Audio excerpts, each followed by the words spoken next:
Here we go. On the blue. No, there's need a realtor. Yeah, but it fell off. I don't know. I just want to take it off. Just grab that blue blanket.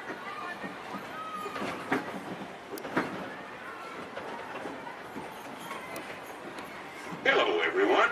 Thanks for joining us on the Disneyland Railroad. For a safe ride, remember to stay seated with your hands, arms, feet, and legs inside the train. And please, watch your kids. ¿Qué tal, amigos? Y bienvenidos a bordo. Para su seguridad, permanezca sentado y mantenga las manos, brazos, pies y piernas dentro del tren. Y cuide a los pequeños. Gracias.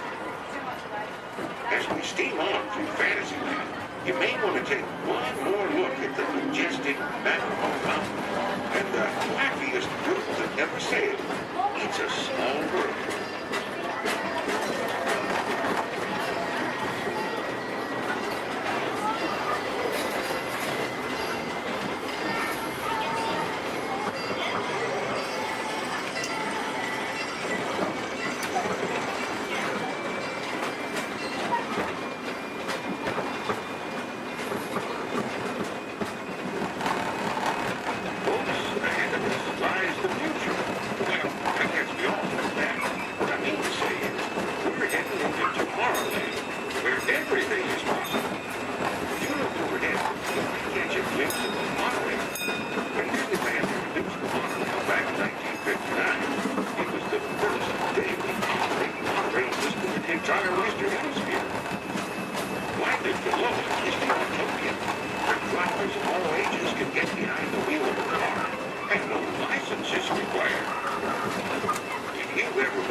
of the Grizzly Peak Recreation Area, a haven for outdoor adventures.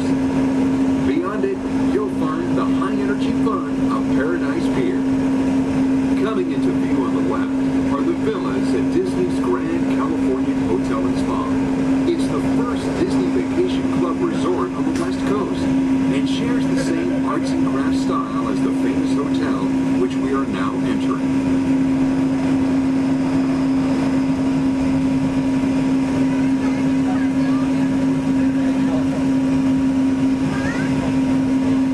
Arriving at Downtown Disney Station, gateway to the Downtown Disney District and the Disneyland Resort Hotels. If you will be leaving us here and returning later today, please hold on to your park ticket and have your hand stamped as you leave the station. You may reboard the monorail for a return trip to Tomorrowland up until 1/2 hour prior to Disneyland closing. Please remain seated until the monorail comes to a complete stop and the doors have opened. Then, gather your belongings, lower your head, watch your step, and exit to the left of the monorail. Thanks for traveling with us today, and we hope you enjoy your visit to the Disneyland Resort.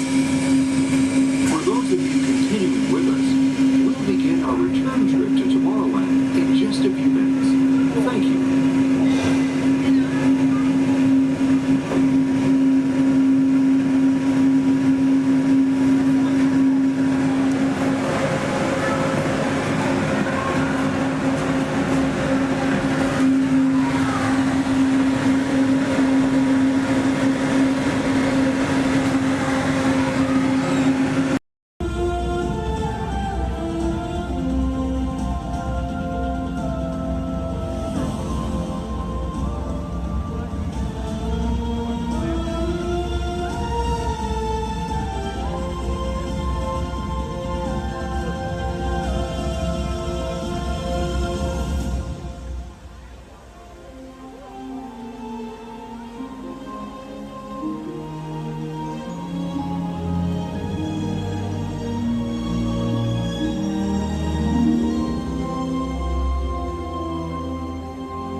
Voilà, venez, venez, venez, suivez-moi, je vous prie.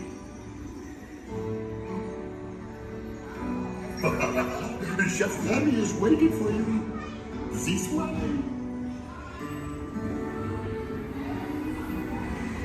Déroulez-vous.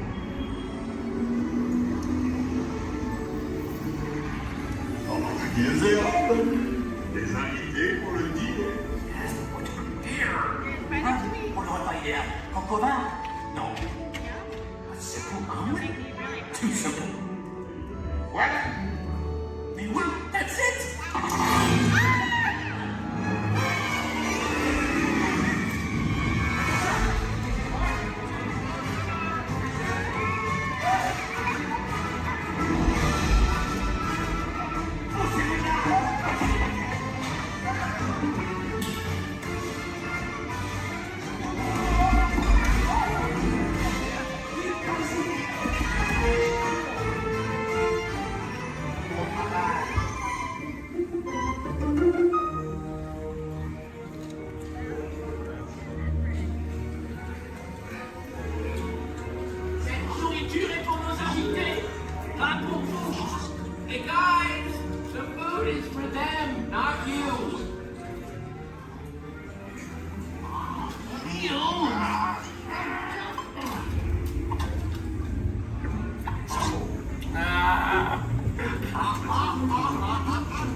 What are you doing?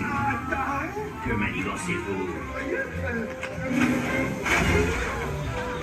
Out of my way!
Vous serez toujours les bienvenus, cher ami. À bientôt et bon appétit. Mino. Au revoir.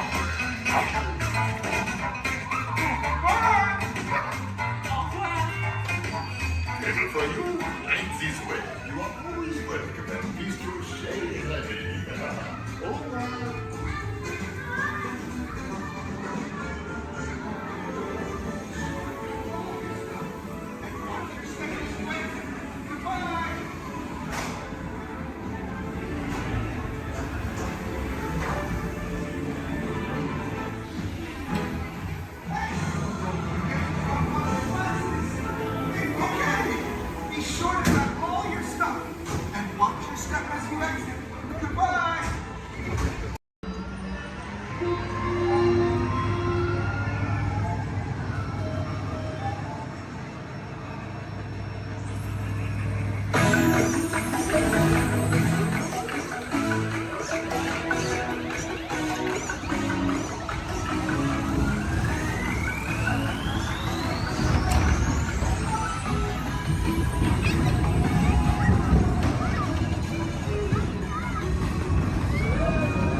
not, so let me ask, how's everyone doing today?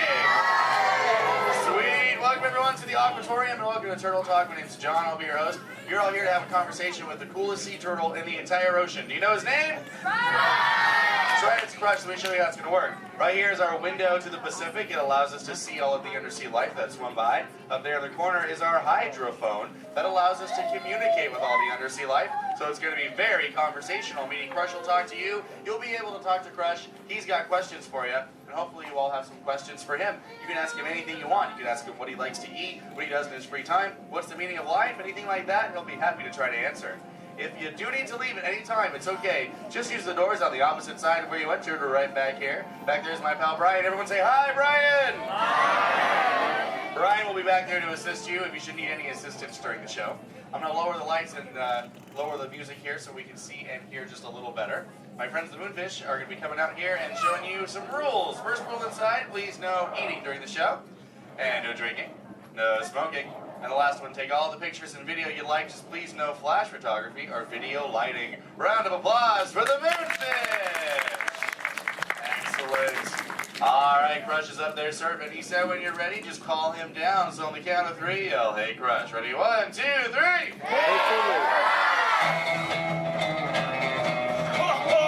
Righteous! Righteous! Yeah! Dude! Scope out that double spinner intro by the turtle, dude. Yeah. Chaw. Whoa, dude, check out all the humans in the human tank. Hello, human dudes. Oh, hey, dudes. Oh, dude, there's even little grommet dudes, sob level. Hello, little dudes. Focus, little dudes. Awesome. Dude, it's John. What's going on, dude? Hey, dude. Hey, do you think you can help me talk to a grommet right over here? Right down front, kind of middle, wearing like a greeny color shell, dude. Brown moss on the dog, dude. Hey, what's your name, dude? Rudy. Nice to meet you, Rockin' Rudy, dude. Hey, do you know how to talk like a turtle? No. Oh, no worries. I'll teach you. Can you say totally? No, I can't. Okay, then. Let's go over here, John, dude. Yeah, let's talk to the dudette right here in the pinky shell, dude. Let's see if she can say totally. Hey, what's your name, dude? Gabby. Nice to meet you, Groovy Gabby, dude. So can you say totally? Totally. Whoa, you're good. Okay, now can you say sweet? Sweet. Okay, put both those words together, Groovy Gabby, and say totally sweet. Totally sweet. Whoa, dude, you put your fins together for Groovy Gabby for totally talking turtle, dude. Dude, you're like bilingual. Hey, so like, where do you come from, Gabby, dude? Where do you live? Canada. Ooh, dude, you come from Canada, dude. That's excellent. I have no idea where that is. So how's the surf in the Canada, dude? Why are we whispering? Well, no worries, dude. Hey, so like, who brought you here on this fine day from the Canada, dude? Who'd you come with? With my family? Oh, excellent, dude. You brought the whole familia. Wouldn't it be cool if I talked to, like, your parental units? Totally say, chaw. Chaw. Awesome. Okay, let's find out where they are. Parental units of Groovy Gabby, where are you at? Raise your fin. I want to talk to you. Oh, over here, dude. Oh, dude, excellent, dude. They're, like, way over there. They're, like, taking a mini vacay from the little one over there, dude. Hey, what's your name, dude? Walt. Nice to meet you. What relationship are you to the Groovy Gabby, dude? Father. Oh, you're the Papa Bear. Excellent. Hey, so how many little ones do you have? 2. Oh, you're just getting started. Excellent. Dude, the Crush Man's got 65. You should totally try that. Well, hey, I was wondering, do your little ones ask you a lot of questions? Oh, yeah. Do you always have the answers right? Never. Oh, dude, I'm totally the same way, dude. My youngest son, Squirt, dude, he asks me questions all the time, and I'm like, I do not know. In fact, human dudes, that's totally why I'm here today, to answer all those questions Squirt has about you human dudes. So if you can help me, and so I can take it back to him, totally say cha. Oh, dude, you so totally rock! Dude! Whoa, dude, we got some advanced turtle talkers out there. Excellent.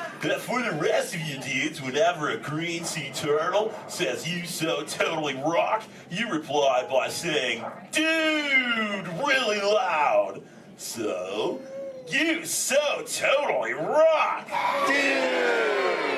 Excellent, now you're all talking turtle. Let's move on to Squirt's first question. Numero uno.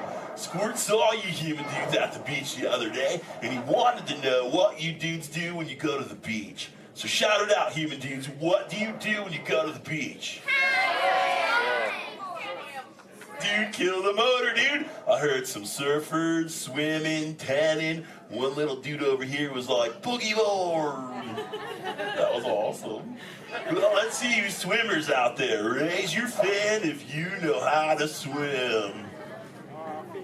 Oh, not many adults know how to swim. Okay, this is muy importante, human dudes.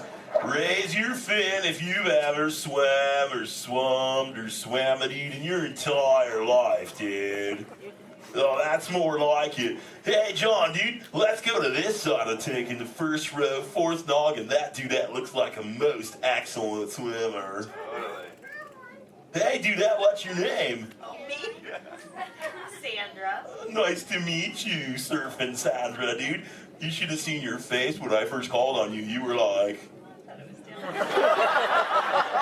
It was totally awesome. Oh, go ahead, Sandra, dude, what's up? Are there any sea creatures you're actually afraid of? Oh, dude. Those tiger sharks got some serious thrill issues. They're real jerks.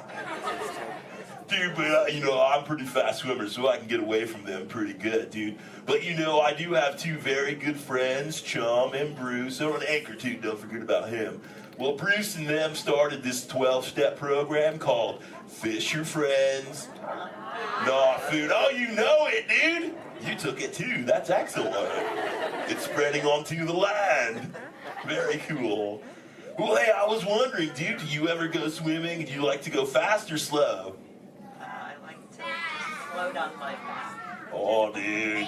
I like your style, Sandra, dude. There you go. It's kind of like flip back and close your lids and be like, dude.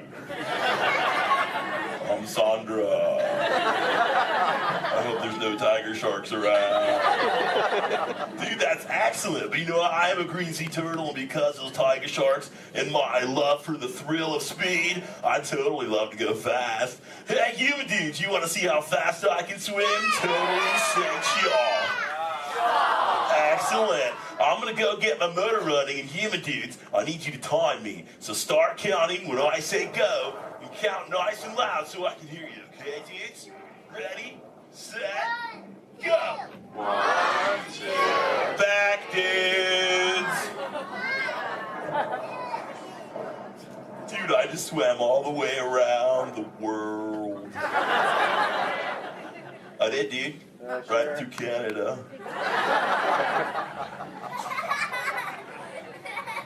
Dude, I can't even keep a straight face. I'm totally pulling your fin, dudes. Actually, dude, we can swim up to what you human dudes call 20 miles per hour, dude. But if I'm totally riding like a gnarly, awesome current, like the EAC back there, the East Anaheim current, I'll totally go up to like 45, John will tell me, dude. It's excellent. Oh, dude, but where are my manners, human dudes? I'm totally doing all the talking.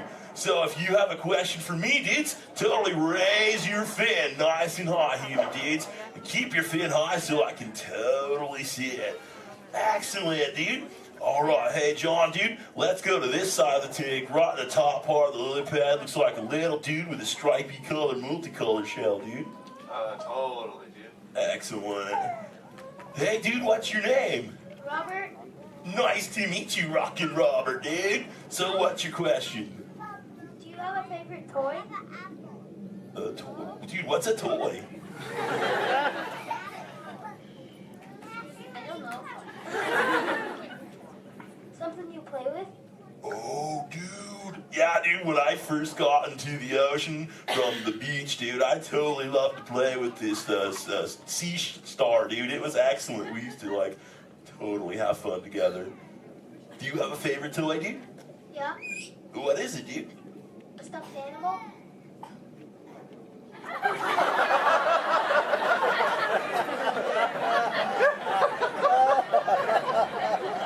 What kind of animal? One from Disneyland? What's Disney? You know what, dude? You got some serious thrill issues, dude. We're just gonna stop it right there before I go any further. Dude, that's excellent. Hey, actually, dude, do you think you can help me with something? Say chomp. Chomp. Okay, the other day I found this thing. I don't know what it is. It's hoping you can tell me, dude. What is this, dude? A Buzz Lightyear toy. Oh, dude, so this is a toy, dude? Excellent, dude. So, like, what does he do? He flies. No way. Let's see if I can make him fly. Dude, that was awesome! Dude, the other day when I found this little mini man, he started talking to me, dude. He was like, I don't know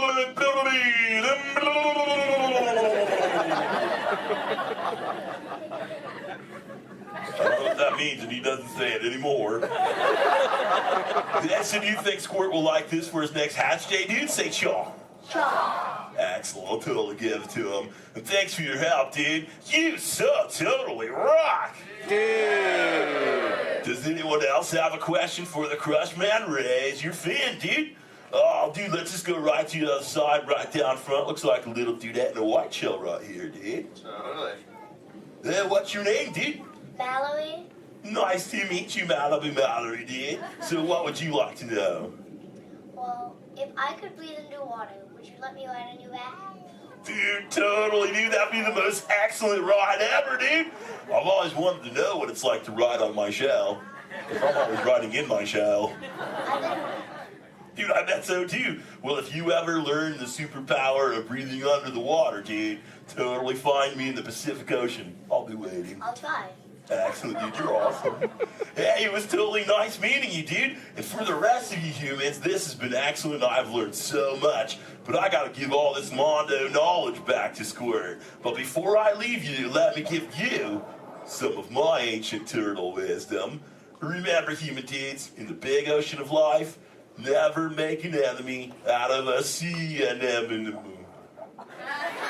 A sea anemone.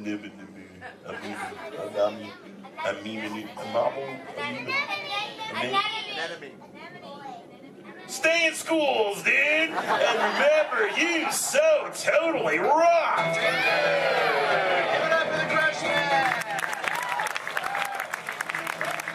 Alright, give it to you for your exit money and escape the doors in the back.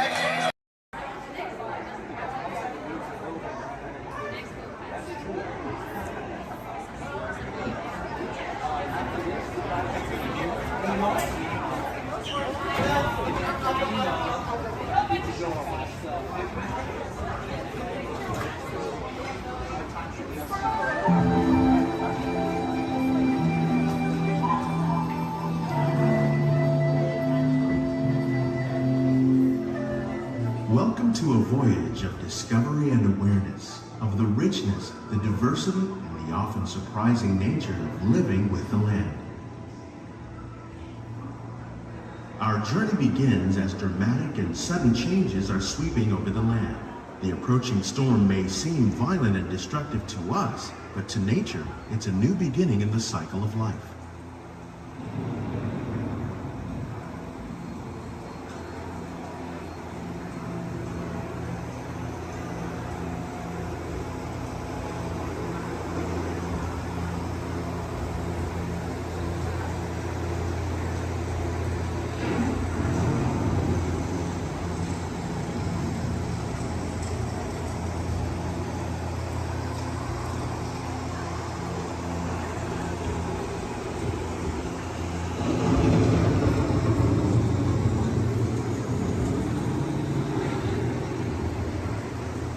Beneath the surface of the land, roots trap water from the flowing mud, extracting precious nutrients and minerals. These elements, when combined with sunlight, create the diverse living systems of our planet.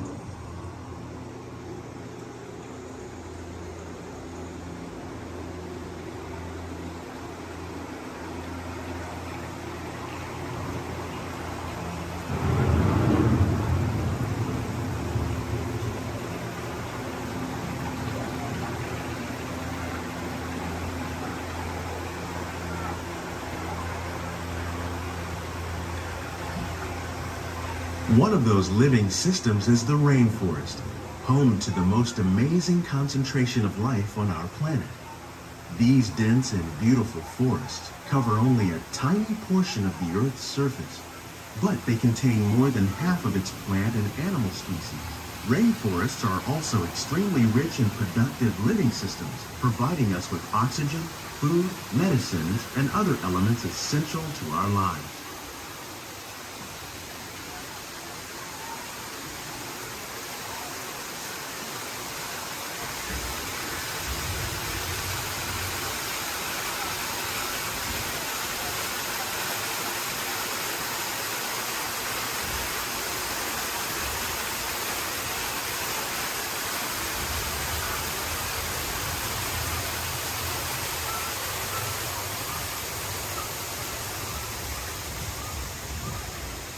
In the desert, nature has created a very different, but no less beautiful living system.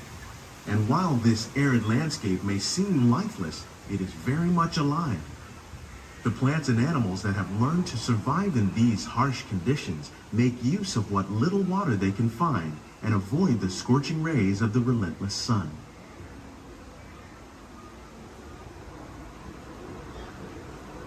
The American prairie once appeared as desolate as the desert, but over time, rainwater and nutrients gradually penetrated the hard surface of this land. Even the hooves of the mighty buffalo helped create the rich soil that would one day become home to the American farm.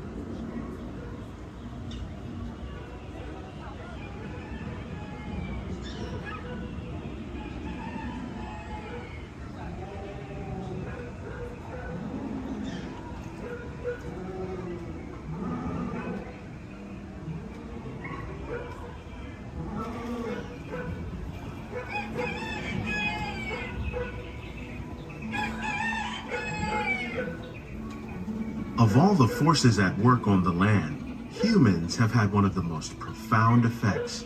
The need to produce food for a growing world led to the enormous use and sometimes overuse of the land. In our search for more efficient ways to grow food, we often fail to realize the impact of our methods.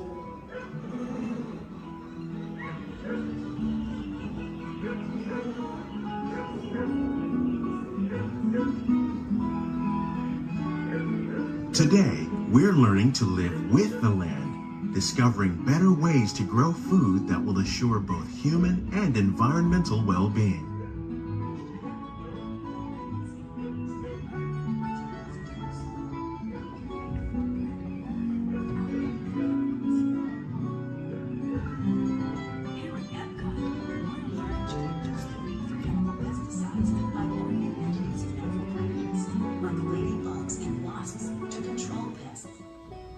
In the farmlands across America, we're learning that by plowing under vegetation containing natural fertilizers, we can enrich the soil without the use of chemicals. In arid regions, we're learning to produce food on desert seacoasts by developing and planting crops that thrive on salt water. In Japan, we're learning that by mixing leaves and other living materials into our soil, we can make farmland more fertile without the need for chemicals. How will we meet tomorrow's growing needs for food production, yet still respect the needs of the land? Some of the answers are being discovered just ahead.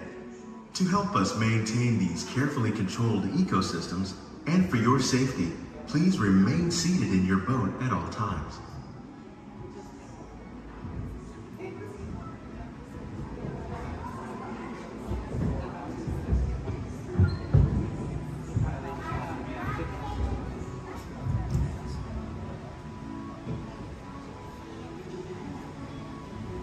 Welcome to our living laboratories, where scientists from Epcot and the U.S. Department of Agriculture are exploring innovative ways to produce bountiful harvests now and into the future.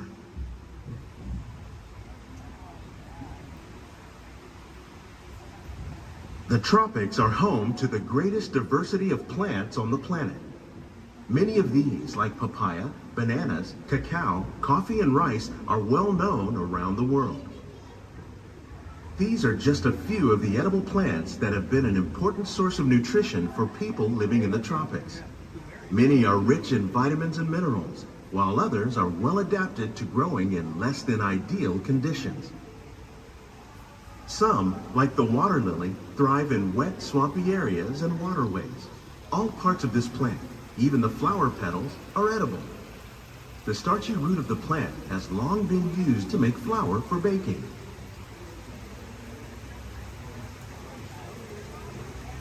One day, many of these lesser-known tropical plants may be as important as the bananas growing on both sides of the boat. More than 28 million tons of bananas are eaten annually, making it the most popular fruit in the world.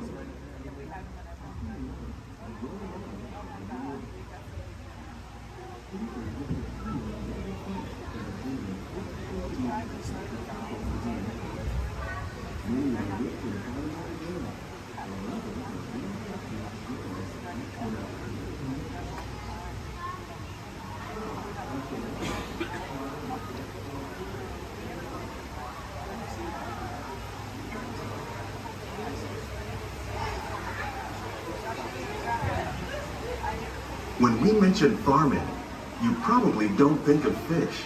But fish farming, or aquaculture, accounts for nearly half of all the seafood consumed globally. Tilapia, bass, and catfish, like the ones you see here, are three of the more popular crops raised by fish farmers. The sustainable system we're using here recycles the water in the tanks. As a result, we're able to save millions of gallons each year. Our small fish farm produces nearly 5,000 pounds of fish each year to serve in restaurants around Walt Disney World. Innovations like this one can play an important role in our efforts to produce bountiful harvests and still protect natural resources.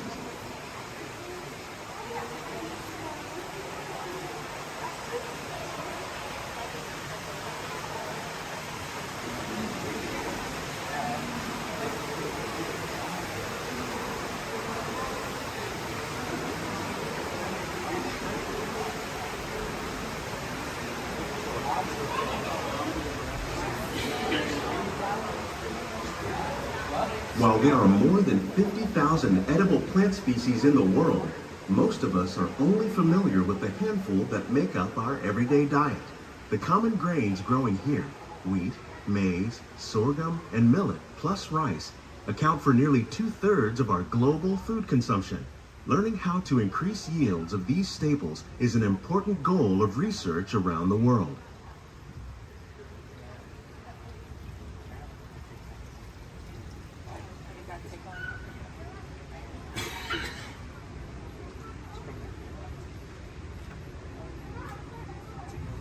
These plants are definitely on their way up. Innovative growing techniques like these increase yields while more efficiently using resources like water, fertilizer, and pesticides. Another innovation at work here is our integrated pest management program. By populating our greenhouses with beneficial insects that prey on harmful pests like aphids and flies, we are significantly reducing our reliance on conventional pesticides. We're growing these crops using our nutrient film system. This technique precisely controls and recycles water and nutrients. With it, we can produce over 27,000 heads of lettuce a year in this one small area.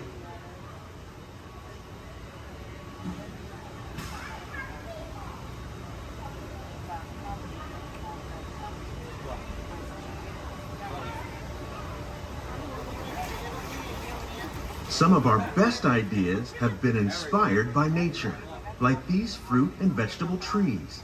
By growing these ground plants vertically, we can increase yields and better control diseases. These crops taste as good as they look. In fact, We serve more than 15 tons of produce from our greenhouses in restaurants here at the land every year.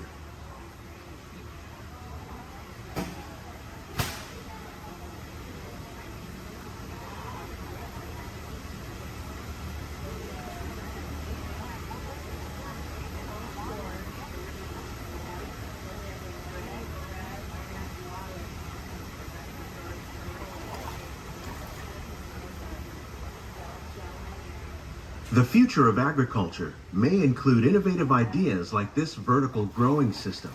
Plants grown in this way use a fraction of the space required by traditional growing methods. That saves water and increases production.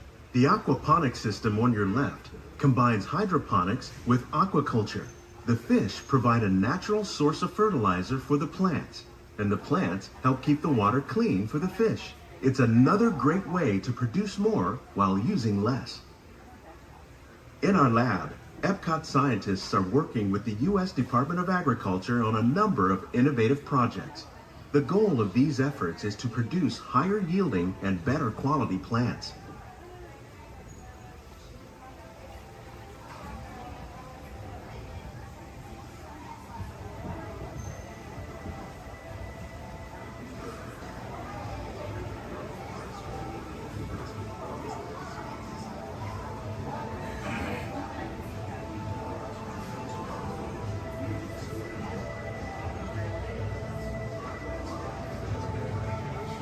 These greenhouses represent just a fraction of the work being done worldwide to produce bountiful harvests for our growing population. Scientists, farmers, and even backyard gardeners are doing their part to improve the quantity and quality of foods that we all rely upon. Together, we can continue to find more ways to increase food production and protect our precious natural environment. Only then will we truly be living with the land.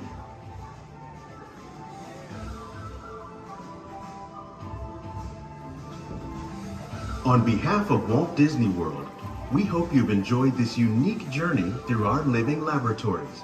If you'd like a closer look, then check out the Behind the Seeds walking tour. It's a chance for the whole family to get up close and personal with the plants and growing techniques in our laboratories. Please keep your hands and feet inside the boat and remain seated until the boat comes to a complete stop.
Planetary implosion averted. Have a nice day. Never dull moment around here, folks. Many of you may be wondering, are resident aliens really that common here on Earth? After all, how many centimeters or antennae does one see in a day? And that's precisely the point. Because when they get here, they look like this. Then hello! If you are new to the area, the Monstropolis Chamber of Commerce would like to welcome you. While you're in town, be sure... We interrupt this program for a special report. A child is on the loose in Monstropolis. A human child! If witnesses are to be believed, there has been a child security breach for the first time in monster history. We can neither confirm nor deny the presence of a human child here tonight. I tried to run from it, but it picked me up with its mind powers and shook me like a dog. It's true! I saw the whole thing! Happy birthday, Schmoopsy Poo! Oh, Googly bear!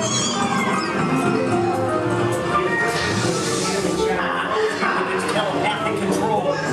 Lazy things like a chicken. I thought toward my own. Then it grabbed me with its giant forked tongue and rolled me up and down like a show. Oh, we gotta get you home.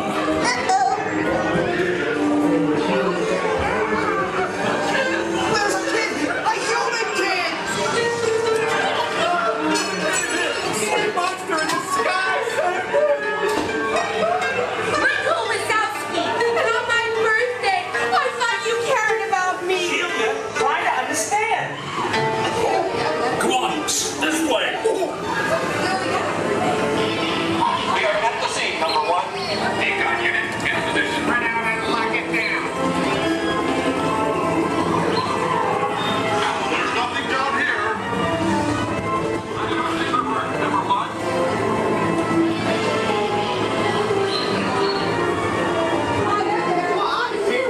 Nights! Yeah! Nothing exciting ever happens! Hurry up, Sully, hurry up. I've got both doors set up on the scare floor. Are you done yet, Phil? Race you to the scare floor.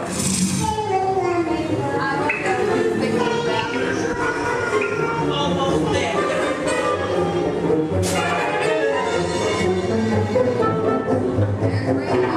They'll never find her door now.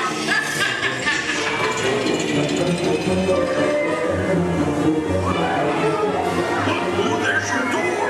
We're almost there, kiddo. Not so fast, Sullivan. We'll never get her home now.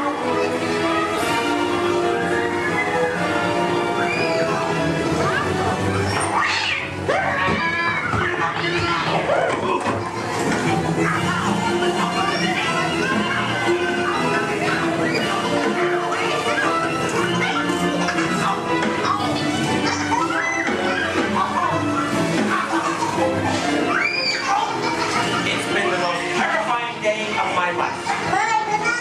But I love you, kiddo. Good night. Kitty's gotta go now. Sleep tight.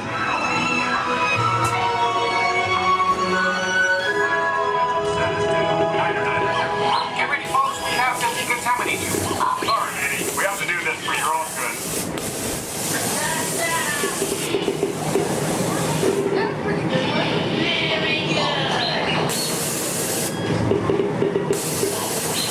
Sorry, sir, you're not my type. Yeah. We can either confirm Sir, stop making good eyes at me. I'm not that kind of girl. progress and reported to the scene where we immediately That's staring at me. we spread out and locked it down. Hey, you left the lens cap on. Just kidding. Your stunned silence is very reassuring. Duh. Ta-ta.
A long time ago, in a place called Neverland, there lived a sparkling spirit named Tinkerbell. Legend has it that to this day she still flies over this magical land of fantasy. And the story is told for children of all ages that if you wish hard enough and believe strong enough, Tinkerbell will soar high above the magic kingdom and light our fantasy in the sky.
Say, Minnie, what time is it? Oh my goodness! Mickey, it's almost time! Time? Did somebody say it's time? Gorge, should I flip the switch now, Mickey? Not quite yet, pal, but it won't be long now. Let's see, yep, just a few more minutes till we start the countdown to the new year. Oh gosh, I can hardly wait. Oh, Mickey, me too. And I can't imagine a better way to celebrate the new year than with all of these nice people right here in the Magic Kingdom. Oh, what a special moment in time. Time? Is it time? Now, Gorge. Take it easy there, Goofy. We still have plenty of time. Oh, no we don't. Goofy, this is it. Start the countdown clock. Alrighty, Mickey. Starting the countdown clock. Okay, everybody. It's time to start counting down to the new year. Are you ready? Okay, then. Here we go. 10, 9, 8.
Gosh, we sure hope that all of you enjoyed Fantasy in the Sky as much as we did. Oh, and we hope to see you again real soon, don't we, gang? Sure do. Well, everybody, so long for now. Goodbye, everyone. Goodbye. Remember, we love you. See you later.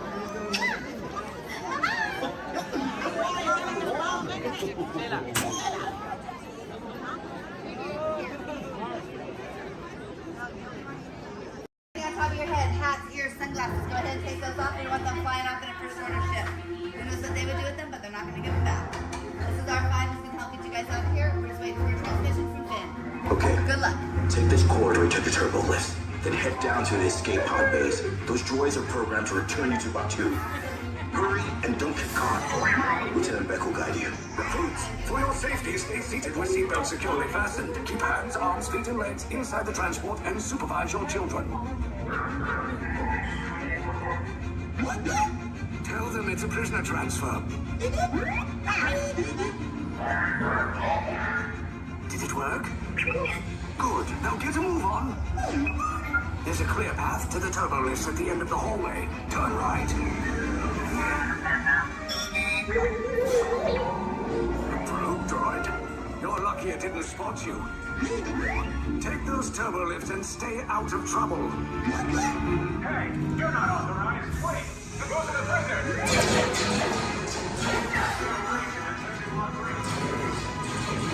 Cover is blown. Find an alternate route. Who picked these two droids anyway? Detection breach. Prisoners not seen on the other team. Fire!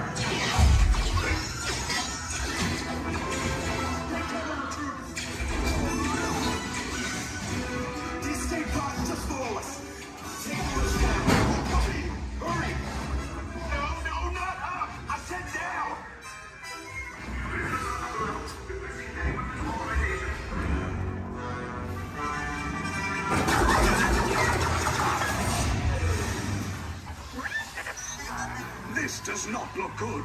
try to find another way down to the escape pods. The Resistance will attempt to rescue the prisoners. They have neither the resources nor the courage to engage us. You underestimate their conviction. Raise the shields! Shields? I see no evidence. Now! Sound the alarm! All personnel to their stations! Sir, the prisoners have escaped. How brave, but ultimately hopeless. There's nowhere to run.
Came in a little off target. Ground crews will meet you outside the wreck. All right, nice job, recruits. Not what you signed on for, but hey, you're resistance now. I think I have that authority. Right, Beck? Where's the lieutenant? I need eyes on Beck. Rhino, scout for his clock beacon. More escape pods down in Sector 4. Verification pending from key command personnel. Where's the lieutenant? I need eyes on Beck. Lieutenant Beck here. Beck! You're right. I should hope so. Great job, recruits. Thanks to your heroism, the location of the Resistance base is secure. Bravo! Yes, R5, you too.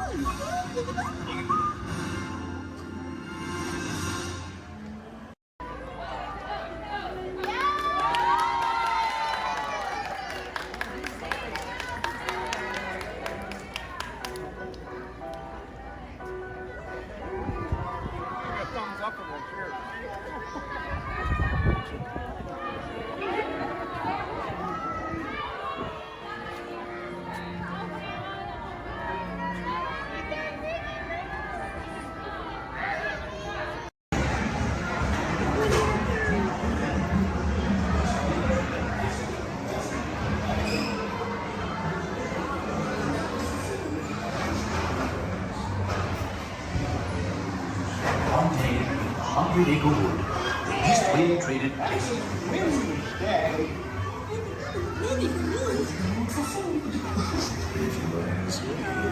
He'll never reach there. Barney! Barney! Oh dear! Can you talk now? Look, Mama, look!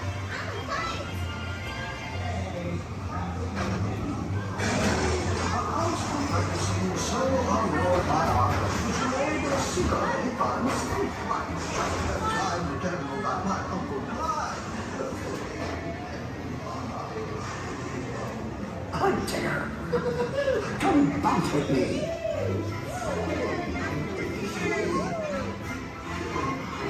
Music makes you feel just great, doesn't it?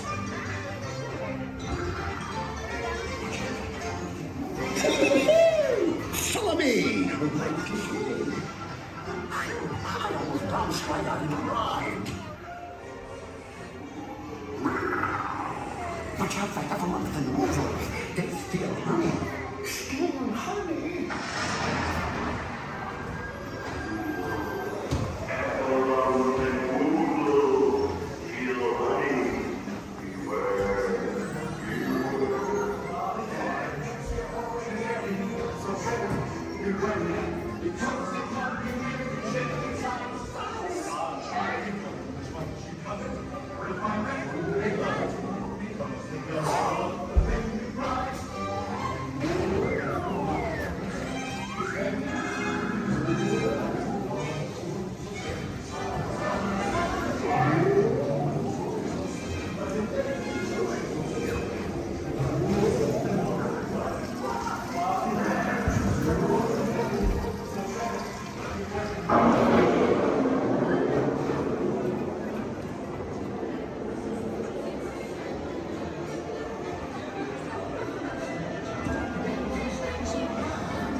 Gathered together to say, Hooray for Boo, too!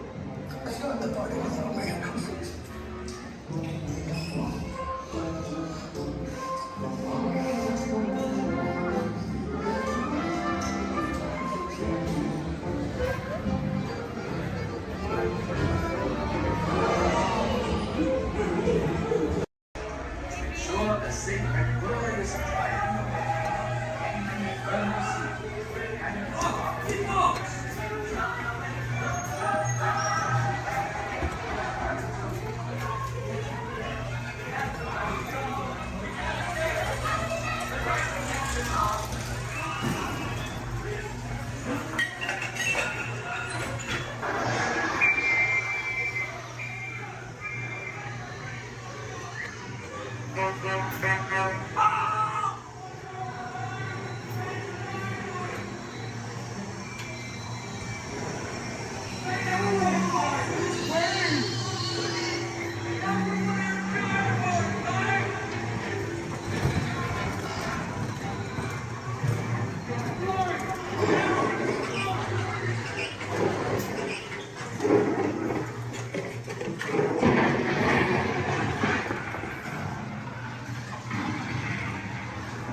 time of year. I'm so happy we get to share it with all of you. And there's no better time to celebrate than right now.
I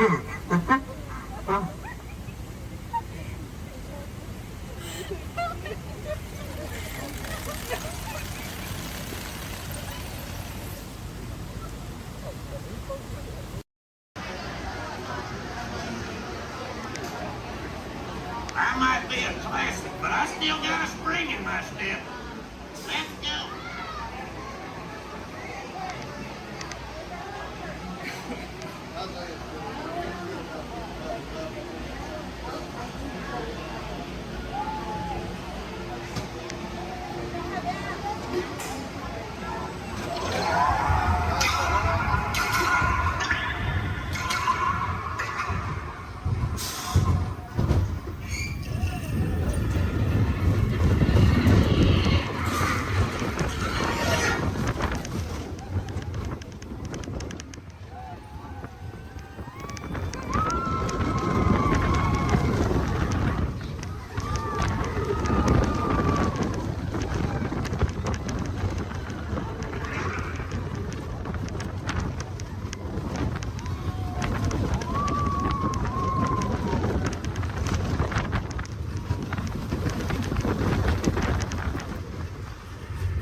Here we go.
Now please stay seated till we come to a complete stop.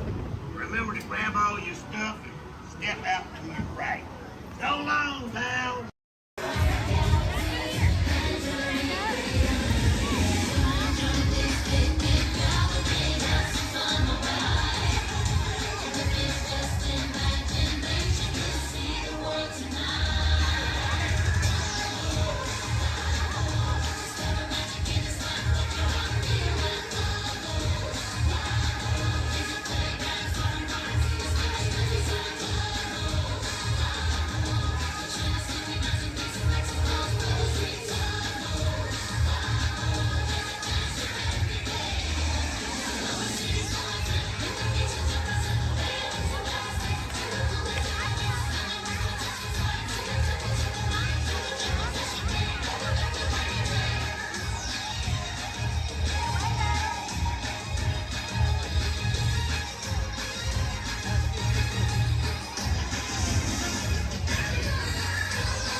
We are now approaching our one and only stop to the Mickey and Friends parking structure and the Pinocchio parking area.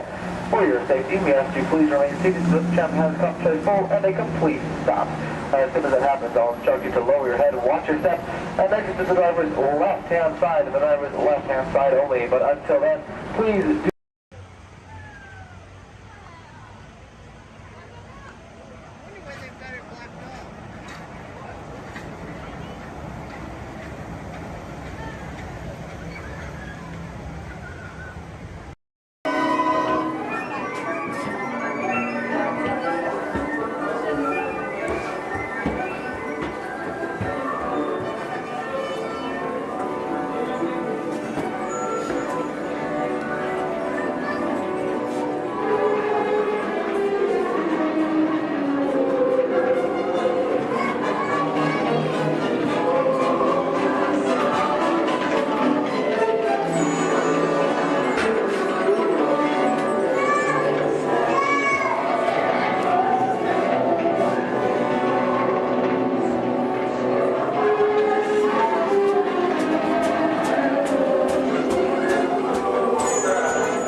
Wowee!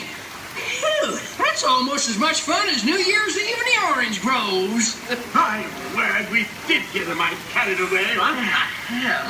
I say, look out there across the water. It appears we're a bit of company. Law me, yes. Welcome, you all.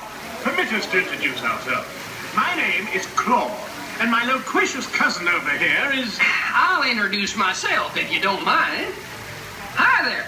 I'm, now, let's see now. It's right on the tip of my beak. Clyde Birdbrain? Oh, yeah. I'm Clyde Birdbrain. Yo, I say, perhaps you good people have never conversed with toucan birds before. Well, neither did we, till one day we discovered this magic sunshine pavilion. By Jove, yes. I remember just how it happened, many, many bird baths ago. There we were in an explorer's launch on a mysterious river in deepest Adventureland. Off in the distance comes the fierce roar of an African lion. And as we round a bend in the river, a huge bull elephant bellows forth in protest of our intrusion. Suddenly, the treetops explode in a frenzy of outraged birds. Oh, come, you can jolly well do better than that. I can jolly well do one at a time.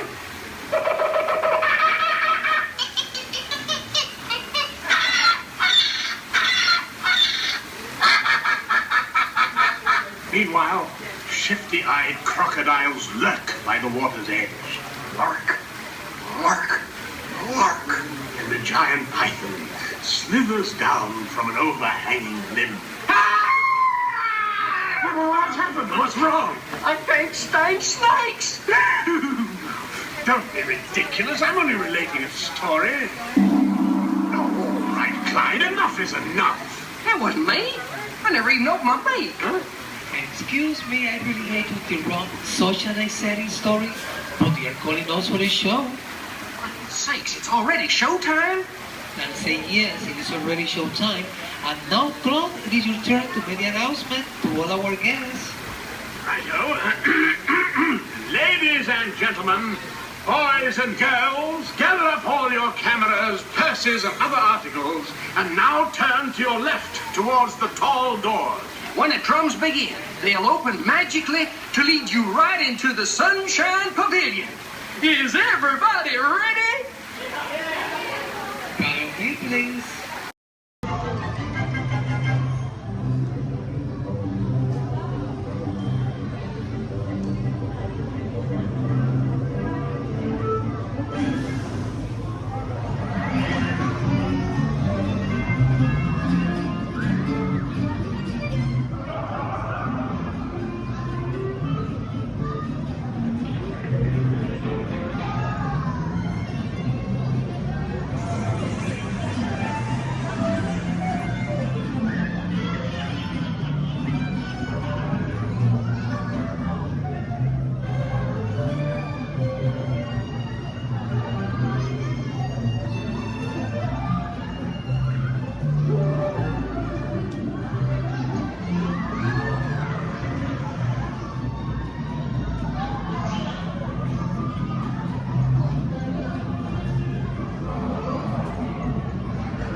your teacup comes to a stop, then walk to the nearest exit. Bye-bye. No. Isabella, fermati, Isabella, scusi. No, she's a bit feisty, ma scusi. Fermati, stop. Isabella, you're a bad broom, huh? No, Isabella, I mean it right now. You are being very bad. Oh, it's windy. Scusi. No, oh, Isabella. No, Isabella, fai la prova. Fai la prova, Isabella. No. Scusi, I have a chat with her. Isabella, I need you to behave, huh? I know you're a bit nervous, but we are friends here, huh? Stay. Avvicinati, come here. Come closer, huh? Come here. The children especially. Come here. Have you seen any witches? Scusi. Have you seen any mean witches?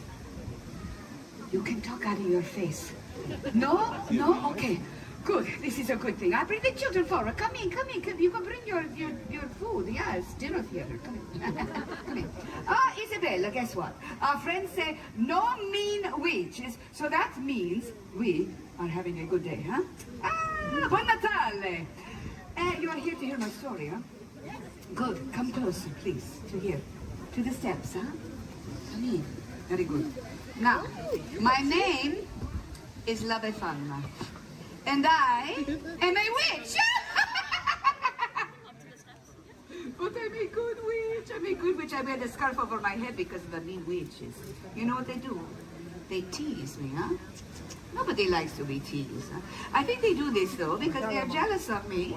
I, La Befana, am the gift giver here in Italia. If the children are good, I bring the sweets, the treats, the goodies. If you are not so good, what do I bring? Coal. Coal. Yes, very good. I wait.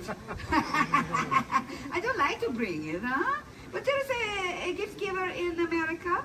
He has a beard, and he says, ho, ho, ho. Who is this? Santa Claus! I don't want to brag, but I need to tell you this. I've been bringing the bambini the gifts down the chimney long before old Saint Nick was a bambino himself. That just means I'm old. Okay. Tell me, what does Santa Claus fly? Reindeer and the sleigh. Yes. Oh, poor La Befana. She has no sleigh, no reindeer. What do you suppose La Befana flies? A broom, see, because I'm a witch. No, nothing. Not even a little scared, huh? That's because I'm a good witch. What if I only bring you socks and underwear for Christmas, huh? No, you like that, huh? Oh, yeah. You're cheap. Okay, good. All right, kid, I joke. So, Santa Claus, when does he bring the gifts? What night? Yes, when you are sleeping at the Christmas Eve, see? Yeah, the 24th. But when does La Befana bring the gifts? The eve of the Epiphany, huh? January 5th. Huh? Why? Everyone say, why La Befana? Why La Befana? There are many ways to tell my tale, but this is my story. Sand, camels, no running water. Once upon a time, over 2,000 years ago, Italia was the center of an empire, much bigger than it is today. And Rome reached all the way out to what is now known as the Middle East. Now, I lived in a little cottage at the edge of an old highway where caravans of camels would come by all the time. You don't see camels very often now, do you? Maybe some Teslas, but no camels. One day I was sweeping in front of my little house. We did that back then. Yeah, we swept outside. I don't know why.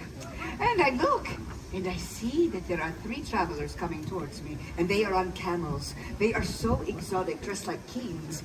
The men, not the camels, huh? And they are pointing this way, and that way. And they say a word that I remember. Bethlehem. You know this word? Yeah. You've heard the stories, huh? But you must understand, it was so long ago. La Befana did not know of the Bethlehem. La Befana. That big star in the sky is to tell that a great king was born in the Bethlehem, and we are following his star. Ah, yes, I have seen this star. It is why the sky is so bright the last few nights. And if I'm being honest, I was getting a little annoyed. It was keeping me up at night. But I am so excited, so caught up in the story of finding the young king that the men, these travelers, they asked me to come with them to the Bethlehem. And for a moment, I have such a longing to follow that star. And then I think, what? You crazy lover fun. You pots, huh? Camels, stars, strange men in the middle of the night, huh? Not so good, ladies. No. No, I'm sorry. La Befana cannot come. No. So the men, they go to the Bethlehem without me. But you know, I stand outside for a while, and I look up at that star, and I wonder. A few days later, a young shepherd comes running into my village, and he comes to me, and he says, Befana, why do you not go to the Bethlehem?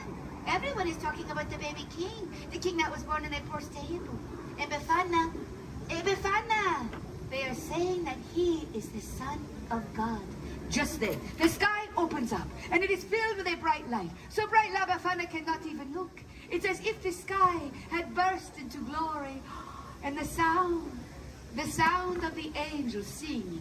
So many, many angels, like nothing I had ever heard before, so beautiful. I knew then I must go to the Bethlehem. So I run inside to find a little gift for the special bambino. You see, the kings, they had brought the fancy gifts, but I had nothing. But I did not want to go empty-handed. So I look and I search, but all I can find are old scraps of wool.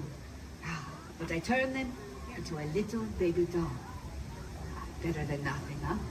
I am so excited. I will go to the Bethlehem. I will see the little king. So I run outside to follow the star, but oh, it is gone. The beautiful star, she is no longer there. La Befana had waited too long. What would I follow to find the young king? And so, since then, I have been looking for the Gesù Bambino, the Christ child. And on the eve of the Epiphany, that is when the three wise men arrive in the Bethlehem, I climb down the chimneys, and I look into the faces of the children, and I think, oh, are you him? Are you the Christ child? And when they are sleeping, you think this could be so, huh? No, I do not find the Christ child. But when I look into the faces of the precious children, it reminds me of the miracle of that star. And I leave them a gift. Now, you are probably all thinking, oh, La Befana, the story is so sad. Huh? No, not so. Say why, La Befana? Why La Befana? I will tell you, because here in Italia, Christmas is a time of great celebration. It is a time to gather the family, and we cook, and we eat, and we laugh. We tell stories around the table, the bambini, they play with the gifts that I bring them. We sing, we dance, it's molto bello.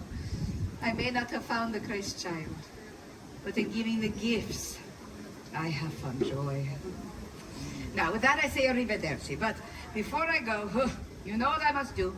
I must once again put on my disguise so that the mean witches do not find me, huh? You know, I should give the mean witches a gift of coal. No, I joke. You have all been so kind and listening, and in doing so you have given me, the gift giver, a great gift. So why do I do this? Why do I worry about what the mean witches say to me and think of me? Why do I hide? Do you think I should hide from them? No, you are right, I will not hide. Because you have given me the courage to be true to myself, huh? To follow my own star. I do not want to hide. I want to spread joy. So, I will leave you with this. My version of a saying we have here in Italia. Pasqua con chi vuoi, Natale con i tuoi. Celebrate Easter with whomever you choose. But Christmas, always with your own. Buon Natale! Buon Natale. Grazie, my friend. Grazie. If you would like a picture with me, I will come down here. I'm having a very good hair day. Hi, friends. Would you like a photo?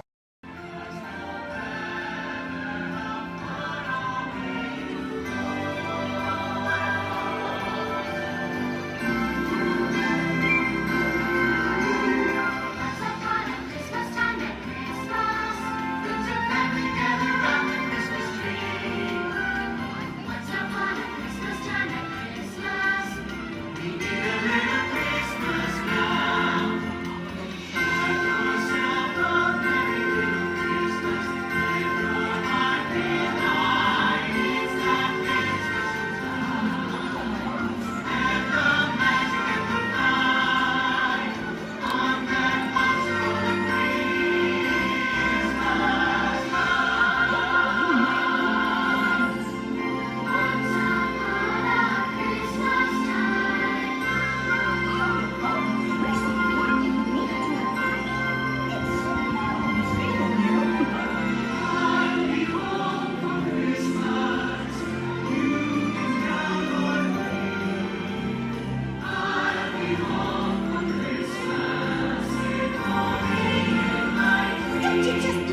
holidays?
Playback, background, action!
do a pickup shot. Let's get up there and do that high fall again.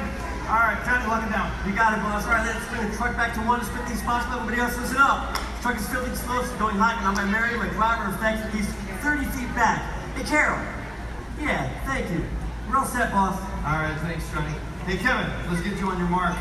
That sequence, brilliant, loved it. We're going to pick up right after you shot that swordsman. On action, turn to your market roll. Take out that sniper up there on the roof. Got it? You got it. Devin, beautiful work. We're going to pick up right after you've been thrown into the back of the truck. Hang on. That truck is going to go fast around the building.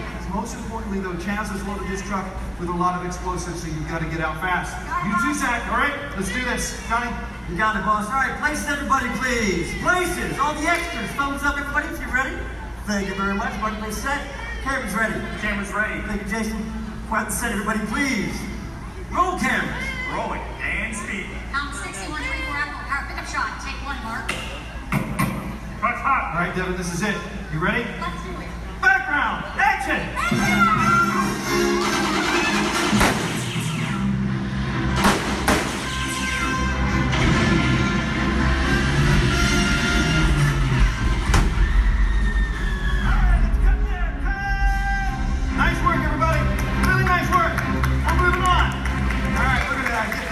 Every race to let us know what we need to get done back on the road. Spoiler alert, 9 times out of 10, it's either body work or a transmission. Guys, spread on over to this side, left side, left side. People on the left side, step forward, step on up, make a friend. Everybody here looks freshly laundered, okay? You'll be fine. Come on in, right this way, everybody. Keep on coming, folks in the hallway, let's go. I don't want to see anybody end up working on the transmission that doesn't know what they're doing. Come on in. Hey, oh, look at that, there's Mia. What's up, Mia? Hey, Pat, I see our party goers have arrived. Yeah, they're still coming in, but say hey, everybody. Hey, I'm Mia, Dom's sister. Well, another race just wrapped, and it looks like my brother won another car for his collection. Anybody surprised? Honestly, I don't know why anybody challenges him. Hit me in the man. Well, we're meeting up at Sullivan's Garage for the after party, and while Tej works on your rides, you guys enjoy the break room. My brother calls this the family room. Oh, here we go. Dom says he doesn't have friends, he has Family. And the faces you see on these walls are our Family. When I'm in this room, I feel like we're all Family. So, welcome to our family. There it is. It's a thing around here. Hey, Tej, how's that Matthew McConaughey impression? All right. What's up, Mia? Get better. It's just welcoming these good people to our family. How are their rides coming along? The rides are ready to roll out and roll out inside. Perfect. Let's get the show on the road. I'll let Dom know.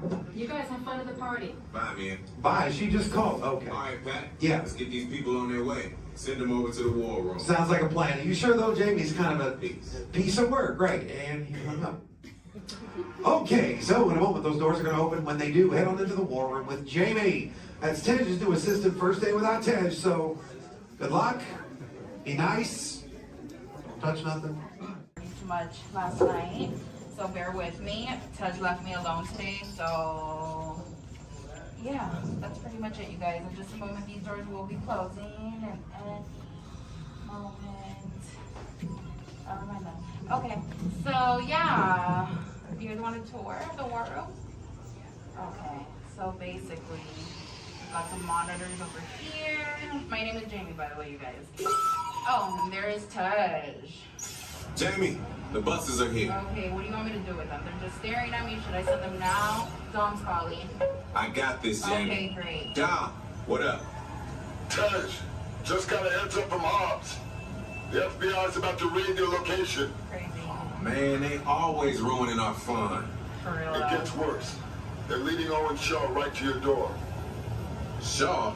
That cockroach we beat down in Spain? What's he got to do with this? Everything, right? Nothing yet. And let's keep it that way. Get those people on those buses. You need to start plugging out right now. And get that turbo truck ready. I'm sending Letty there to pick it up. I'll call Letty. I'm on it. Never mind then. Hobbs needs our help. He needs our team. Spread the word. Spread the word, you guys. But keep it in our family. Never mind. Don't listen to me. And keep it quiet. Just keep it in the room. Oh, the other bald guy's It's calling. Hobbs, my man. What up? Sorry, Brother Tej, no time for chit-chat. I just sent you a brief on FBI agent Novak. Has Toretto filled you in? Yeah. He wants us to get everybody over to the party at Sullivan's. Sounds like a plan. That party is a ready-made diversion. Keep it going. We need to discuss how you're going to get all those civilians out of there without tipping off the FBI. Crazy. Okay, hold on. Let me get everybody squared away, and we'll talk offline. Copy that, Tej, and let everybody know. Shut off your cell phones. We don't want Shaw tracking your locations. He's overreacting. Just put it on silent. Okay, Jamie. Yeah. You heard the man. I heard him. It's about to go to a whole nother level. Crazy. Send everybody to the loading dock. All right, you guys. We heard him. Have fun. If anything happens, my name isn't Jamie. Okay? Peace.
Good evening, friends.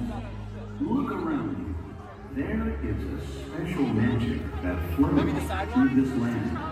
A magic of fantasy, swirling with pixie dust, made more brilliant by the light that lives within you. It inspires us to wish upon stars, follow our hearts, and find our happily ever afters. Tonight, as we gather together under the spires of this majestic castle, our dreams ignite the magic to create a beacon shining out and celebrate 50 years of the most magical place on earth.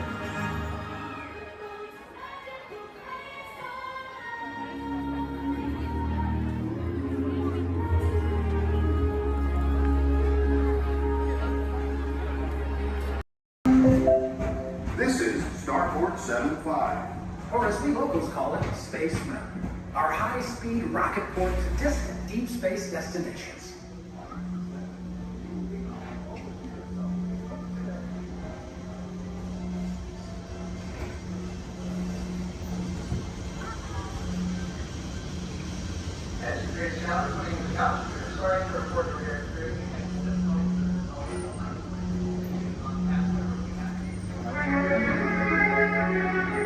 Let relaxation wash over you at the most refreshing retreat in the galaxy, the coral moons of Pisces 7. You H2O it to yourself. Book today.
You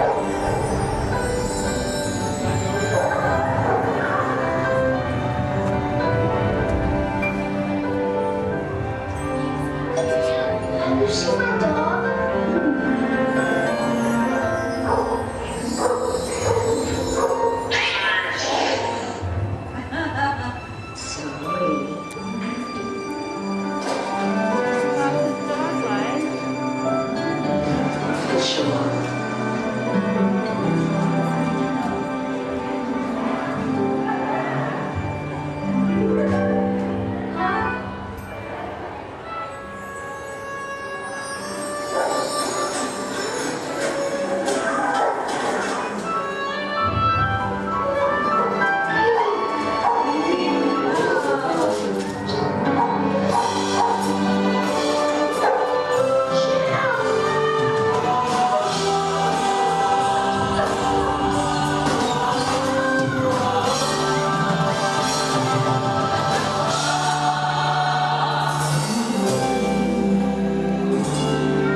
Every picture tells a story.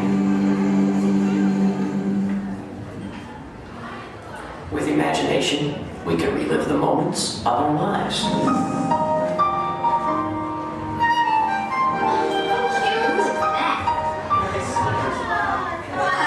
monster.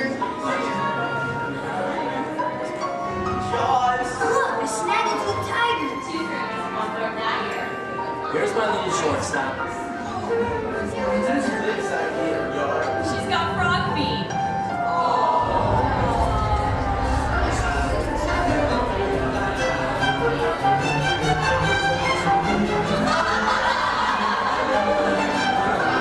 I think we should call this Jerry's picture.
With imagination, anything is possible.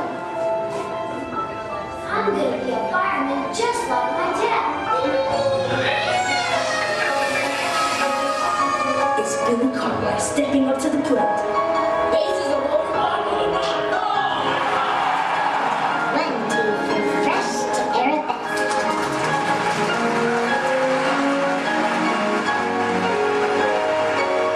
This is Houston. How's the view up there?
2, 3. I don't think is this thing on? I don't think this thing is on.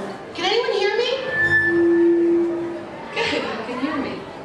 Hi everyone, I'm Christy Smithers, an assistant here at the Institute. We're just about ready for you next door, but before we go in to see today's presentation, here's a message from my boss, the head of the Imagination Institute. Hello, Dr. Nigel Chen here. Welcome to our annual open house.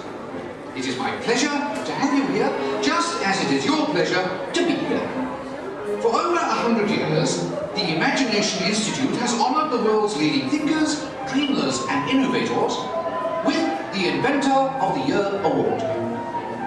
This year's recipient, Professor Wayne Zielinski, holds patents on numerous unique, one-of-a-kind inventions, including the hands-free phone helmet, the hands-free personal grooming helmet, and his newest creation, the video camera helmet, which, if I'm not mistaken, is also hands-free.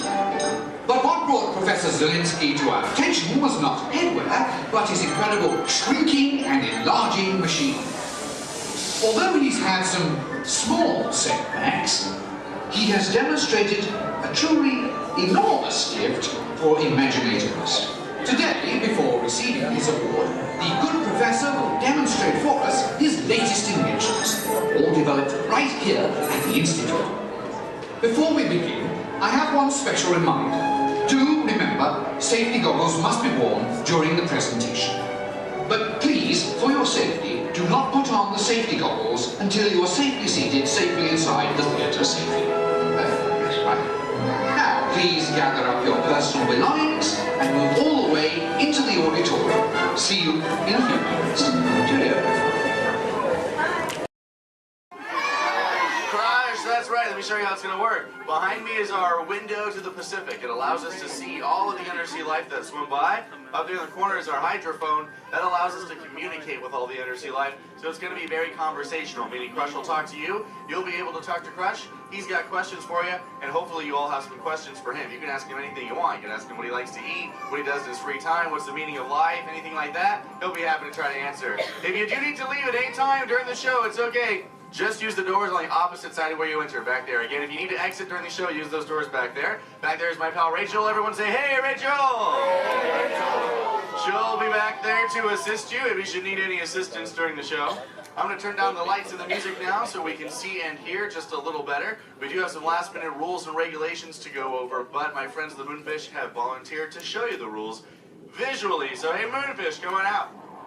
All right, first rule inside, please no eating during the show. And no drinking, no smoking. And the last one, take all the pictures and video you like, just please no flash photography or video lighting. Round of applause for the Moonfish! All right, Crush is up there serving. He said when you're ready, just call him down. So, on the count of 3, yell, hey Crush, ready? 1, 2, 3! Hey,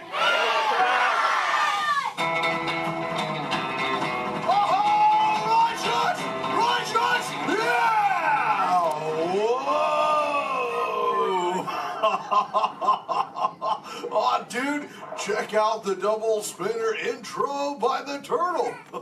Whoa! Hey, check out all the human dudes in the human tank, too. Well, hello, human dudes. I said hello, human dudes. There you go.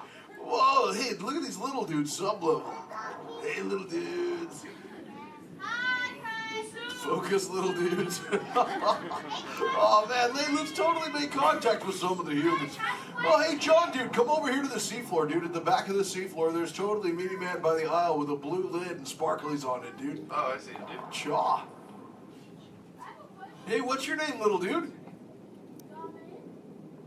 Oh, yeah, this Espanol, dude. Oh, totally sweet, dude. Let's see, how old is he? Hola. Oh, hola, little dude. Dude, me amo Crush. 6. Cool, dude. I'm 150, dude. Hey, I still got my washboard abs. Okay, Cool, it's actually nice to meet you. It's nice to meet all you humans. I'm here on a mission today.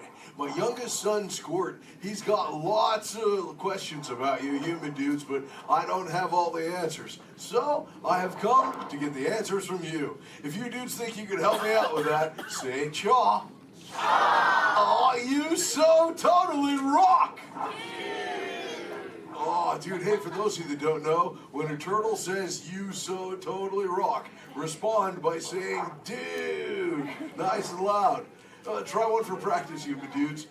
You so totally rock! Awesome. Okay, Squirt wants to know how many of you know how to swim. Hey, raise your fin if you know how to swim, dudes. Wow, we got lots of swimmers out there. Hey, let's stay up in the seats, dude, over on this side. Last row, dude, like second noggin in, there's a dude with a white shell, kind of like lots of colors on the front, dude. Sure, what's your name? Tyler. Oh, nice to meet you, Tubular. Tyler? Hey, dude, when you go swimming, do you like to swim fast or take it nice and easy? I like to take it nice and easy. Oh, Chaw. Yeah, dude, just kind of like kick back on the shell and be like, dude. Totally, dude. Hey, I like to swim fast, though, too. Dude, you want to see me shred some biscuits? Say chaw. Chaw. Okay, dude, let me get my motor revved up. Human dudes, I want you to time me, okay? Start counting when I say go. Ready, set, go. Back, dudes. Totally just swam all the way around the world. Twice. Ah, dude, I can't swim that fast. Only about what you call 20 miles per hour. Hey, but check it out, dude. If I get a tiger shark on my tail, I can go way faster, dude. Hey, but I'm doing all the talking here. Humans, if you got a question for me, like totally raise your fin, dude. Talk to the dudette right there, waving me down from the second row. Hey, what's your name, dudette? Morgan. Oh, cool. It's Mondo Morgan. What's your question? Do you know any twins? Turtles? Oh, I know. Yeah, dude, I got lots of twins of my own, dude. There's my twins, Bill and Ted. I got my twins, Cheech and Sean. I got my triplets, Mary, Kate, and Ashley. It's really cool. What about you? Do you have lots of twins, too? Yeah, well, I'm a twin. Oh, you're totally into... Wait, that dude in front of you looks just like you. Is that your twin? Yeah. I would hope so. That'd be an odd coincidence. That's cool. Where are you dudes from? Castro Valley. Oh, where's that? By the Bay Area. Oh, okay. That's cool. That's cool area up there, dude. Way too many sharks, though. That's totally sweet. Well, thanks for your question. Who else has a question, dude? Let's see. Let's go. Hey, back to the seafloor. Let's go right over here, John, dude. There's totally a mini man up front. He's got a blue shell. He's got it near the outside, dude. Blue short sleevey shell. Hey, little dude, what's your name? Dominic. Nice to meet you, Deep Sea Dominic. What's your question, dude? Have you ever been married or divorced?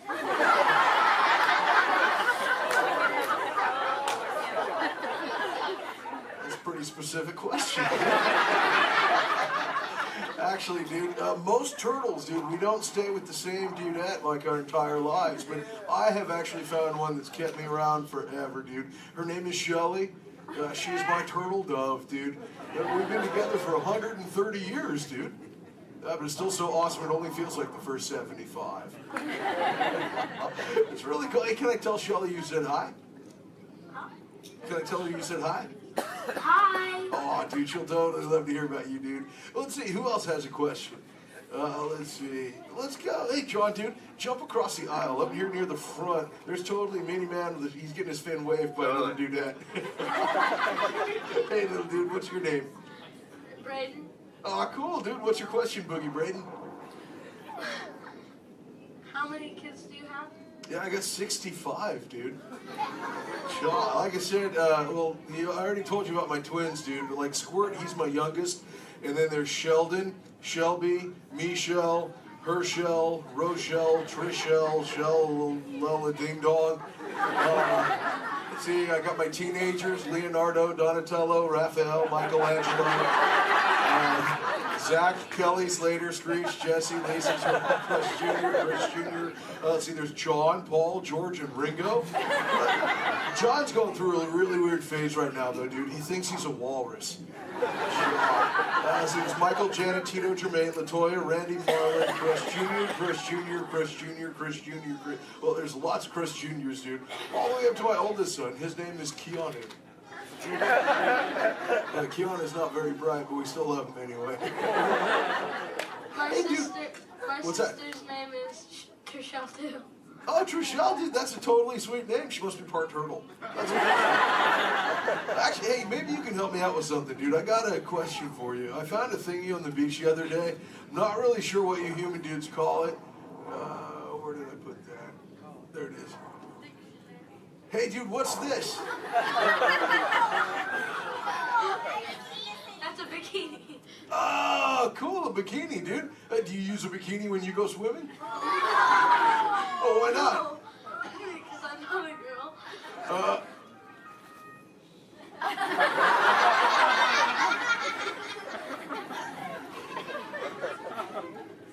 This is for chicks, dude? Does it make me look fat? Anyway, dude. Oh, let's see, dude. Hey, John.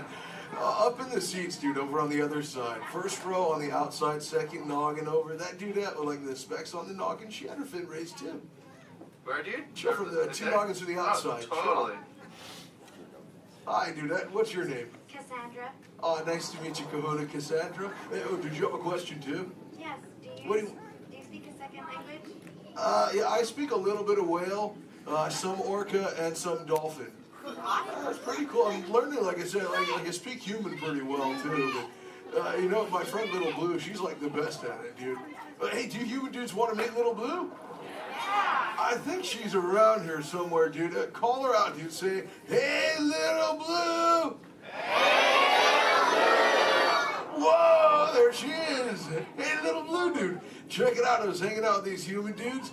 Cassandra over there wanted to know if I speak any other lingo, dude. I told her I was speaking just a little bit of whale, dude. I can speak whale. I totally Okay, know. everyone, repeat after me. Hello.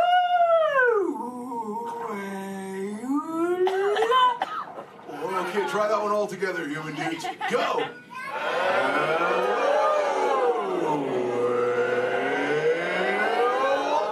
Wow, you human dudes speak whale really good, dude. That was just like excellent. Oh, too bad there's no whales around here, though, dude. You know, sometimes you speak whale and there are like 80 whales swimming around you. Yeah, totally. Not today. No whales around here, dude. No whales. No whales in the ocean. Try to speak sea. Where? Whoa! Oh, dude, look out! The humans call the whale, dude! Grab shot! Swim away!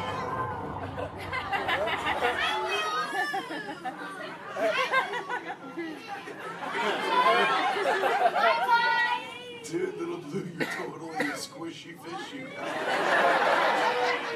What should we do?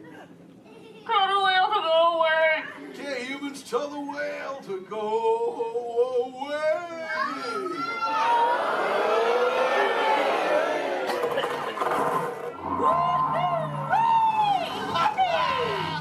That's excellent.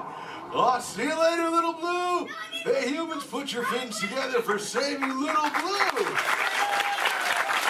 You so totally rock. Awesome. Thank you so much, human dudes, for sharing with me. I can't wait to get home and share all this knowledge with Squirt.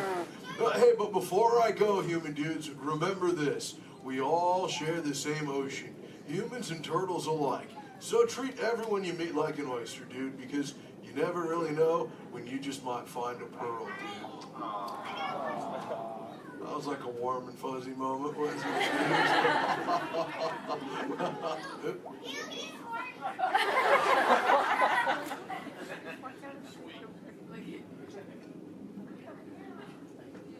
That wasn't me, dude. That was my twin. See you later, human dudes. Rock on! Later, Miss the Yellow Coachman! Awesome!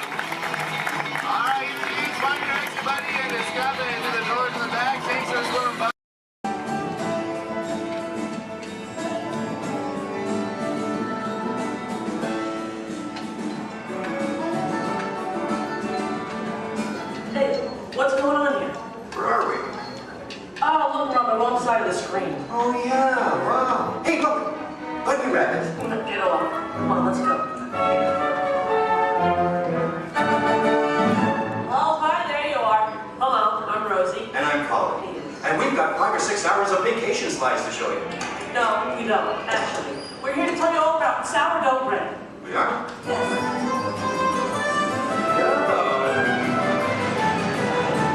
Okay, let's get started. Did you know that the traditional sourdough baking process goes back to the California Gold Rush? You're reading this, aren't you? No, of course not. I did some research. I made a few notes. So, my little encyclopedia, what exactly is sourdough? Well, it's a type of bread that doesn't use yeast as a leavening. These miners had agents? I don't think so. Look at them now. Isn't it nice to see the guys helping with the dishes? Now, Colin, did you know to make sourdough bread you need a chunk of what's called starter or mother dough? Wouldn't you need mother dough and father dough? No, just mother dough. These guys here used to carry a chunk of it with them in their bedroll to keep it warm. Well, that's an image I'll carry with me through supper time. Well, we're not talking 5-star restaurant here, we're talking grub. They would take the dough, put it on a stick, and cook it over the campfire. Isn't it true they used to strain their coffee grounds through a sock? I hope not. Oh, I love these guys. The Jefferson airplane. No. This is the Bodine family. And this is Isidore Bodine. He's the one who perfected the sourdough starter. Tastes perfected to me. Yeah. By the way, did you know they are still using the same sourdough starter that Isidore mixed here 150 years ago? Excuse me? Must have made an awful lot of it. You see, you have to save a little bit of the starter dough to mix with the next day's batch of flour and water to keep the fermentation process going. Hey, did you know that the strain of bacteria found in mother dough is Lactobacillus San Francisco? How did you know that? Internet. Hey, can we watch them bake something? Oddly enough, that's what we're here for. Great. You people go on ahead. I'm going to meet you in there. Colin, you stay here and make sure there are no stragglers, okay? Okay. All right, just form kind of a red line to my right. Good. They're on their way, Rosie. Okay, bye. I'll see you soon.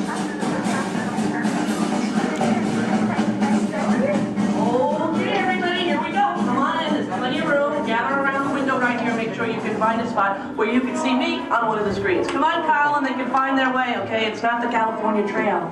We lost a couple to coyotes along the way. Oh, that's so sad. Oh, well, what do you do? Yeah. This is the bakery. That should be obvious to everyone. Even to... What's that? Oh, and I have one for you. Is that me? Look at you. Okay, I'm ready to start baking. What do we do first? Okay. First you get a hunk of the mother dough and mix it with flour, add a little salt and water, and that's it. Voila, the entire list of ingredients. Right. Here's some dough. Let's bake it. Oh, not so fast. From start to finish, it takes bakers about 72 hours to make a loaf of sourdough bread. 72 hours? Yeah. Yeah, what's your hurry? Relax, and all the roses. Okay, so what's next? Well, you know, bakers actually think of dough as a living thing. So after it's been beaten up and kneaded by the mixer, it needs to sort of relax and calm down. Seems pretty relaxed to me. Yeah. In fact, almost catatonic. Right. I internalize all my tension. Well, what happens then? Well, then we drop it into that funnel over there, above the divider. The divider cuts it into nice, even pieces. So for this, it has to be relaxed? Yeah. Okay, fine. Oh, what happens then when it goes down that conveyor belt? Well, it goes into the rounder. Do you know what the rounder does? Oh, makes it into squares? No. Tetrahedrons? No. Polygons? Is that your final answer? Okay, so now the dough is round. Yes. Then we have my favorite machine, the overhead intermediate proofer. Wow, it's like a little Disney ride for bread. Attention, please keep your little buns in the vehicle at all times. The device rolls the dough over and over from basket to basket, takes it on a little trip, letting it, once again, relax.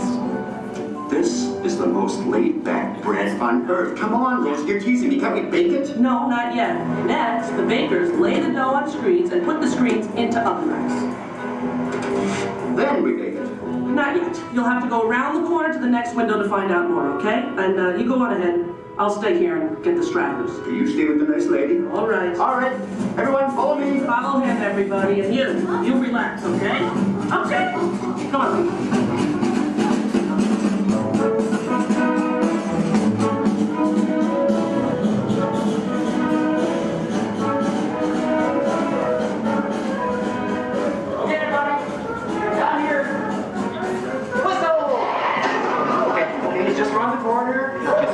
Out along this window. All right. Everyone, can you see me? Oh, nice shirt. All right. All right. Okay. Well, this, I guess, is the oven.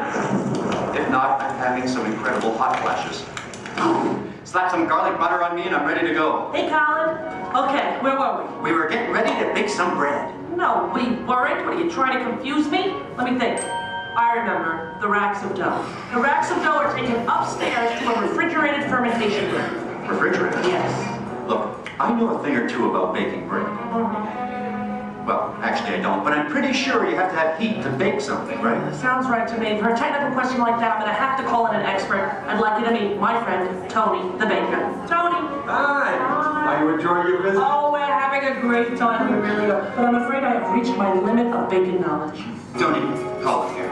Give us the lowdown. Don't you think we've coddled this dough long enough? Isn't it time to turn up the heat on this baby? Well, no. The dough needs time to ferment in a refrigerated, climate-controlled room. Now that gives the bread a better flavor, texture, and color. It takes about 13 to 16 hours. You know, I like a man who can cook. Then what happens? In the proof box, the dough is slowly brought up to about 95 degrees and 90% humidity. Why not just take it to Florida? All right, so it's baking now, right? Because it's rising. No, it's still fermenting. The dough triples in size now due to the expansion of trapped gases. Hey, listen, we all have trapped gas occasionally. Well, now the bread is scored, so it won't split with its baked. Oh, so now, I'm almost afraid to ask, it's time to bake it, right? Or do we have to take it out to dinner first? Maybe a bit of a rub-down? It's ready to bake. You're kidding! I hear they spin the bread around when they're actually baking. Is that true? That's right. And a mist of steam is sprayed on it from time to time. This gives the crust a beautiful reddish golden color. Oh, so I'm thinking I probably couldn't do this at home in the toaster oven. No, I don't think so. Listen, Tony, thank you so much. Yes. You were superb. I feel enlightened, enriched, fermented. My pleasure. Bye. Bye. You know what? I'm going to spray you down because I think you could use some of that golden Just butter. a little on the... Okay, that's enough. All right, the hair. You know what, deep frizzy. Ladies and gentlemen, the moment you've been waiting for. A masterpiece of the baker's art. What are you doing? Hey, what are you... Waiting for that. That's not yours. Tony gave it to me. Look right at me. He didn't look at you. That was ours to share, Colin. No, it's mine. It's all mine. One piece, please. One little piece? A tiny piece? I'm telling Mickey. All right, here. Yeah, you see? Here, don't tell Goofy I owe money. You do? Well, don't even ask. I don't even want to get into that. Goodbye, everybody. Have a great time here. Bye. I'm going to go eat. Sharon?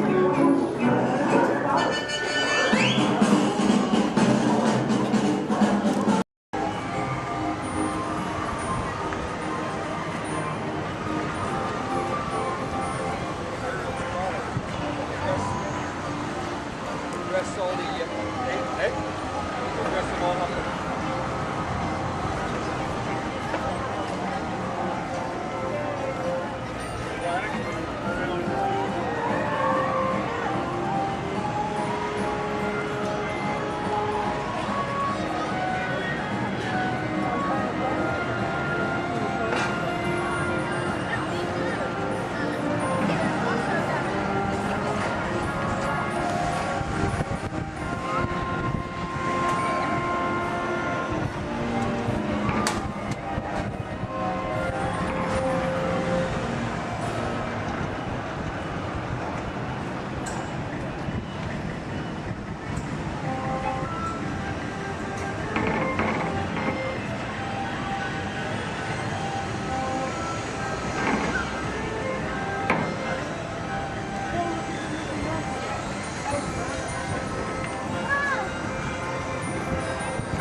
are losers.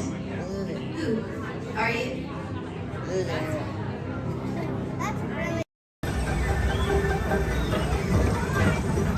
Attention all visitors from Galaxy M31. Please keep forward-facing tentacles clear of oncoming vehicles. Thank you.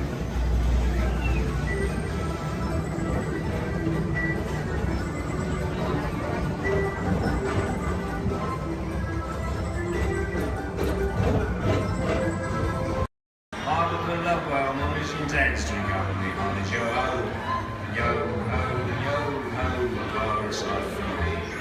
A toast to piracy and its many shiny rewards. As a career that could be more rewarding, drink up with me on his yo-ho. I humbly accept this magnificent treasure as my reward for a life of villainy, larceny, skullduggery, and dissecting. Drink up with me on his yo-ho. Virus life from me.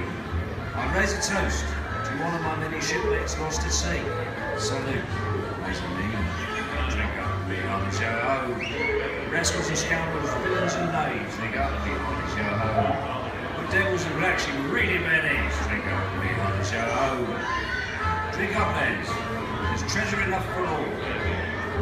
I shall take this paltry sum as a stipend to cover my expenses. Riches and jewels, drink up with me on his yo-ho, yo-ho, yo-ho, pirates love for me. It is true, I am a pirate, bloody good. That is bad. Drink up with me on his yo-ho. I'm foolish in so much gold just lying about hidden away. Some miscreant might be tempted to steal it, eh? Marauded and embezzled and even hijacked. Drink up with me on his yo-ho. Hijack. Ah, my feathery friend, you've a divine singing voice. Do help yourself for a trinket. Small one. Drink up with me on his yo-ho. Yes, 'tis a fine treasure. Your notes have temporarily some chromatic weeds.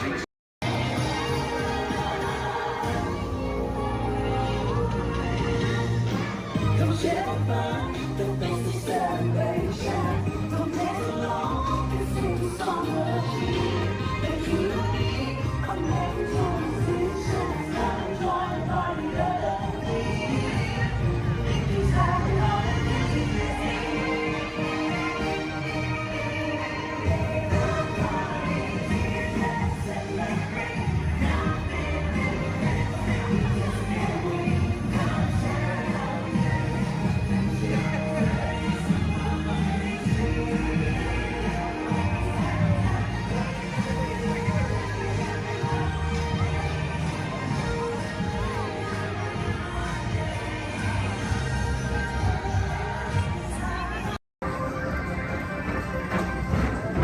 Attention all visitors from Galaxy M31. Please keep forward-facing tentacles clear of oncoming vehicles. Thank you.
supervising you. Here.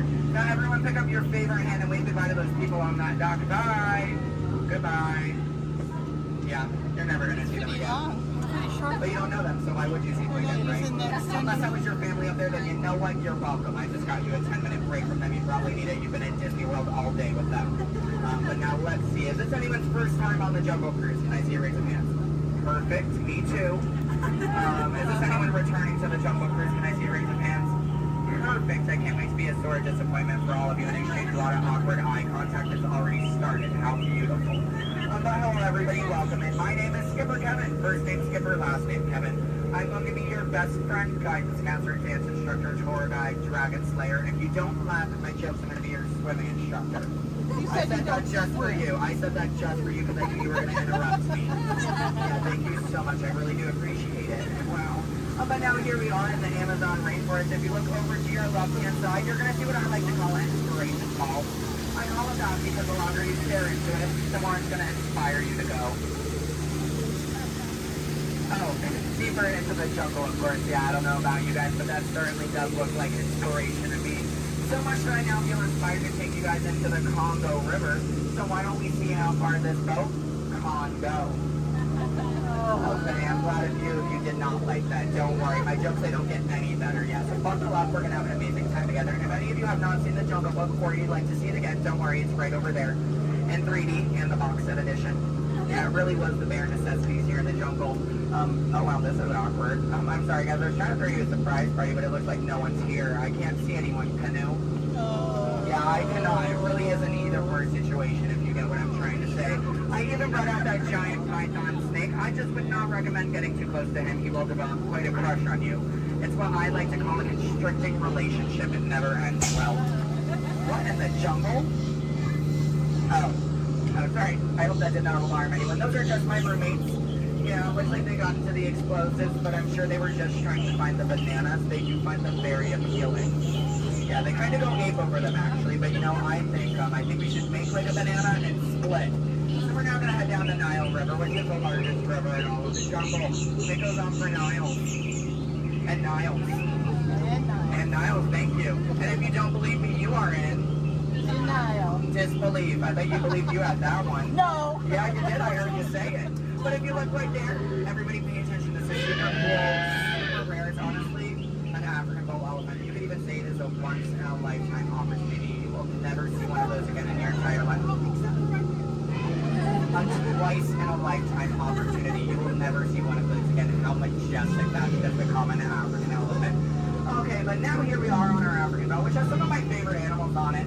If you look up behind those boulders, you're going to see those tall-necked cheetahs. Right here in the front, those are the ones that killed Mufasa. Over there, we have the scary-looking chickens. Look at all those chickens. And then we have that beautiful pride of lions protecting that sleeping zebra. Yeah, who am I kidding? I can't lie to you guys. That zebra's dead. Those lions are chowing down on some lunch right now. But kids, don't worry. I like to call that zebra plastics. There's lots of trust issues here in the jungle, I know. Wow. Okay, this is not something you see every day. Wow, all right. So, are you all looking like that's what you normally see on a Saturday afternoon? That's concerning you guys. I'm a little nervous now. I don't know about you guys. I don't think I have ever seen that many rocks on the beach before. Yeah, there's like, what, 200 rocks up there? Maybe 300 rocks. But then again, I'm not a geologist, so what do I know? Yeah, but what I do know is we're not going to look above the rocks. That just sounds like a lot of paperwork, and I hate paperwork. So instead, we'll ignore it and hope it goes away. Yeah. Oh my goodness, there they are. Those are my friends who are going to go to that surprise party. We have Old Smiley and Ginger.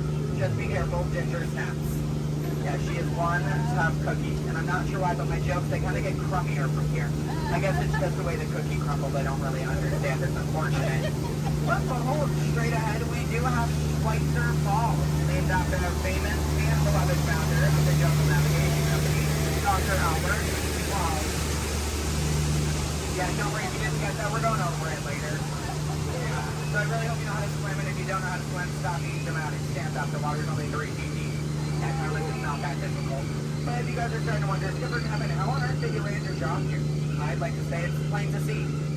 Yeah, I took a crash course, which was half off, and you know, I've been winging it ever since, but that's kind of the tail end of that story. There's not much to it.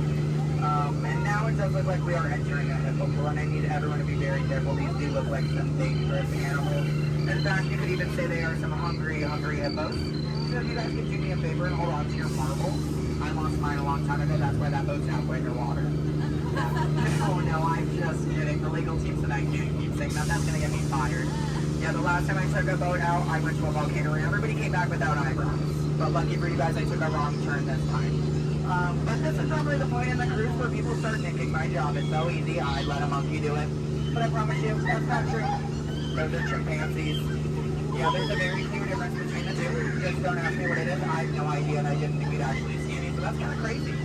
But lucky for you, I do have a very fun fact about monkeys. So apparently, humans eat more bananas than monkeys. But I don't know if I believe that, because I don't know the last time I ate a monkey, do you? Yeah, that's bananas. And don't worry, if you don't get that joke, I'll give you about 10 seconds. I got it. You're a late bloomer, you just need a moment to digest that one. You're welcome. Yeah, so please take your time. And it is now the moment that we have all been waiting for. It is the amazing, the colossal, it is the eighth wonder of the world. The backside of water! O2H! O2H! Alright, I got a few chemistry nerds on board. That was the reaction I was hoping for. Everyone else, don't worry, I only tell those jokes periodically. It just gets me by element sometimes, you know. I did have a joke about oxygen and potassium. You could say it's okay. Yeah. I also had one about sodium, but no, you guys don't look interested. So instead, we're going to head down the Mekong River into the ancient Cambodian shrine. If you've never been in there before, be careful. There is a 10-foot drop. So make sure your seatbelts are buckled left to right and tug on that yellow strap. Yeah, if you're looking for your seatbelt, you can't find one, hold on tight. Let me know how that goes for you.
But don't worry, it's not. Yeah, and as a double feature, if you look up ahead to your right, you're going to see those two baby elephants playing under a full moon. Yeah, I bet you don't see that very often, do you? No, I'm just kidding. Don't answer that. If you do see that often, I don't want to know why. That's weird. Please keep that to yourself, okay? But you know, since we are here in the jungle and there are plants everywhere, I'd really like to take a moment and show you guys some of my favorites. So, that one.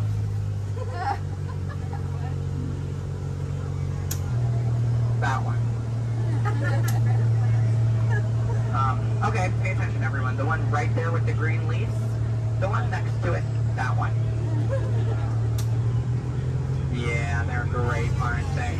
Yeah, sorry if you wanted their names. I don't know any of them. I barely know how to do this thing forwards. Yeah, so I can only give you so much. But what I can tell you is I'm sorry to let you know. We're coming up to the end of our cruise. You know that's happening because look to your left, that's a gift shop. Everything at Disney ends with a gift shop. It's how we steal your money. Yeah. And it's our Lost and Found gift shop, which is sponsored by everything you've left behind over the last 5 or so years. So thank you so much for keeping us in business. I really do appreciate it. And if you're curious about who's in charge of this gift shop, I know it can be kind of confusing because there's a sign that says back in 15 minutes by Sam. That sign's been there for a few years. I have not seen Sam. I don't think he's coming back. It's also not those monkeys, because you know that'd be a monkey business, and we don't monkey around here in the jungle. That's completely unacceptable. It's actually that elephant, because did you guys know that elephants have the best memories in all of the jungle? I wish I had a memory like that. It really helped me with my job. Oh, fun fact about elephants. Did you guys know that elephants can grow up to 4 feet? Which which is super impressive. We only grew up to 2, one on each leg. And if you don't get that, look at your legs, look at theirs, you're gonna see an extra pair. If you see any more than 2 legs on yourself, go to a doctor immediately. Yeah, that's not normal, okay? And then if you're looking at that gift shop and you see anything you like, you might notice we have a whole bunch of hats in all different shapes and sizes. Once you get off the ride, just ask one of us skippers about it because, you know, we're really great at capsizing. It's something I think we've honestly perfected. But what I can tell you is that if you did enjoy your time here today, my name is Skipper Kevin. I'm trying to give you my full name. And I do spell it a little weird, so I'm going to go ahead and spell it out for you. It is spelled H-E-L-P space M-E. Do it that way, you will, okay? If you did not enjoy your time here today, then you know what? That's unfortunate for you. You willingly got in my boat and wasted 10 minutes of your own time. My name is still Skipper Kevin. Thank you for leaving. And I think I would go one step farther to say that out of all of my cruises today, you've been the most recent. No, I'm just kidding. I'm just kidding. You've actually been outstanding. Especially those of you who just awkwardly stared at me for 10 minutes. It's been mutually awkward. Yeah, I'm not a robot plot twist. I'm not an animatronic. I can move my feet off the floor, and I can hear and see everything you haven't done since you sat down. And you know what? That makes us like a family.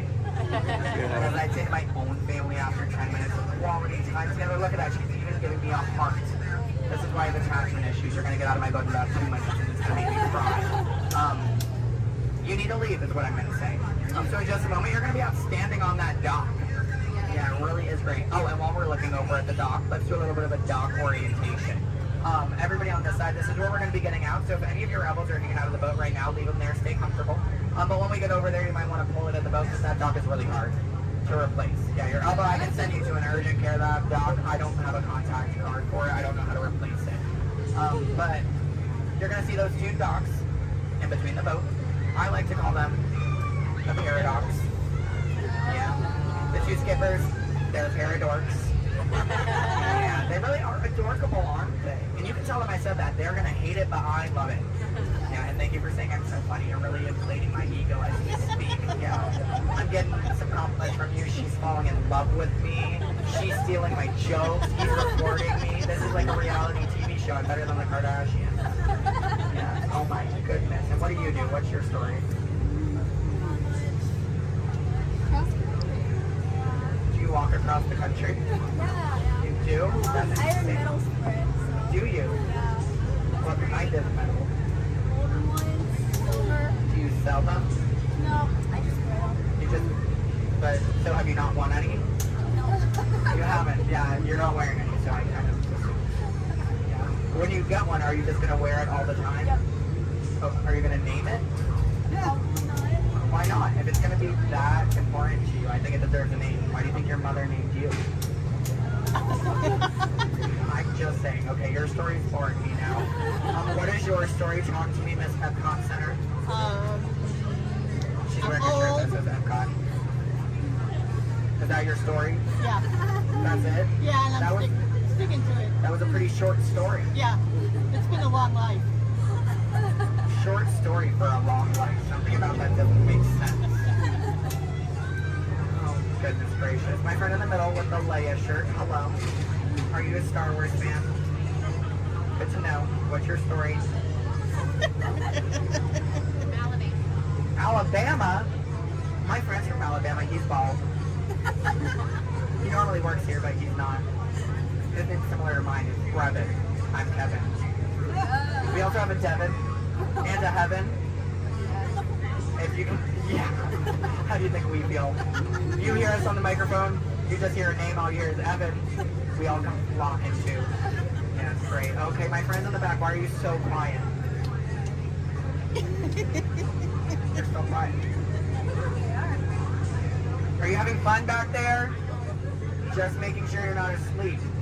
I mean, your bucket has a little no. You're wearing sunglasses. You're wearing sunglasses. He's behind my engine. Can't see any of you. And then, what about you two over there with the extra set of ears? How are you doing?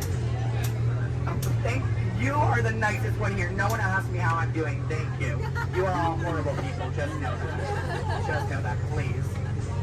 Except, well, no, you can love me all you want, but that doesn't mean you ask me how I'm doing. You know what? I think I'm ready to cut our time a little short together. So, now this is a word from legal. Make sure your hands, arms, legs, and feet are inside the boat. Parents, supervise your children. I don't have any, I don't want yours. Children, supervise your parents. I don't trust them, neither should you. And then number 2 they're holding on means that we have to do this 2 more times because you guys just didn't make me feel good enough about myself. So hello everybody, welcome aboard the world famous Jungle Cruise. My name is Skipper Kevin and I would never do that again. That's treacherous. The only thing I'm going to do is make you 2 times farther from the exit for your inconvenience. You're welcome. And I really would like to tell you what my parents told me on my 18th birthday. They looked at me and they did say, Skipper Kevin, happy birthday. Why are you staring at me? That's all they said. Okay, well now that you guys are just doing weird things, get out. Goodbye. Yay. Stop. Don't stop. I need it. Yeah, guys, give me a standing ovation. I am a middle child. I love validation. Yeah, thank you. Gravity. Now give me an angry look. You're going to do a little fight demonstration with one of my stuntmen. All right? Turn around. Here he is. My bad. You know what, Steve? I'm sorry. You're just too big for this. Why don't you go get set up with the desert scene, all right? Thank you for one help out. Oh, where are you going? We're not done. We're not done yet. He was a little big, right? Scared you a little bit? Sign that waiver, all right? You're good. You're good. Let me see if I can find you somebody a little bit more your size to pick on. Hey, Devin. Yes, sir. Come on over here. So I'm doing a little fight demonstration for our guests, and I've got a volunteer. RT, this is Devin. Think it's something real simple. Okay. Basic, all right? Nothing too crazy. Just listen to her. Do exactly as she says. I've actually got to go over notes. I'll be right over here if you need me. No problem. I'm like, hi. Okay, thanks for helping. So I guess I'm going to show you a few things. I'll make it super easy, but I tell you what, let's turn around. We're going to face this way, and you're just going to stand right here facing me. Just like, try not to move. I'll do everything, okay? Okay. All right, you guys. Well, when we're doing fight routines, taking a punch, it really is just as important as throwing one. Sorry, okay? I'm so sorry. I know you're okay. Okay, you look alright. Okay. Well, as you guys can see, you really can't get hurt if you don't have the right timing. Sir! Okay, I think I know what's happening. You're moving just a little bit. No, I'm not going to listen anymore. Okay, no problem. I'll wrap it up. Here's your little hat. You see, it just takes guts. Coordination. And a real level head.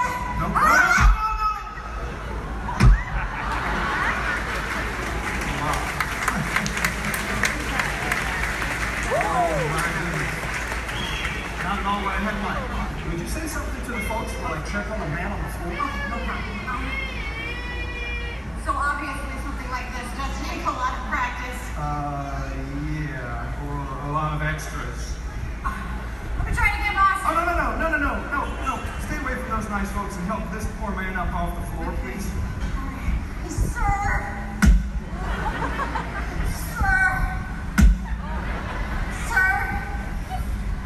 Ladies and gentlemen, that is indeed one of my stuntmen. Give it up for Mr. RT Lovato! Keep that applause going for all of our background extras! When the wind picks up just right, it can carry the scents and sounds from the lush jungle.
once upon a Christmas time parade.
Hello and welcome to Soarin'.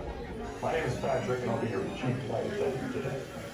We'll begin boarding in a few minutes, but first I'd like to acquaint you with some important safety information. When the doors to your flight open, please take a seat and store all carry-on items in the underseat compartment. This includes cameras, purses, hats, and of course, these little beauties. Next, fasten your seatbelts, inserting them into the buckle on your right. If smaller aviators don't measure up to the height indicator on the seat, just put the belt through the loop in the center strap before buckling it.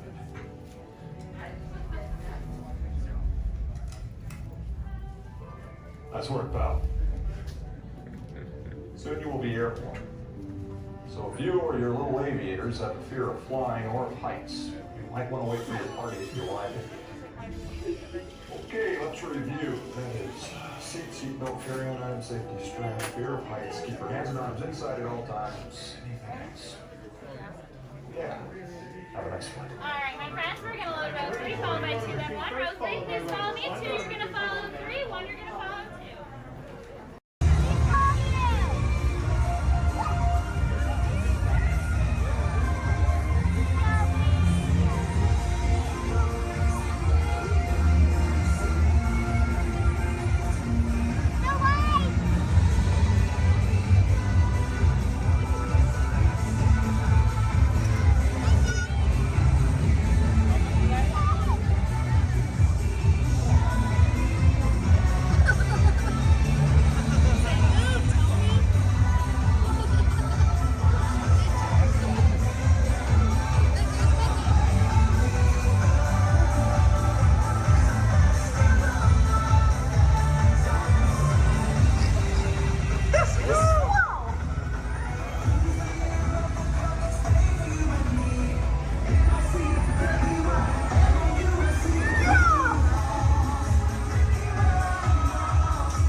Disneyland Railroad. We're embarking on a grand circle tour of the Magic Kingdom. We'll be stopping at New Orleans Square, Mickey's Toontown, and Tomorrowland. We'll also visit the Grand Canyon and make a trip back in time to the primeval world and the age of the dinosaurs before returning to Main Street Station. As we begin our journey, remember that for a safe trip, you need to stay seated, keeping your hands, arms, feet, and legs inside the train. And please watch your children. Bienvenidos a bordo del Disneyland Railroad. Para su seguridad, permanezca sentado y mantenga las manos, brazos, pies y piernas dentro del tren y cuide a los pequeños. Gracias. Our first stop is New Orleans Square Station. But to get there, we need to pass through the wilds of Adventureland. It may seem peaceful through here, but trust me, it's a real jungle out there. Literally. So be on the lookout. You just never know what might be lurking along the rails.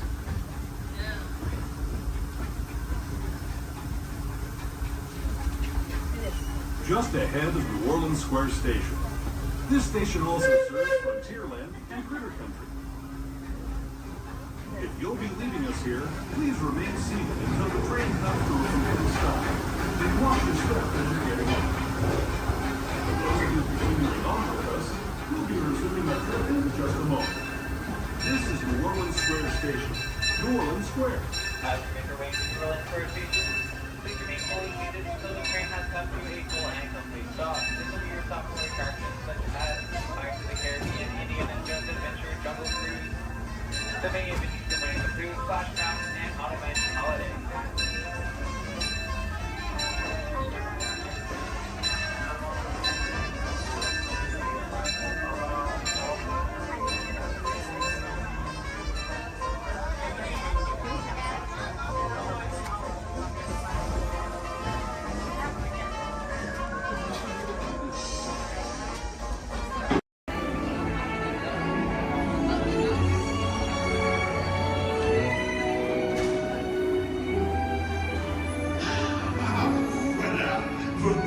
Venez, suivez-moi.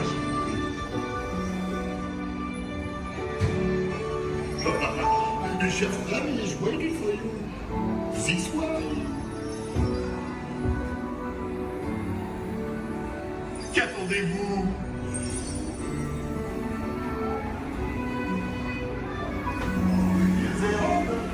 Des invités pour le dîner? Yes, but here. Vous n'aurez pas idée à Concovin? Non. A simple omelet? Too simple. What? Mais oui, that's it.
What are you doing? Que manigocez-vous? Out of my way!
bienvenue chez Rémi. À bientôt et bon appétit. Et oui, gros.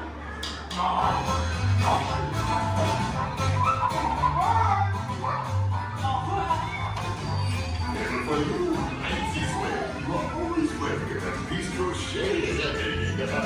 Au revoir.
To those who just joined us, welcome aboard the Disneyland Railroad. To ensure a safe ride, remember to stay seated with your hands, arms, feet, and legs inside the train. And please, watch your kids. Para su seguridad, permanezca sentado y mantenga las manos, brazos, pies y piernas dentro del tren. Y cuide a los pequeños. Gracias. We're now entering Splash Mountain, where every day is a zippity-doo-dah day. If you look real hard, you might just find your lap in the place.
Disneyland, where you'll find many of your favorite Disney animated characters and stories. If you'll be leaving us here, please wait until the train comes to a full stop. Remember your personal belongings, then step carefully from the train. You all have fun and say hi to Mickey for me. For those of you continuing on with us, we'll be resuming our trip in just a moment. This is Toontown Depot.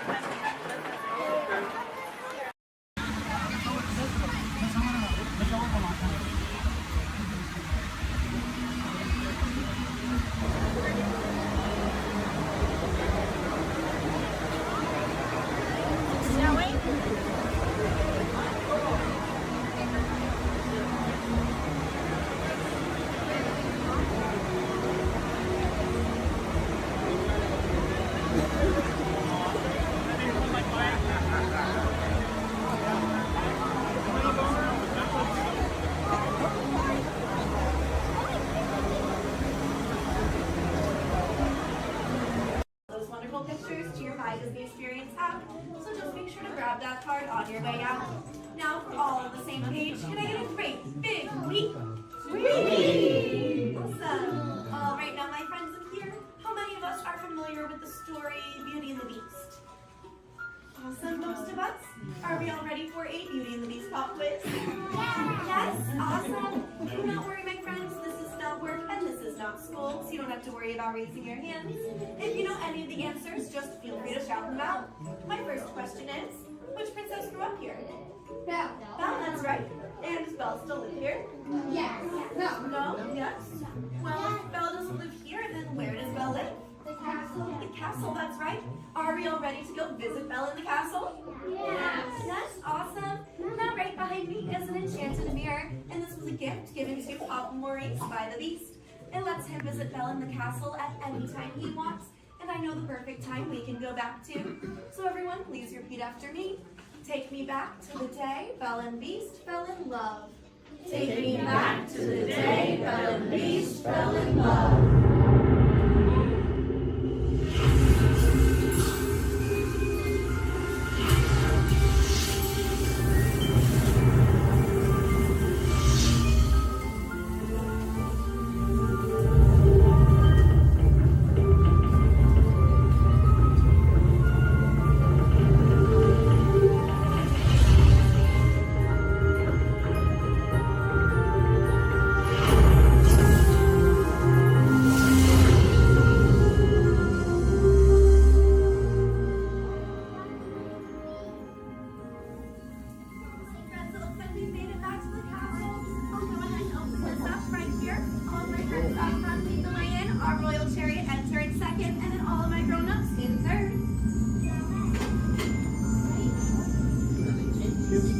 Here we go. All right, all my children, my kids, get to us. Do you smell carrots?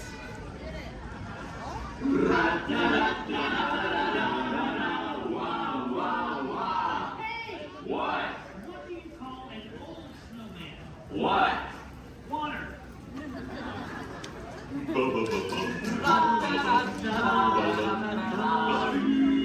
Hey, what? Where does a snowman keep all his money? Where? In a snowbank.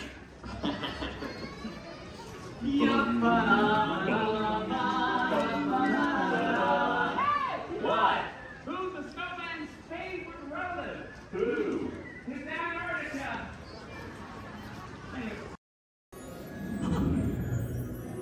Oh boy! Oh, steady! Whoa! Hi, Mouseketeers! Well, oh yeah, so hang on. Anything goes. You ready? And let the show begin! Here's my pal Walt to tell you how the magic is made. There's a lot of satisfaction in developing ideas into reality. When we consider a new project, we really study it. Not just the surface idea, but everything about it. And when we go into that new project, we believe in it all the way.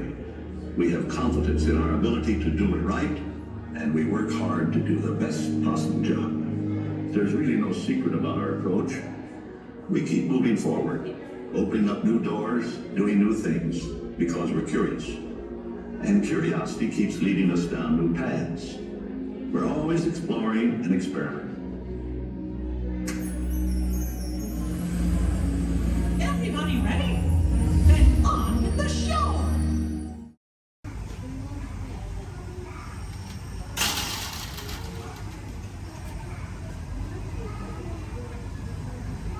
Aboard!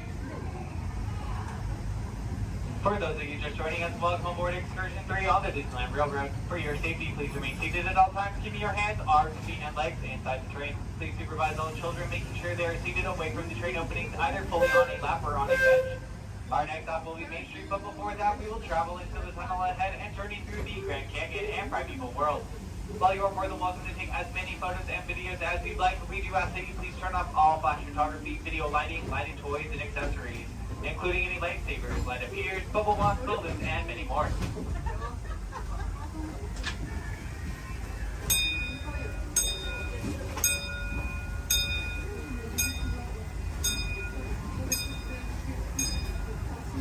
To those who have just come aboard, welcome. The next leg of our journey will take us from the fantastic world of the future to the breathtaking beauty of nature's own design, the Grand Canyon. For your safety, stay seated with your hands, arms, feet, and legs inside the train. Watch your children and no flash photography. Para su seguridad, permanezca sentado y mantenga las manos, brazos, pies y piernas dentro del tren y cuide a los pequeños. Por favor, no tome fotografías con flash.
That was the Grand Canyon as we know it today.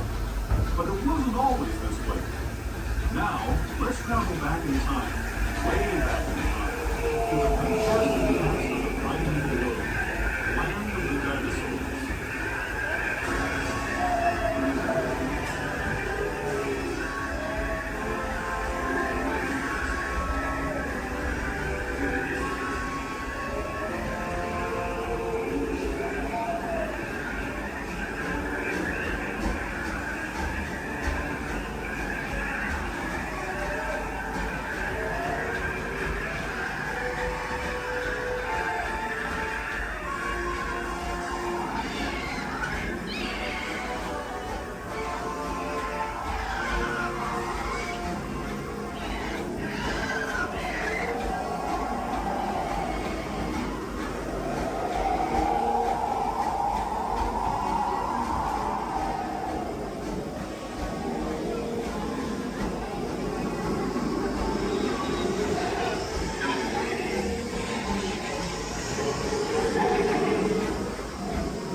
We're now returning to our own time and to Main Street Station, gateway to Disneyland.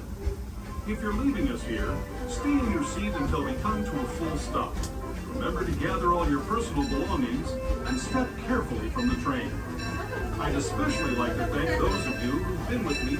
As we make our way back to Main Street Station, please remain fully seated until the train has come to a full and complete stop. As a reminder, Main Street Station has there are no ramps or elevators, so we do not wait on any options or stand wheelchairs, only the sleep seats at the very bottom of the exit stand.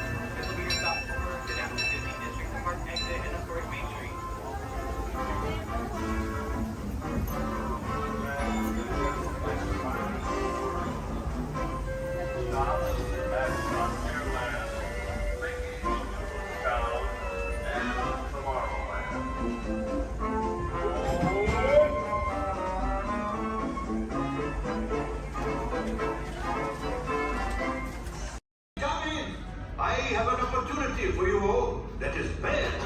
Dangerous. I was going to say profitable. You think I'm so heartless I would send my friends into danger? You insult my honor. And believe me, I have very little honor to insult. We'll talk later. We'll do everything around here.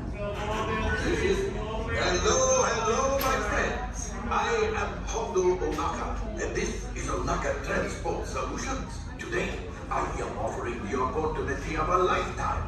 I need flight crews to transport this valuable merchandise across the galaxy. Pilots to navigate, engineers to operate the ship, and gunners to defend the shipments. And that is where you come in. Oh, the Millennium Falcon. On loan for some very fast and very profitable expeditions. Chewbacca, my fine furry friend. Yes, as we agreed, you let us use the ship, we'll give you the supplies you need. It's a win-win. You help the resistance, and I get all the profits. The first order will never know we were there. Okay, time to go, so, bye-bye. We better go before he changes his mind. Move along, my friends. Listen carefully and remember, the better you work together, the more you earn. Your lives and my profit depend on it. Now go.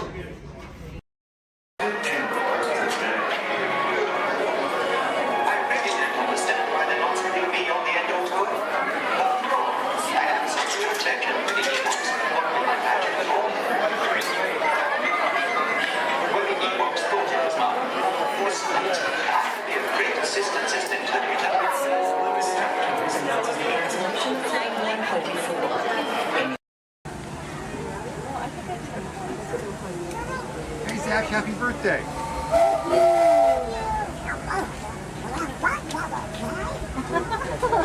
Who's that?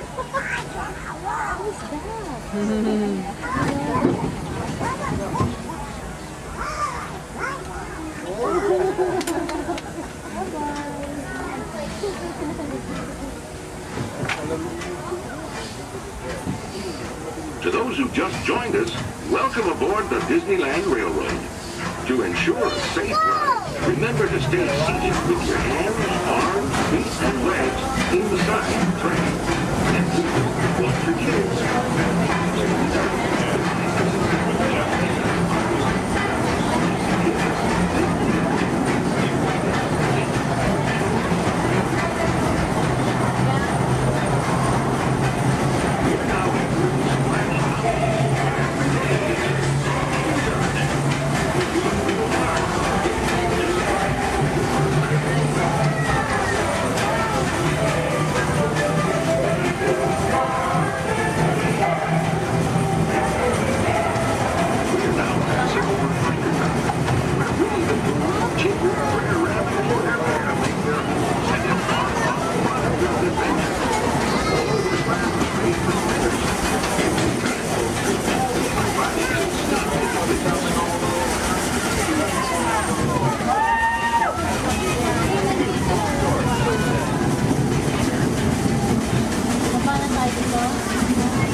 Boys and girls, we're on our way to Toontown Depot.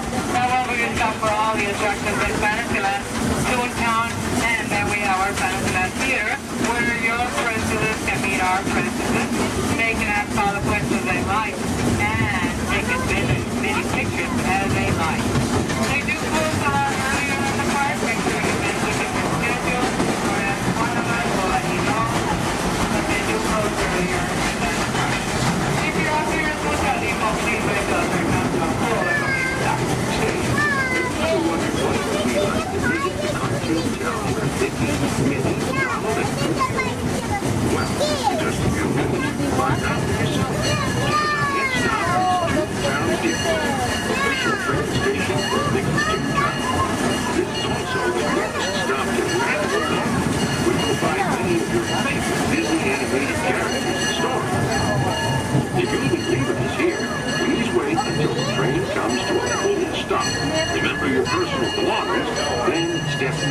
from the train. You'll have fun and say hi to Mickey Mouse. For those of you continuing on with us, we'll be resuming our trip in just a moment. This is Toontown Depot. Pilot, push the flashing button to take off. Pilot on the left. Move your stick to fly right and left. Pilot on the right. Pull back on the stick to fly up. And push forward to fly down. Oh, that's it. Julie, sorry. Okay. Are online. Sorry. Pilot, hit the booster. Well, let's go get that fly down. Pilot, make the jump to light speed.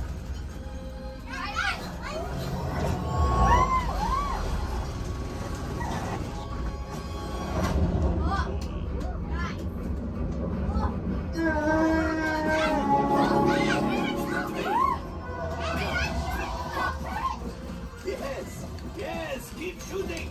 I'm shooting. I don't know what I'm shooting. They've locked onto us. Take evasive action.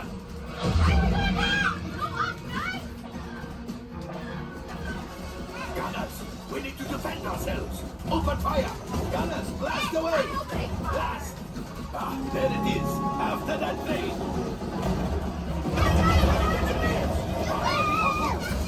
Excellent. Now, gunners, shoot the cargo free. Left pilot brakes. I can't stop. That could have been much worse. Okay, it's much worse.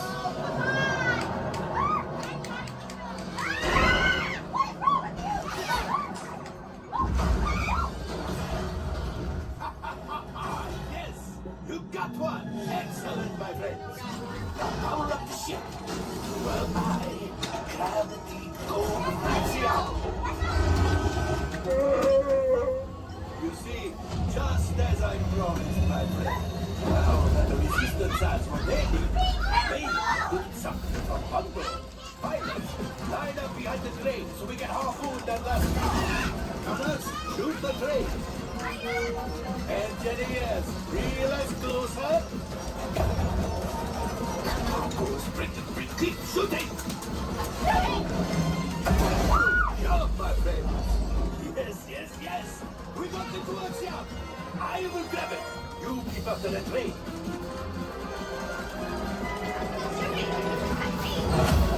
Gunship? Oh, that's ridiculous. Things are getting too hot.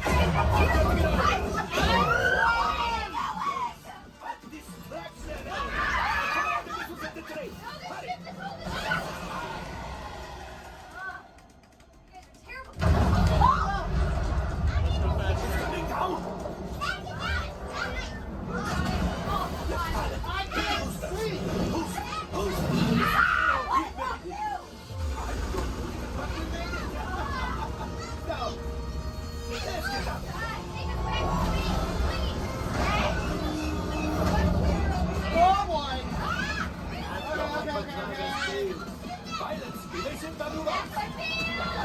We've got company. Who is right? We need them back behind the resistance. Only 3 left. He's the last. Watch out!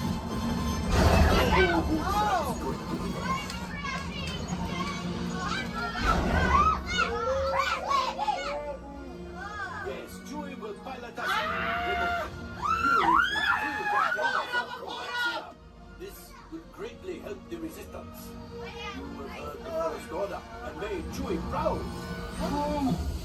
Now, after my modest profit, your cut minus what you owe me for damaging the Falcon. Not bad. I was doing it better than that.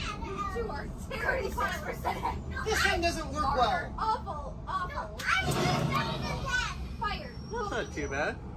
All right. Damage report. I'm driving next Engine time. failure. All right. Hyperdrive leak.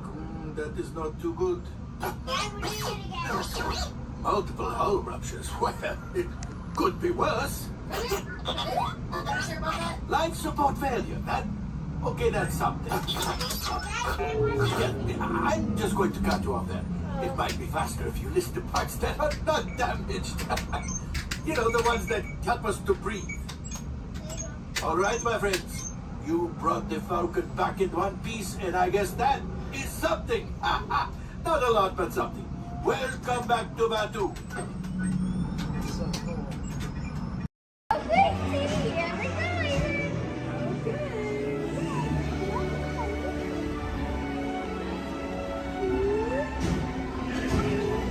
How are we going around?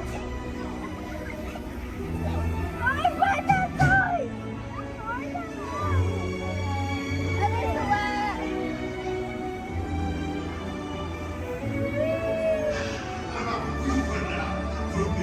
Venez, suivez-moi, je vous prie. The chef Happy is waiting for you. This way. Qu'attendez-vous?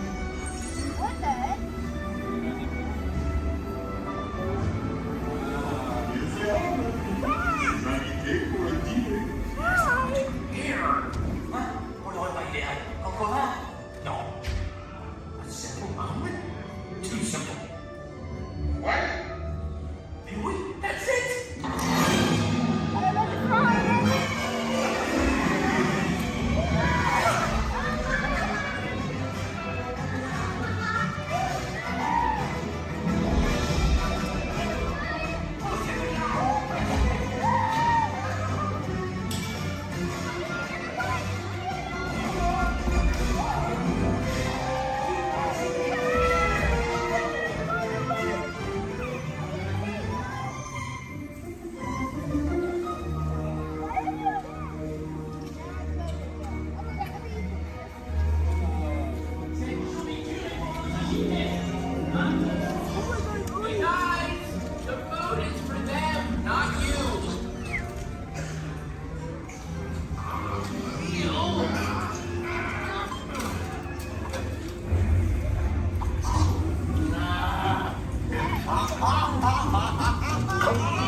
What are you doing?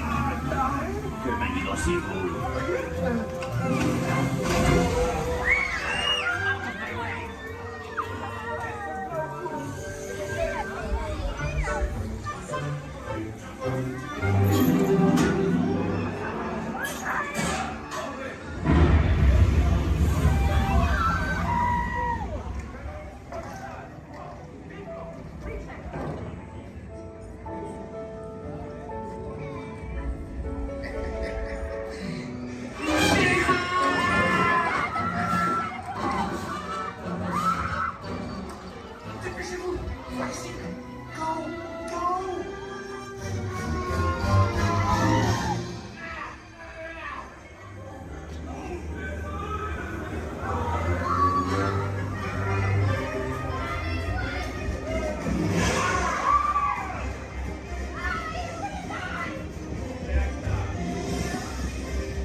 Greetings, Terrans.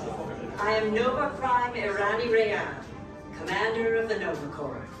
On behalf of all Xandarians, I hope you have enjoyed exploring the wonders of Xandar. As you have seen, your world and ours were born of the same moment, one which you refer to as the Big Bang. As such, we are all galactic neighbors in a vast universe which we and countless others share. For you to travel to Xandar would take 2.5 million years, assuming you had a ship that could fly at the speed of light. So we decided to come to you. But even we could not have reached you so easily were it not for the Cosmic Generator, an advanced piece of Xandarian technology that creates jump points, artificial tunnels that act as shortcuts, linking distant points in space. It is our desire to share this wondrous technology with your people, so that together we might explore new worlds and create a brighter tomorrow. And now, as the culmination of the wonders of Xandar, you will be teleported to a Nova ship above your planet for a demonstration of the Cosmic Generator. I trust you will find it an unforgettable experience.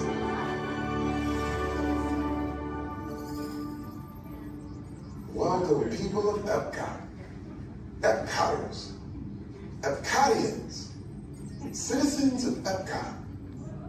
Does anyone know what they call themselves? What? I'm on? Someone needs to tell me when I'm on. Welcome, Epcot Terrans. I am Centurion Tal Merrick, and we're just about ready to teleport you up to the ship for the demonstration. As you're about to enter a secure Nova area, I must ask you to put away your Terran communication devices at this time. Recording of any type is strictly prohibited. I am very serious about this. Now, please step forward into the chamber. You're gonna love this.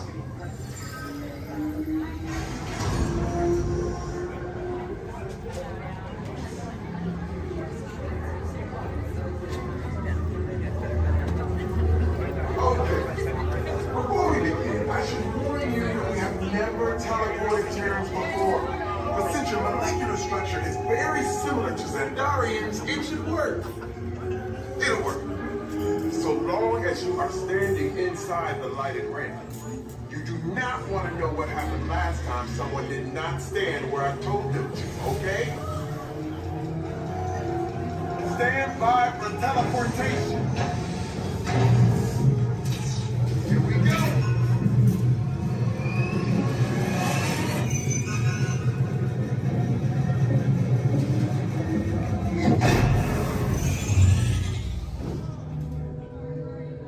You made it. I mean, of course you did. Nova Prime, they're ready. Excellent. What you see before you is the Cosmic Generator.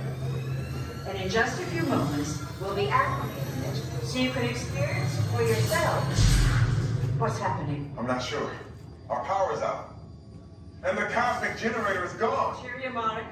Go to Code Red. Prepare the fleet. And call the Guardians. Now. There is no cause for alarm. Turn off that alarm. I've got an important transmission coming in. Hey, what's up, Nova Corps? Our Cosmic Generator has been stolen. What? How? Why didn't we think of that? That thing's gotta be worth a fortune. I am Groot. Good question. Yeah, who do you think took it? Perhaps that really big man outside your ship. Well, that is a big man. I need to alert Nova Prime. That's not creepy at all. This species has failed. Wait, whoa. We didn't even know there was a test. He's got the cosmic generator. He's creating a new jump point. Jump point to where? It's some kind of mutant jump point. It's going back to the dawn of time. Dawn of time, why? To erase an error. Well, that doesn't sound good. Your time is over. Wait, what do you mean? What do you mean it's so vague? The jump point is closing. Hey, Nova Dude, your Nova Corps need to follow that whatever it is until we get there. We can't. Our power is down, and I've got to get these Terrans onto evacuation shuttles. I got it. I reprogrammed the shuttles to follow them through the jump point. Wait, what? Look, they're our only chance of keeping track of that whack job until we get the cosmic generator back. Piece of cake. Wait! There's cake. Where's this cake? The odds are impossible, Yep. but it's our only shot. Good luck. Are you sure you can control it? Come on, it's me. We got this. We're all toast. First it was cake, now there is toast. This plan is making me so hungry. Terrans, listen up. You need to make your way to the evacuation shuttles now. We'll follow the fleet when we get our power back. I mean, when we get our power back.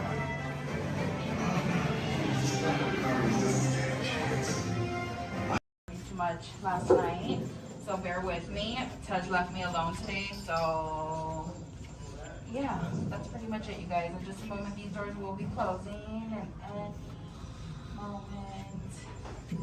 Oh my God. Okay, so yeah, you guys want a tour of the war room? Okay, so basically, we've got some monitors over here. My name is Jamie, by the way, you guys. Oh, and there is Tej.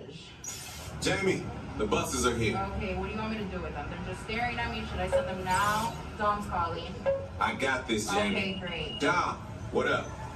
Tej, just got a heads up from Hobbs. The FBI is about to raid your location. Crazy. Man, they always ruining our fun. For real. It gets worse.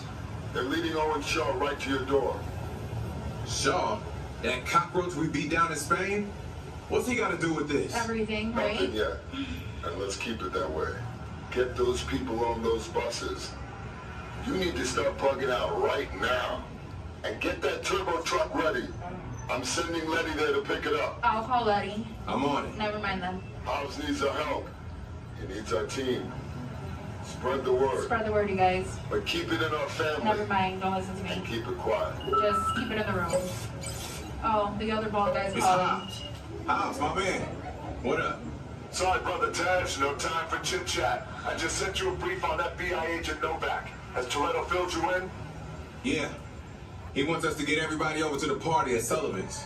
Sounds like a plan. That party is a ready-made diversion. Keep it going. We need to discuss how you're going to get all those civilians out of there without tipping off the FBI. Crazy. Okay, hold on. Let me get everybody squared away, and we'll talk offline. Copy that, Tej, and let everybody know. Shut off your cell phones. Don't listen We to don't him. want Shaw tracking your He's locations. overreacting. Just put it on silent. Okay, Jamie, Yeah. you heard the man. I heard him. It's about to go to a whole nother level. Crazy. Send everybody to the loading dock. All right, you guys. Well, you heard him. Have fun. If anything happens, my name isn't Jamie. Okay? Peace. Your secrets we urge.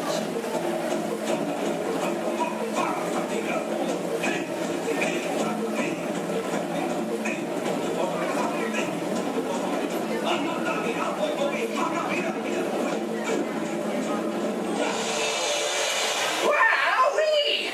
Phew, that's almost as much fun as New Year's Eve in the orange groves. Well, we did get the mind carried away, Yeah.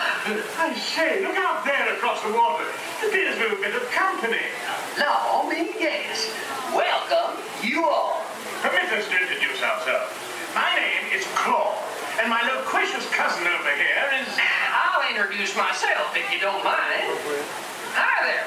I'm, well, now let's see now. It's right on the tip of my beak. Clyde Birdbrain. Oh, yeah. I'm Clyde Birdbrain. I say, perhaps you good people have never conversed with toucan birds before. Well, neither did we, till one day we discovered this magic sunshine pavilion. By Jove, yes. I remember just how it happened many, many birthdays ago. There we were in an explorer's launch on a mysterious river in deepest Adventureland. Off in the distance comes the fierce roar of an African lion. And as we round a bend in the river, a huge bull elephant bellows forth in protest of our intrusion. Suddenly, the treetops explode in a frenzy of outraged birds. Oh, come, you John will do better than that. I can jolly well do one at a time.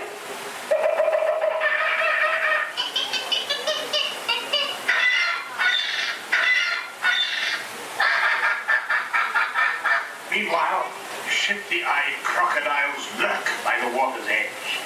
Lurk, lurk, lurk. And the giant python slithers down from an overhanging limb. What's happened? What's wrong? I can't stand snakes. Don't be ridiculous. I'm only relating a story. All right, Clyde, enough is enough. That wasn't me. I never even opened my beak. Huh? Excuse me, I hate to interrupt such an exciting story, but they're calling us for the show. Land's sakes, it's already showtime? Land's sakes, yes, it's already showtime. But I believe it's your turn to make the announcement. Righto. Ladies and gentlemen, boys and girls, gather up all your cameras, purses, and other articles, and now turn to your left towards the tall doors. When the drums begin, they'll open magically to lead you right into the Sunshine Pavilion. Is everybody ready? I say, have a good show. A real tropical serenade.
Remain seated until your rocket ship stops, and follow the arrows to the flight deck. Welcome back, pilots. Travelers, for your safety, please remain seated until your rocket comes to that full and complete stop. Gather all your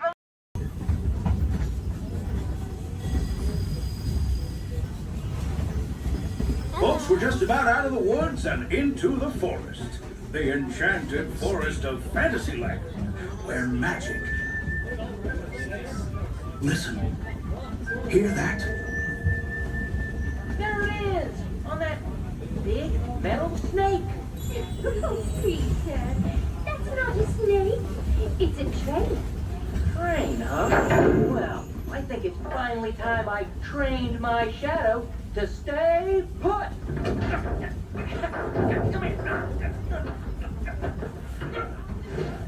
Hey! Get back here, Shadow! Shadow! Oh, Tinkerbell, we really must find some stronger thread. Told you it's enchanted, and not just the forest. From the tips of castle spires to the sands under the sea, magic and happily ever afters await around every corner in Fantasyland.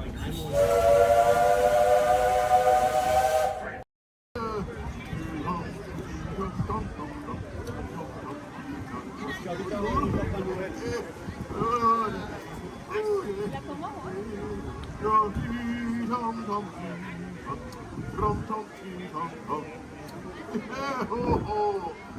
what a glorious day it is.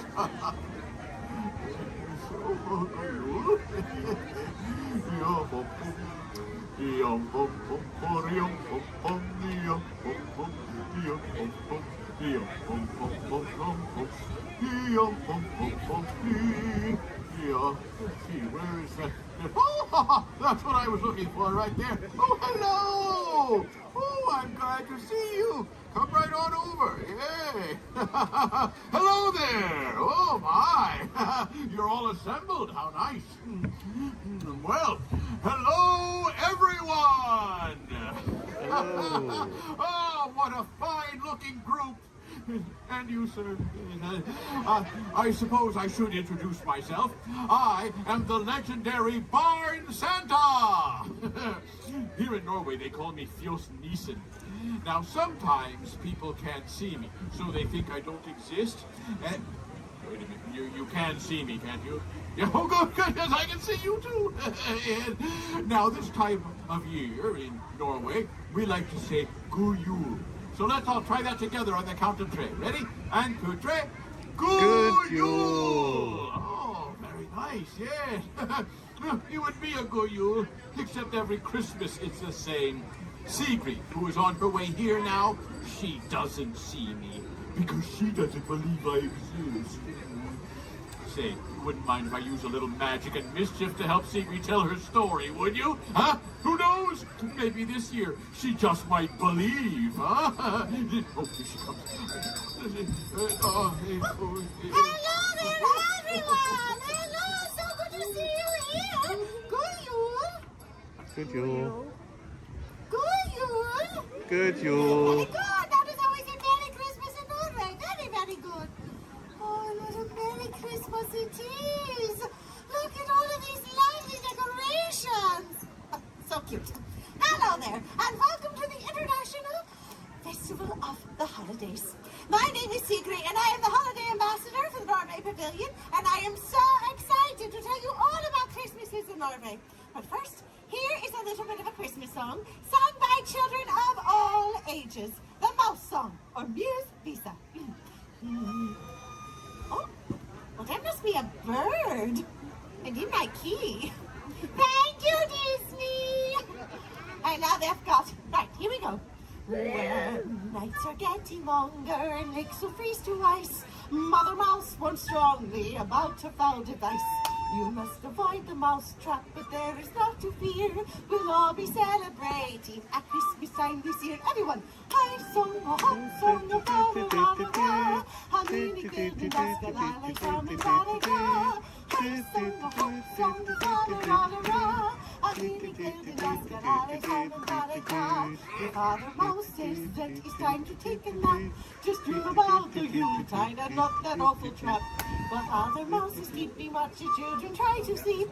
They all have Christmas carols instead of counting sheep. Again! Hey, and hoodoo and toodle-la-la-loo. A Merry Christmas season is good for me and you. A hen son, a hop son, a fa-la-la-la-la. A Julekväll in Daskalalis, Hamons Harry Claw. A Julekväll in Daskalalis, Hamons Harry Claw. Julekväll in Daskalalis, Hamons Harry Claw.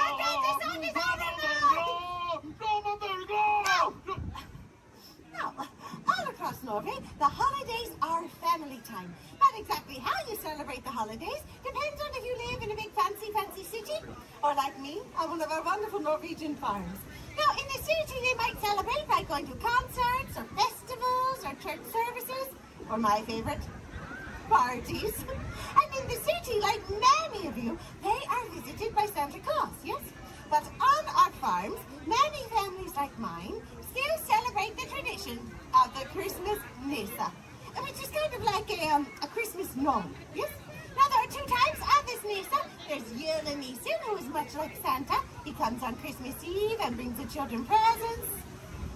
And then there's Fjusnissen, who lives in the haylofts of our barns. He's not creepy at all. Now, this Fjusnissen, also known as a barn Santa, is a wonderful yet strange little elf who is the guardian of our farm animals, yes, and our welfare. Now, most people believe that he looks like, he looks like this silly-looking stuffed toy over here, huh? He's so cute. Now, it is said that especially at Christmas time, you must treat your barn Santa with respect. For if you don't, he has been known to cause a bit of mischief in one way or another. I have lived on a farm my entire life, and in all of my Christmases, I have never seen this fierce Nathan. No, even when I was a little girl and all of my friends said that they could see him. Even my best friend, Marta. Oh, she was so excited. Sigrid! Sigrid! I saw him! I saw him on Santa! Last night they snuck into the barn while the porridge was still hot, just like we said we would. And then I hid behind the hay, and then there he was! Marta, you don't have to lie. I know the barn Santa isn't real. It's okay. But Sigrid, I saw him with my own 2 eyes. He was right there in the barn. Didn't you see him too, Sigrid? But I didn't see anything. So all this talk about the barn Santa is neither here nor there, is it? No, because we all know that these mischief makers do not exist, except in stories and in fairy tales, yes? Toodaloo! Did you feel that? No? Maybe I had too much coffee. What was I saying? Oh, yes. They do not exist. Unless they do exist and are therefore very clever and mischievous indeed.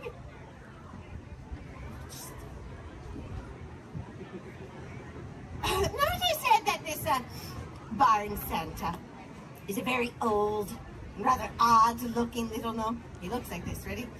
That's not true! I'm sorry, ma'am. Did you say something? No? Oh, now I'm hearing things. Oh, no. Christmas! Oh. In Norway is... It's my favorite time of year! We have festive decorations! Oh, like these! Over here! And, the smell! The smell of the holiday cookies just fills the air! But here's the best part! In Norway, we have a 3-day celebration! Toodaloo! Oh yes, we celebrate with a party! We like to party! We like to party! We like to toodaloo! Celebrate! So you celebrate! Our biggest celebration is on Christmas Eve. That would be ridiculous. I've had far too much caffeine today.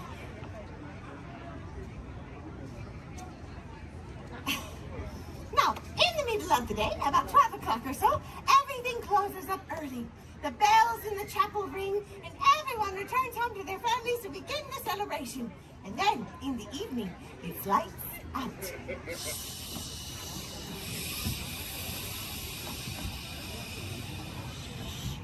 What is going on? The entire house is illuminated by the soft glow of candlelight. Now, after a big feast, everyone gets excited, especially the kids, because they know that in the next room is the Christmas tree. Now, all of the adults do the decorating, and the children, they are not allowed to see until... Mama! Mama! Is that tree ready?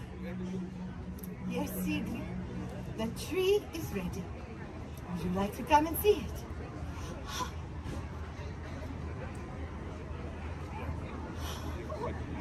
Mama! It's beautiful! Look at you all! Thank you.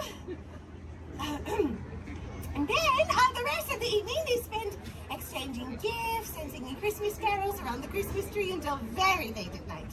But the children, they don't forget about their barn Santa, no. They leave him treats, too. Toodaloo! Oh, yes, they leave me treats, too. And in exchange, I watch over their crops for them each year.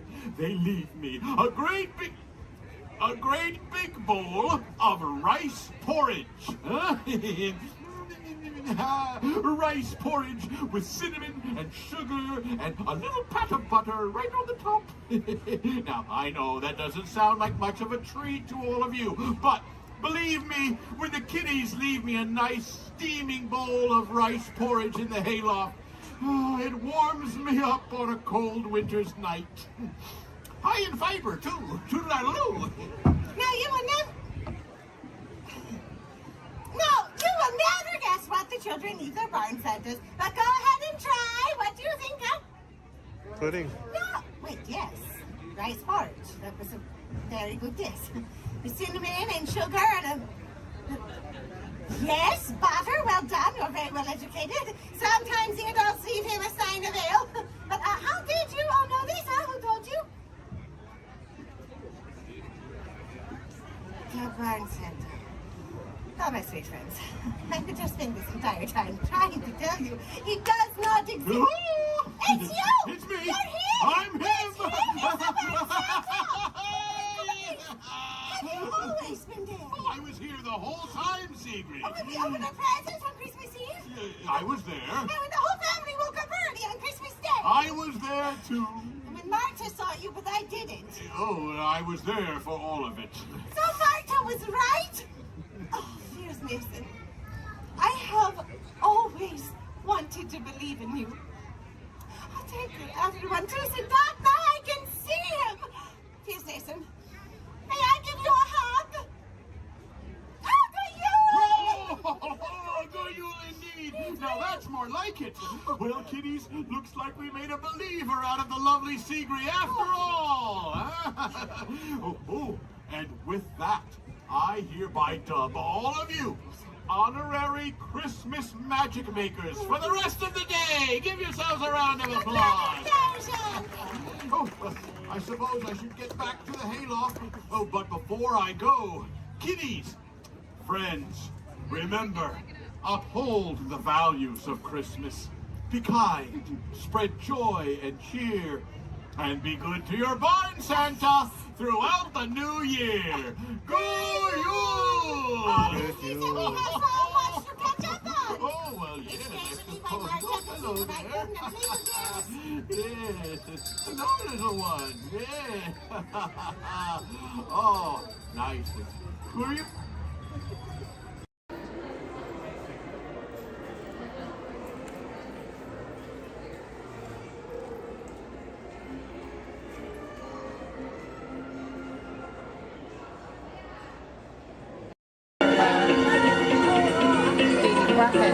Robots have been a part of our imagination for longer than you might think. The idea dates back to ancient times, when Egyptians created talking statues to serve and protect people. And Greek engineers built water clocks with moving mechanical figures. As centuries passed, inventors built many mechanisms to imitate human movement. These early robots captured everyone's imagination. Who knew? Perhaps one day a mechanical being might really be able to walk, talk. And here he comes, ladies and gentlemen, walking up to greet you under his own power. Even help people. In 1920, a Czechoslovakian writer was the first to call these automatic helpers robots. From then on, robots became popular in stories, art, and especially in the movies.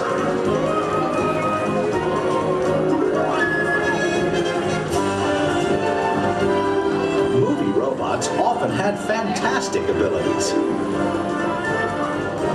And not all were helpful. Some were downright scary. Like most 20th century kids, Walt Disney grew up fascinated by robots. They quickly found their way into classic Disney cartoons.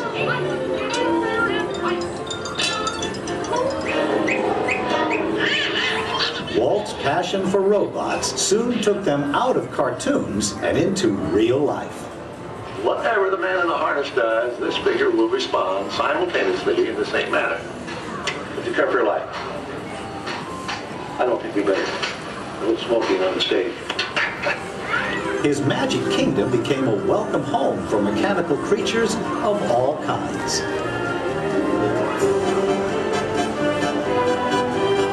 Walt's pioneering work in audio animatronics made robots familiar entertainers at Disneyland, delighting millions of visitors. Meanwhile, in the world of science, advances in hydraulics, microcircuitry, and digital computers were turning science fiction into science fact. Robots had stepped out of the realm of imagination. Today, they are everywhere we and they look. In outer space, in factories, even in our homes. For years, the biggest challenge robotics engineers faced was something we usually take for granted, the simple act of walking.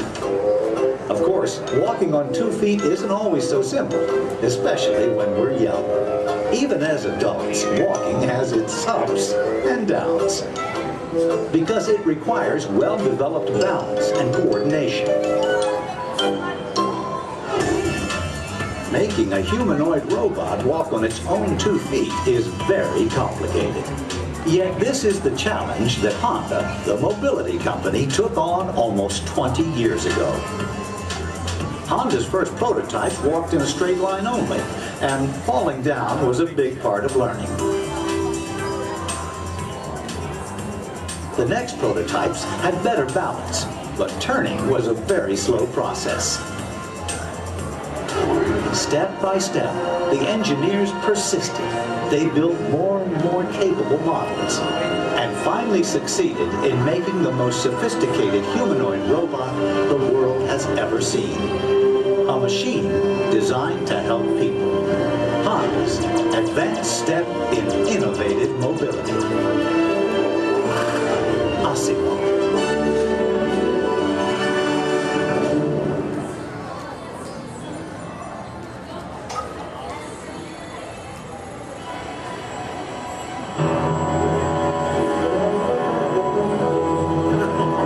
I know.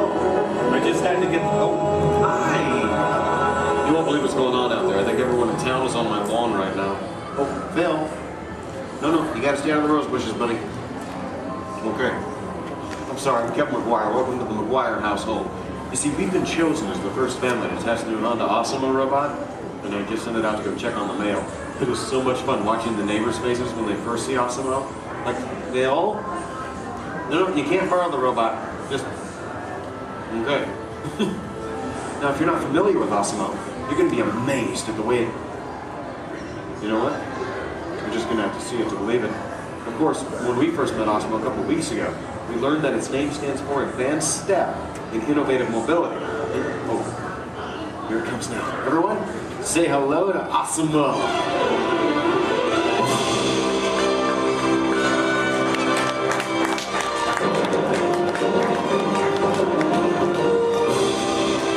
That's a good idea. Everyone welcome the newest member of the McGuire family, Asimo.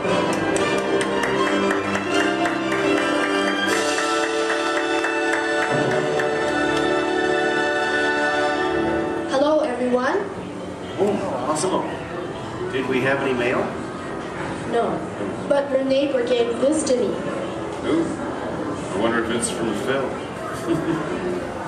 Oh no, it's an invitation to Cassidy's birthday party. My kids will be very excited, Asimo. Thank you, that was great. Well, I'm an amazingly capable humanoid robot. Yes. How can I help you? Well, actually, my parents are coming over later because my wife and I... Oh my goodness, I completely forgot. I was supposed to call my wife as soon as you got here. I was just having so much fun with the neighbors, but... You know what? We should probably call her right now. Come on, I've got her on speed dial.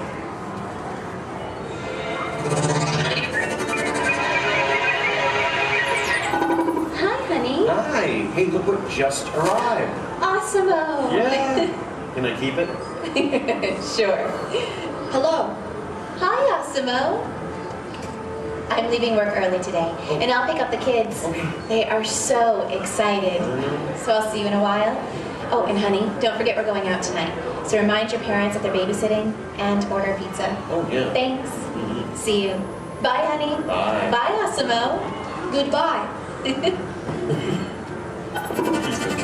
Well, Osmo, welcome to the family. Thank you. I just need to remember to order that pizza. What do you think, sausage or pepperoni? What am I talking about? Now, developing the world's most advanced humanoid robot didn't happen overnight. It took teams of Honda experts over 20 years to create this amazing piece of technology. And we're talking about experts in the fields of physics, anatomy, mathematics, computer sciences, chemistry, mechanical, and electrical engineering. Oh, check this out. Osimo? Come this way, please. Now, if I'm sitting down, or in a wheelchair like my wife, Osimo's camera eyes are at about the same level as my eyes, and this makes communication very simple. In fact, if you take a look at the screen, you can see Osimo looking at me. Hello, Osimo. Hello, Kevin. Oh, Osimo, please turn out to all of our new friends. And everyone, wave and say, hello, Osimo. Hello, everybody. And there you are. Now, you might be wondering why Osimo isn't on wheels or treads or something like that. Well, Osimo was designed to help people, and to be a helper in our world, a world where we need to reach for things and pick things up, or to navigate along floors and sidewalks, even just to climb a set of stairs. What better design than that of a humanoid robot? One that has 2 arms and 2 legs. And Osimo, how tall are you? I'm 4 feet and 3 inches tall. Which is the perfect height for opening and closing doors, or turning lights on and off, even working at table services, or just moving things around the inside of a house. And Osimo, how much do you weigh? I weigh 119 pounds. And I wonder what all that would be in metric. Carry the one. I'm 130 centimeters tall and weigh 54 kilograms. All right. Oh, and how fast can you walk? I can walk about 2 miles per hour. And in metric, that would be about... That would be about 3 kilometers per hour. Yeah, that's great, Osimo. Thank you, Kevin. Now, in order for a robot to operate in our world, it must have the ability to walk. And walking can be very complicated. Follow me on this. You see, with each step that I take, my brain sends thousands of signals at lightning fast speed throughout my nervous system. Now, these signals travel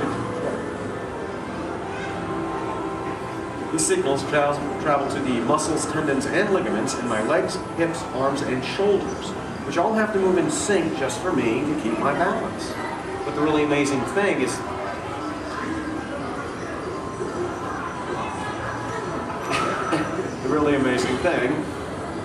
that Osimo does something very similar to this. It uses motors, sensors, and computers to keep its balance and walk like a human. Now, Osimo can also sidestep in a straight line or on a curve. And this makes navigating through a house with all of its constantly changing obstacles very simple. And believe me, Osimo, that move's going to come in very handy with my kids and all of their constantly changing obstacles. But what's even more impressive, not only can Osimo walk forward, but Osimo can also walk backward as well, constantly adjusting its center of gravity with each step, just like us.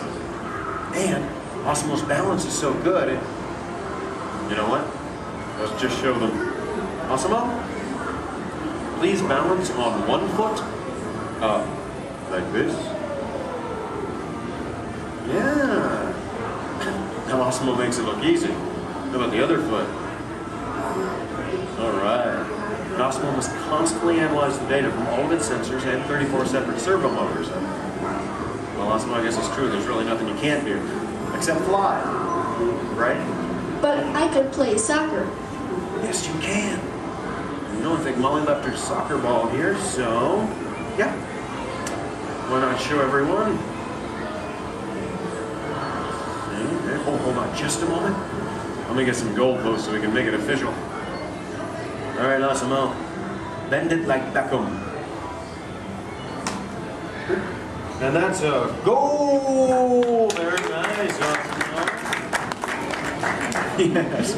Now it looks simple, but kicking the soccer ball actually requires some technically advanced balance, stability, and coordination. But you know, Asma, with your ability to understand vocal commands and navigate effortlessly through the environment, it's easy to see how helpful you're going to be around the house. Oh, telephone. Okay, Asma. I'll get it. Hey, is Osmo there? Yeah, right here. Hello. That is so cool. Osmo, we'll be home in like 5 minutes. Osmo, I told everyone in school they can come over and meet you. And I invited everyone in the neighborhood. Hold on. Also, your video. Yeah, Osmo, you're a star. Bye, Osmo. Okay, my kids. I know. How about a bye, Dad?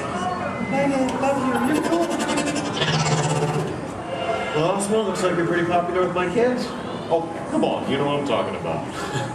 Actually, what my kids are talking about is Osmo's DVD, Step to Safety with Osmo, in which it shows how we can use Osmo's unique walking ability to help teach young children safe ways of crossing the street. But Osmo can be helpful in many different ways. In fact, Osmo, did you use your wireless networking capabilities to go online and look for tonight's weather forecast? Yes, I will go online. Great. My wife and I are going out for our anniversary tonight, so yeah. Partly cloudy, with a high in the mid-60s. Perfect. I'll just remind her to bring a sweater. We can have dinner on the patio. Now, even though Osmo's current role is to help her in the home today, someday Osmo might be able to work in dangerous situations, like fighting fires or working in unhealthy environments, cleaning up toxic spills. And there's even the possibility... But I'm not only designed to help, I can also have fun. I think I know what you're talking about. Everyone, would you like to see Osmo dance? Yeah? All right, how about this, Osmo? You lead, I'll try to follow. Go ahead and kick it.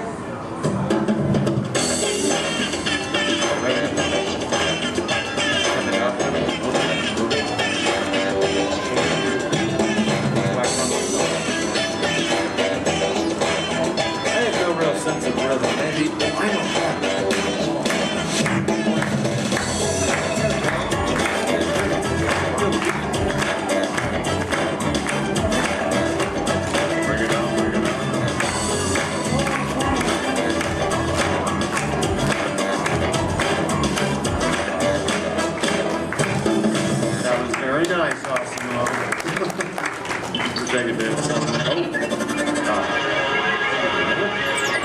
Hey guys. It's on, Dorothy. Hello. Oh, hi dear. Hi, Mom. What are you doing? Trying to keep the rhythm. Tell him we'll be over in a while. Oh, your father says to tell you we'll be over in a while to watch the kids. Okay. That's about the robot. Oh, did that cute little robot arrive? Yes, Mom. Osmo's right here. Oh, good. Well, we'll see you soon. Okay. Make sure our room is ready. Make sure our room is ready. Dad, I can hear you. We can all hear you. So. Can hear you, girl. We're good. Okay, honey. Bye. Bye. How do I turn this thing off, girl? Use the remote. Use the button on the right. My parents in technology don't always mesh well. There you go. Although, you know, this is the first time in a long time my parents have actually volunteered to watch the kids. I wonder why. It's a mystery. Anyway, if you'll excuse me a moment, I need to go check on them. A second, Osmo? Could you do me a favor? Yes, Kevin. Could you go upstairs and look into the room on the right to see if it's ready for my parents? Of course. Great. Now, what you're about to see is one of Osmo's most challenging maneuvers, made possible by combining all of its onboard technology. The ability to climb a set of stairs with balance and precision is a culmination of over 2 decades of research and development. Now, first, Osmo stops momentarily at the foot of the stairs and adjusts its position by reading a mark on the floor using the sensor in its torso.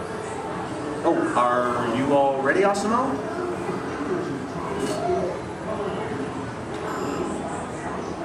I am ready. Okay, then. Go for it.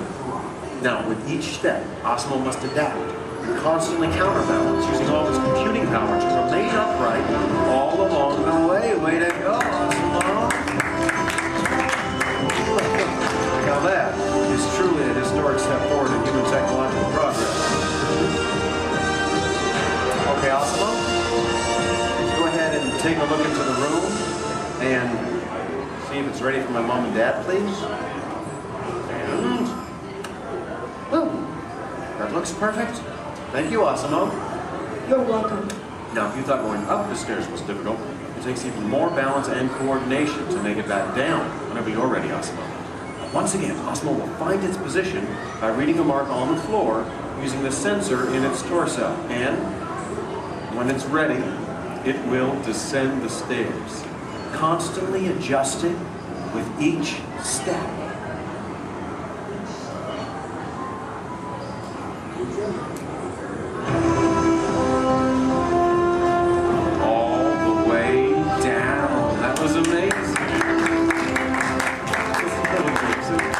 Honestly, Asimo, I don't think there's anything that can top that.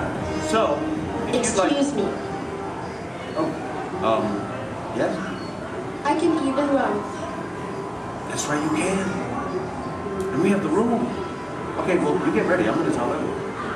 Folks, you're in for a real treat. This is something that I've heard about, but have never seen in person. You see, Asimo can actually run. Yeah. Okay, and it looks like Asimo's getting warmed up, which is something we all need to do before any physical activity. I mean, no one wants to get a cramp in a servo motor. Now, in order for Asimo to run, both of its feet must leave the ground at the same time, if only for a moment. And Asimo is the only life-sized humanoid robot in the world that can accomplish this, moving at speeds of nearly 4 miles per hour, or in metric, 6 kilometers per hour.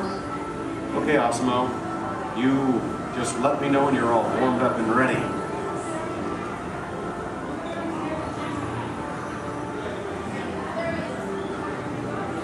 I am ready. Alrighty then.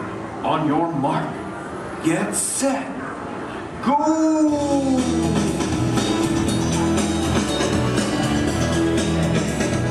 That was it. Watch, turn around. I want to show this to you in slow motion. Now this is truly an amazing accomplishment. Asimo's airborne, meaning both of its feet leave the ground for about 0.08 seconds, running very similar to that of a human. Very impressive, Asimo. Thank you, Kevin. Now, if you'd like to learn more about Asimo, please visit the website, asimo.honda.com. As for you, I think it's time to get you ready to meet the rest of the family. So, why don't we say goodbye to all of our new friends? Excuse me. Yes? Please do not forget to order the pizza. Pizza for the... That's right. Thank you, Asimo. You're welcome. You know what, Asimo? I think this is going to be the beginning of a beautiful friendship. All right.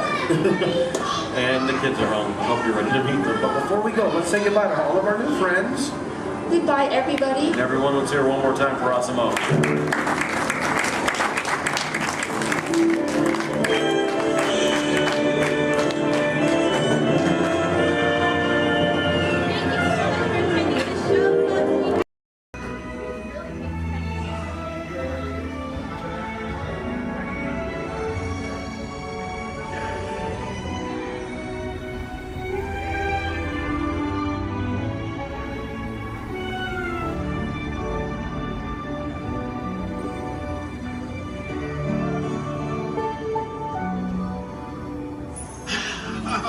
Voilà, venez, suivez-moi, je vous prie.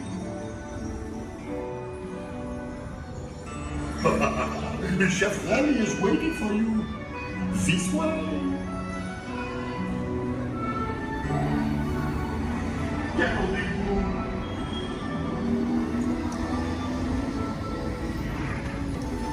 Les erreurs, les invités pour le dîner. Yes, what you here? Hein? Vous n'aurez pas idée, Coco-vin? Non. Simple omelet? Too simple. What? Mais oui, that's it!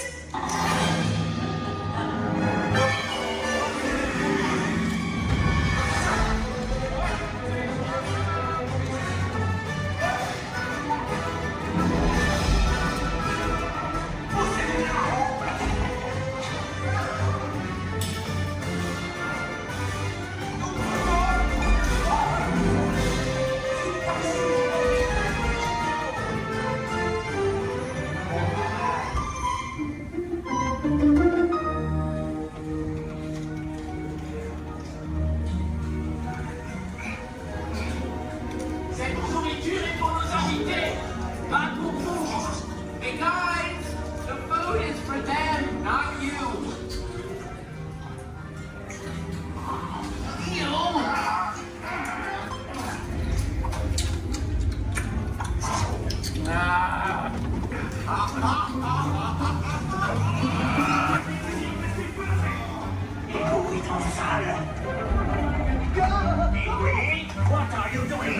Que manigancez-vous? Out of my way!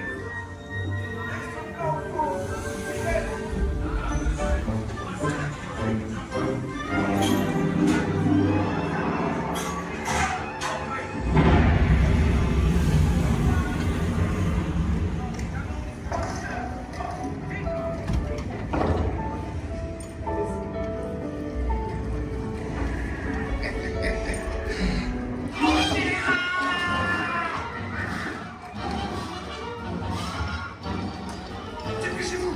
Par ici! Go! Go!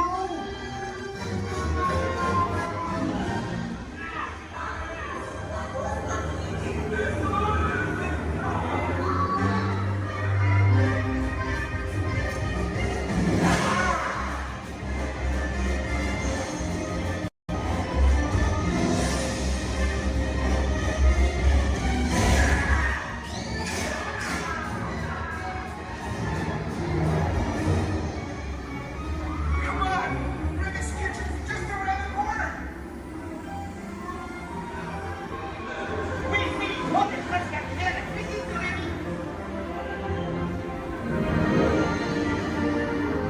3 entrecôtes pour la douce, une à point, une bleue et une saignante. Oui, petit chef. Il va aussi me falloir rapidement 4 ratatouilles pour la carte.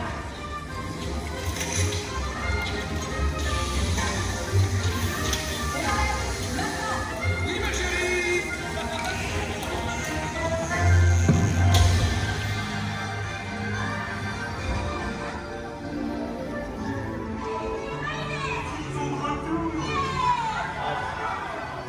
Hey, thanks for coming, everyone. Vous serez toujours les bienvenus chez Rémi. À bientôt et bon appétit. Amigo. Au revoir.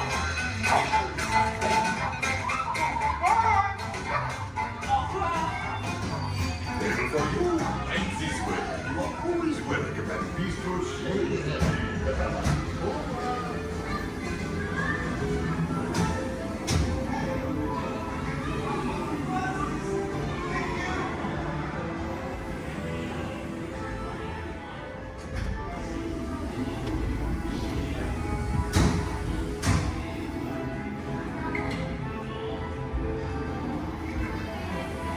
Okay, be sure to pack all your stuff. And lock your step as you exit. Goodbye.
Look inside yourself.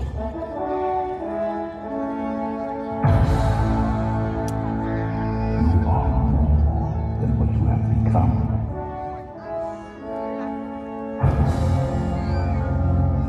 Remember who you are.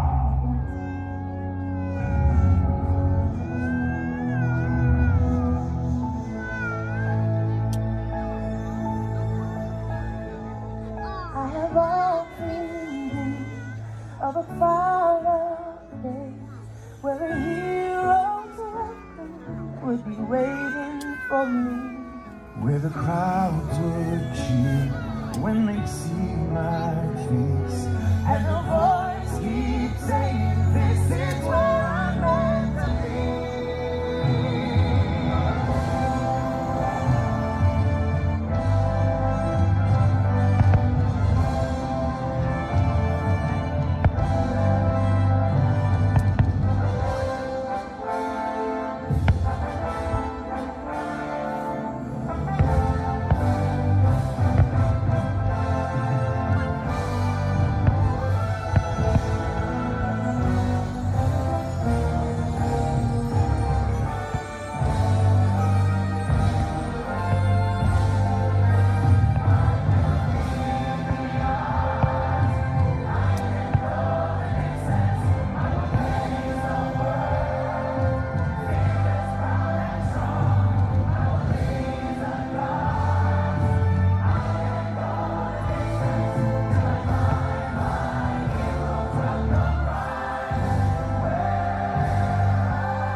And so our journey comes to an end, but yours continues on. Grab hold of your dreams and make them come true. For you are the key to unlocking your own magic. Now go, let your dreams guide you. Reach out and find your happily ever after. The battles, the stories, the losses, and all the glory were changed by the way we live every day.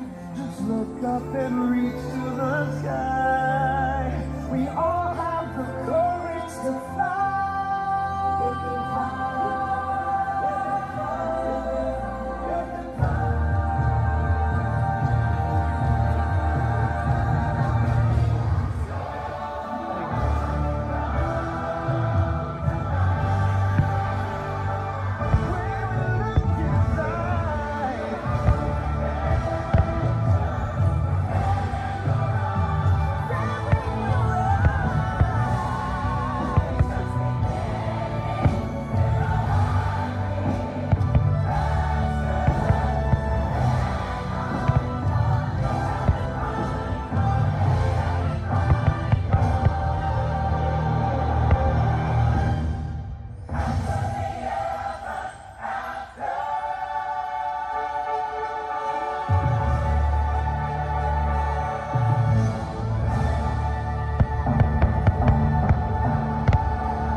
long time ago, in a place called Neverland, there lived a sparkling spirit named Tinkerbell. Legend has it that to this day she still flies over this magical land of fantasy. And the story is told for children of all ages that if you wish hard enough and believe strong enough, Tinkerbell will soar high above the magic kingdom and light our fantasy in the sky.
Did somebody say it's time? Gorge, should I flip the switch now, Mickey? Not quite yet, pal, but it won't be long now. Let's see, yep, just a few more minutes till we start the countdown to the new year. Oh gosh, I can hardly wait. Oh, Mickey, me too. And I can't imagine a better way to celebrate the new year than with all of these nice people right here in the Magic Kingdom. Oh, what a special moment in time. Time? Is it time? Now, Gorge. Take it easy there, Goofy. We still have plenty of time. Oh, no we don't. Goofy, this is it. Start the countdown clock. Alrighty, Mickey. Starting the countdown clock. Okay, everybody. It's time to start counting down to the new year. Are you ready? Okay, then. Here we go. 10, 9, 8.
Gosh, we sure hope that all of you enjoyed Fantasy in the Sky as much as we did.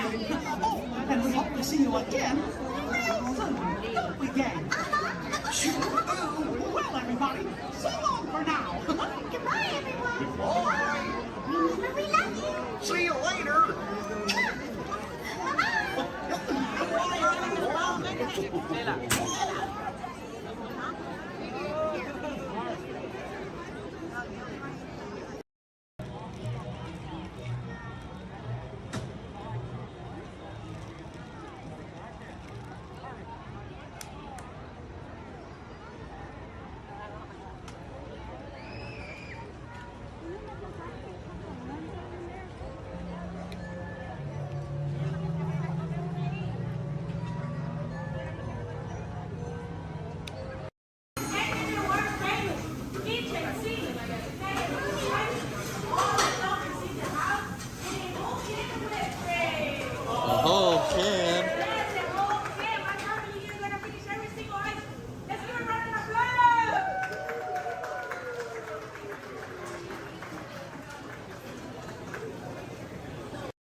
This is Disney's Port Orleans French Quarter Resort. Please collect your belongings, watch your head and step as you disembark, and take small children by the hand. Thanks for riding with us, and welcome home. Time travel commencing in T-minus 10 seconds and counting. This is Seeker. Listen up. We've got to get in, grab the iguanodon, and get out before that asteroid hits. Let's roll!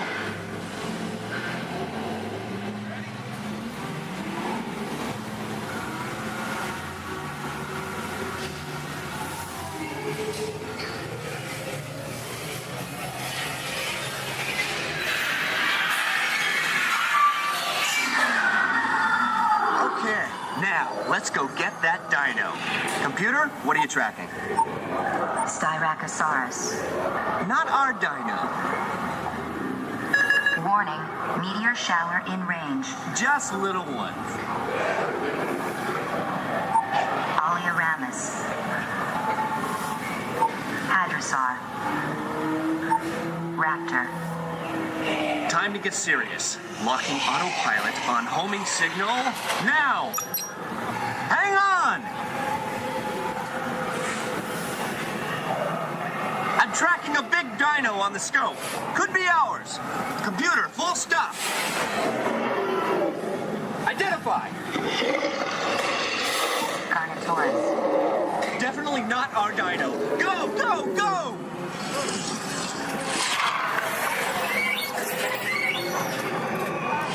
Another big guy coming up. Computer, slow and identify. Sauropod. Still not our dino, but at least this one's a vegetarian. Whoops. Asteroid impact in 90 seconds. We better move it. Pterodactyl. Incoming! Asteroid impact in 60 seconds. We can't stop now. Keep going, keep going. Compsognathus. Computer, what's happening? Loss of traction. Four-wheel drive, move it. Warning, meteor strike. Evasive maneuver. Right, left, right, left. That was close. Computer, now what? Carnotaurus. That's it. Abort mission. Abort, abort. Iguanodon. Forget it. Get them out now. Asteroid impact. Brace yourself. This is it. They're not gonna make it. They're not gonna make it. Mission accomplished. You made it! I knew you would, and guess who made it back with you? I better find him before security does. Thanks for everything!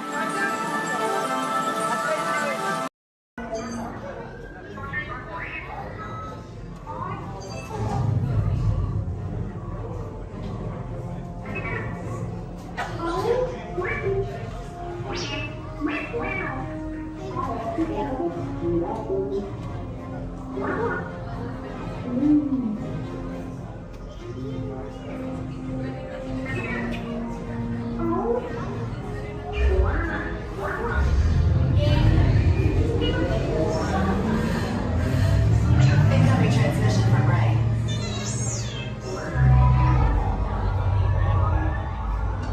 BB-8, is everyone assembled? Good. Shouldn't you be in flight prep? Recruits, thank you for joining the cause. A covert resistance team led by my friend Finn has infiltrated a first-order Star Destroyer that is now headed to this system. Your outpost on Batu is no longer safe. We have transports waiting to take you to General Organa's secret base on Pucara. I'll regroup with you there. The Resistance desperately needs your help in our fight against Kylo Ren and the First Order. Remember, it is vital that you keep the location of the Pucara base secret. Lieutenant Beck, one of our top commanders, will lead you. Affirmative. Transport is ready. 9 and I shall personally see them delivered. Thank you, Lieutenant. Welcome to the cause. May the Force be with us. Commander Poltam led a squadron of X-Wings just got us to the rendezvous point on Pucara. Roger, this is Black Leader. I hear you're a fine-looking group of recruits. Well, no time to waste. Let's get you on your way to the General. Stand clear. Deck doors opening now. Hurry, all recruits to transport. No need for safety gear, it'll be a smooth ride. Ground crews, deck is in motion. Recruits crossing to transport. Initiate pre-flight sequence on Deck 3 for Pucara.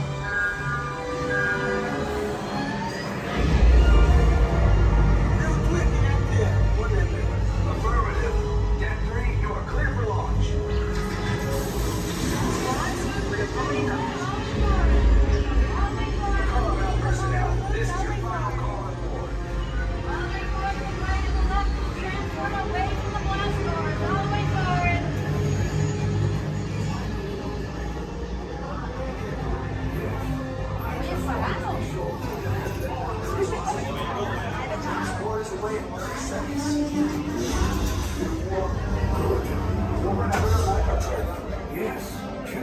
drive also.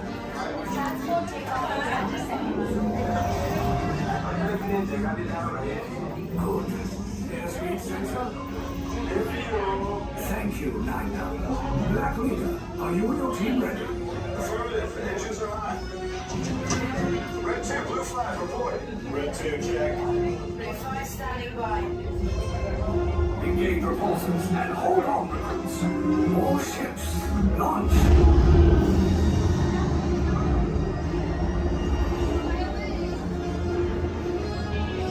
I am Lieutenant Beck. As you heard from Ray, I have been tasked with getting you to Bakara. Red 2, blue 5, keep tight now. Let's get ready to make that jump to light speed on mark. Black Leader, we're picking up an unusual signal. Are you spotting anything? Yeah, I see it. We'll check it out. BB-8, what do you got? There appear to be a number of small craft heading our way. Raise the shields. We got company. First order TIE fighters. Reroute. Reroute. Red 2, blue 5, we got a queue of paths for transport to make the jump. They're all over us. I'm hit. We lost Red 2, more incoming. Blue 5 taking evasive action. Try to shake him, blue. I'm trying. We lost blue 5. I'm gonna try to draw him away. Copy that. Get us clear so we can make the jump. Be ready. You won't have much time. Where are all those TIE fighters coming from? Star Destroyers. Get out of there! We can't. We're caught in a tractor beam. It's pulling us in. Our men took friends to make this a fair fight. Don't worry, I'll come back for you. Stay strong. Cargo vessel TR-141, identify yourselves and prepare to be boarded. This is TR-141. We are a civilian vessel. By whose authority are we being detained? By the authority of the First Order, resistance scum. Now bring down your shields and prepare to be boarded. They'll want the location of our secret base. Tell them nothing. The future of the Resistance is at stake. I have a bad feeling about this. Stand back from those doors. Attention, passengers of the TR-141. You have been identified as enemies of the First Order. You will disembark immediately and prepare yourself for interrogation. Proceed forward, now.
aboard the Disneyland monorail. For your safety, please remain seated, keeping your hands, arms, feet, and legs inside the train. Watch your children, and no smoking, please. Bienvenidos a bordo. Para su seguridad, permanezca sentado y mantenga las manos, brazos, pies y piernas dentro del tren y cuide a los niños. Por favor, se deja no hablar. Gracias. We're now en route to our final stop, the Tomorrowland monorail station. Along the way, you can get a bird's eye look at the downtown Disney district, Disney's Grand Californian Hotel Spa, and Disney's California Adventure. To the left of the monorail is the main entrance of Disneyland, the happiest place on Earth. Disneyland is truly an American original. Since its opening in 1955, it has hosted more than 500 million guests from around the world, including presidents, kings, and celebrities. It is the original Disney theme park, created and enjoyed by Walt Disney himself. To the right is our transportation closet, where you'll find taxis, hotel shuttles, and public transit stops. We're about to enter Disneyland. Some of the clearances are pretty tight up ahead, so be sure to remain seated, keeping your hands and arms inside the cabin.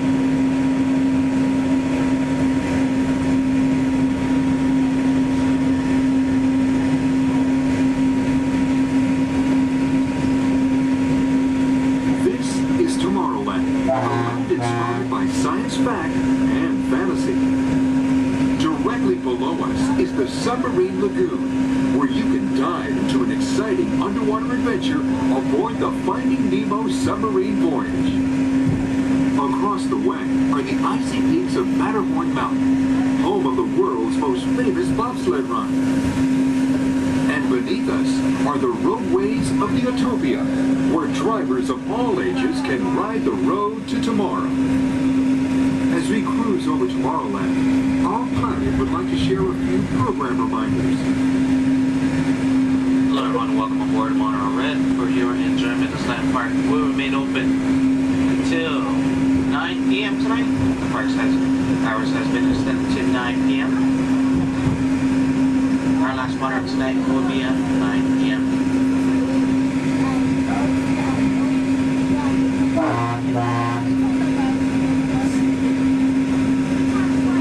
Later today we have Celebrate H Street Party stepping off at 5:30, coming from Main Street, USA, back up to It's a Small World. And later tonight we have Halloween screens at 8 p.m. in front of Sleeping Beauty Castle. Hope you enjoy the rest of your stay here at Disneyland Resort. Thanks for joining us on that fabulous guy.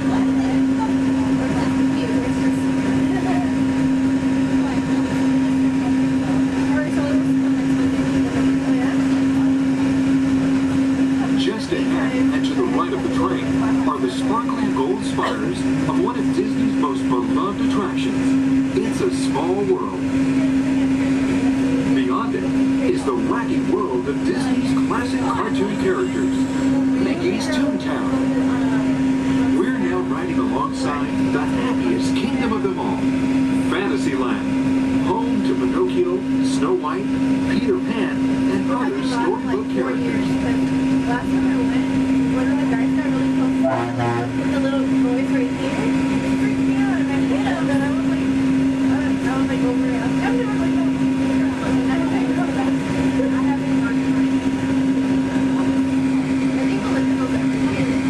We're now approaching the Tomorrowland monorail station, our final destination. Please remain seated until the monorail comes to a complete stop. Then, collect your belongings, watch your head, and step carefully from the train. On behalf of all of our crew, thanks for traveling with us, and we hope you'll have a happy and memorable visit here at Disneyland. This is the Tomorrowland monorail station.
drop.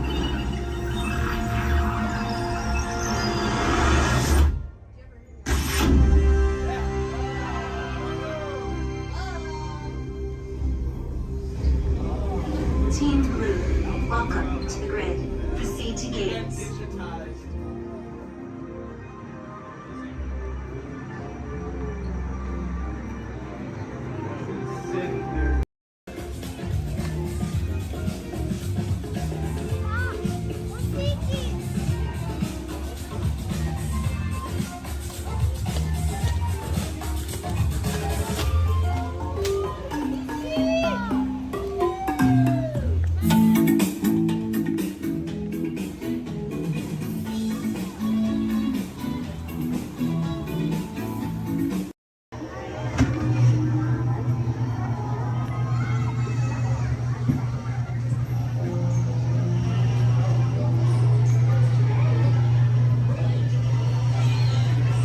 Adventures in Wonderland began when I followed the white rabbit down the rabbit hole.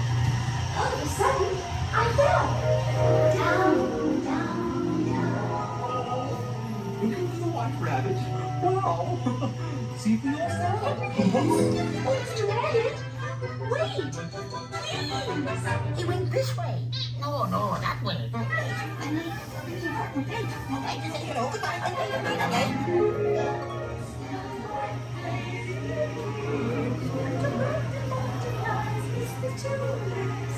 And the sun is like a toy.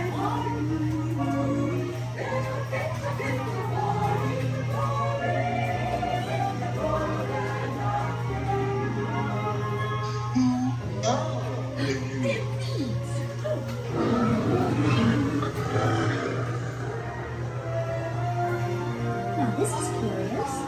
I wonder if the rabbit came in here.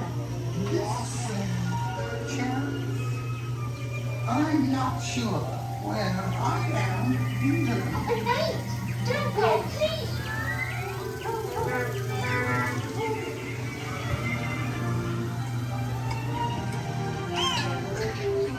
Try this way. We're making a roses red and making a cheery shade. Because we know they'll cease to grow. In fact, they'll soon be dead. No, and yet we go ahead, making the roses red. You can't provide us Royal Majesty, the Queen of Hearts, and the King. Shall we play croquet? Rule 42. The Queen will always win.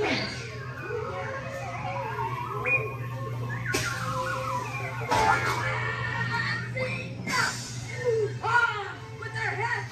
Off their heads! Stop them! Goodness!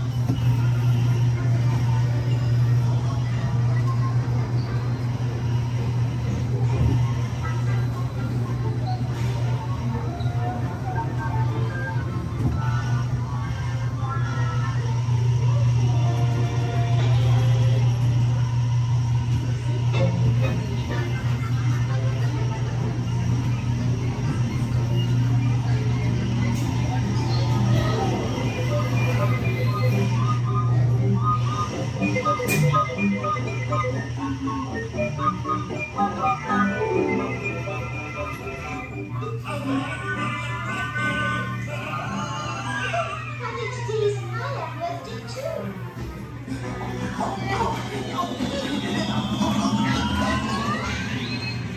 We'll have to clean this up.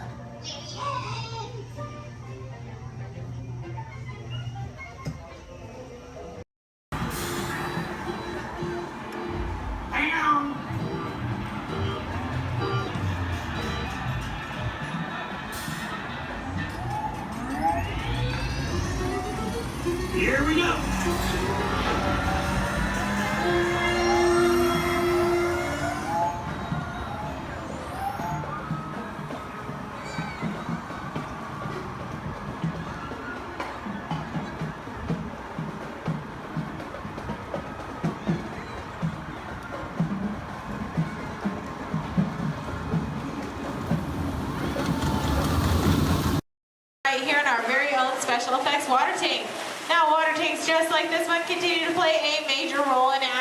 films. Hear the explosive, out-of-control mayhem that you see in movies like Crimson Tide, The Rock, and Pearl Harbor can all be created using large-scale mechanical and physical effects.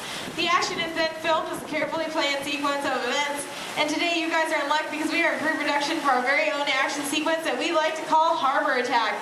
We're going to be using some of the same special effects that directors like Michael Bay use in their films. Now, if you'll turn your attention to those overhead monitors, here's Michael to set the scene. In this scene, a patrol boat is on a surveillance mission, searching the skies for enemy aircraft. The crew is caught off guard when the real danger surfaces from beneath the sea.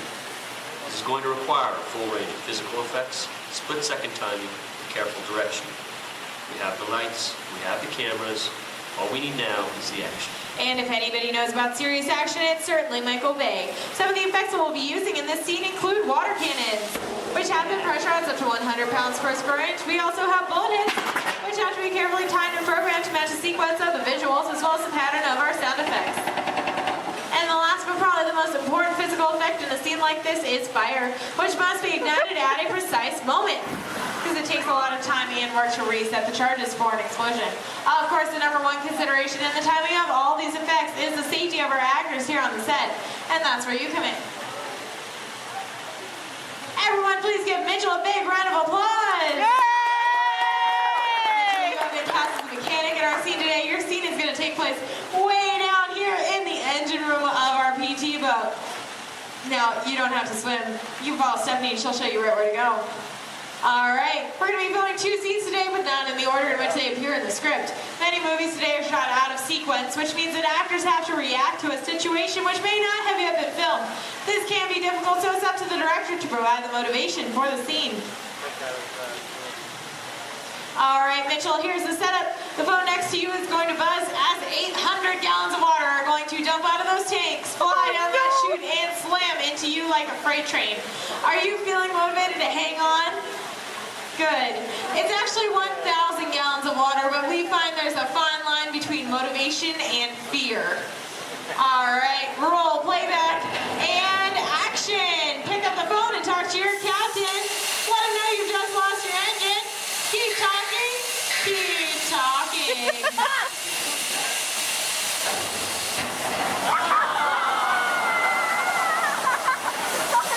And cut! Everybody give Mitchell a big round of applause. Alright, Mitchell, you were fantastic in that last scene. Now I have one more acting task for you to do. I need you to sit there in that blue chair, stare dramatically out at the audience, and act dry. We're going to give you a couple minutes to work on that. We'll insert that shot into our next scene, see how it all ties together in the final sequence. Our next scene takes place on the deck of our PT boat, and here's Stephanie to introduce the rest of our brave crew. Hello, ladies and gentlemen. Can I get a big round of applause for our Captain Jeffrey and his wild and wacky deck crew, Julie and Brandon, the cast on set and crew standing by. Well, thank you so much, Stephanie. All right, roll playback. Remember, you guys are on a surveillance mission. And action. All right, Captain, pick up those binoculars. Start scanning the skies for enemy fighters. Crew, I want to see that deck nice and clean. You're going to see an enemy fighter coming in from the clock. You're surprised. You're stunned. You're terrified. You're running around screaming because you see that plane is coming in for another round. Captain, spin the wheel. Try to get the PT boat out of there. No, it's too late. They just shut out your engine. So, Captain, you're going to pick up the phone, call your mechanic. What's that, crew? You see something coming in fast off the starboard side of the boat? Give it a look. Oh no, it's an enemy torpedo. Now, Justin, you think it's all over and you can start to relax. You hear more enemy planes approaching. You point to the sky because you see bombers coming in from 12 o'clock. Bombs away, everybody. Hit your deck.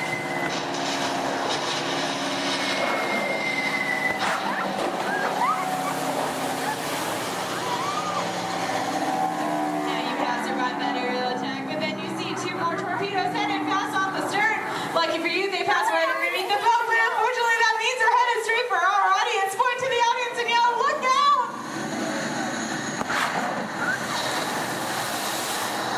And that's a wrap. What'd you guys think? Give a big round of applause! Alright, now we're going to see what that whole sequence looks like when we have some computer-generated images, a couple of lines of pre-recorded dialogue, and an exciting musical score. Ladies and gentlemen, I'm proud to present Harbor Attack.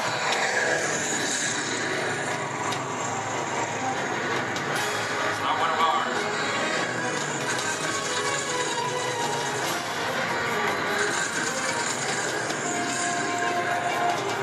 Skipper, he's coming around for another run.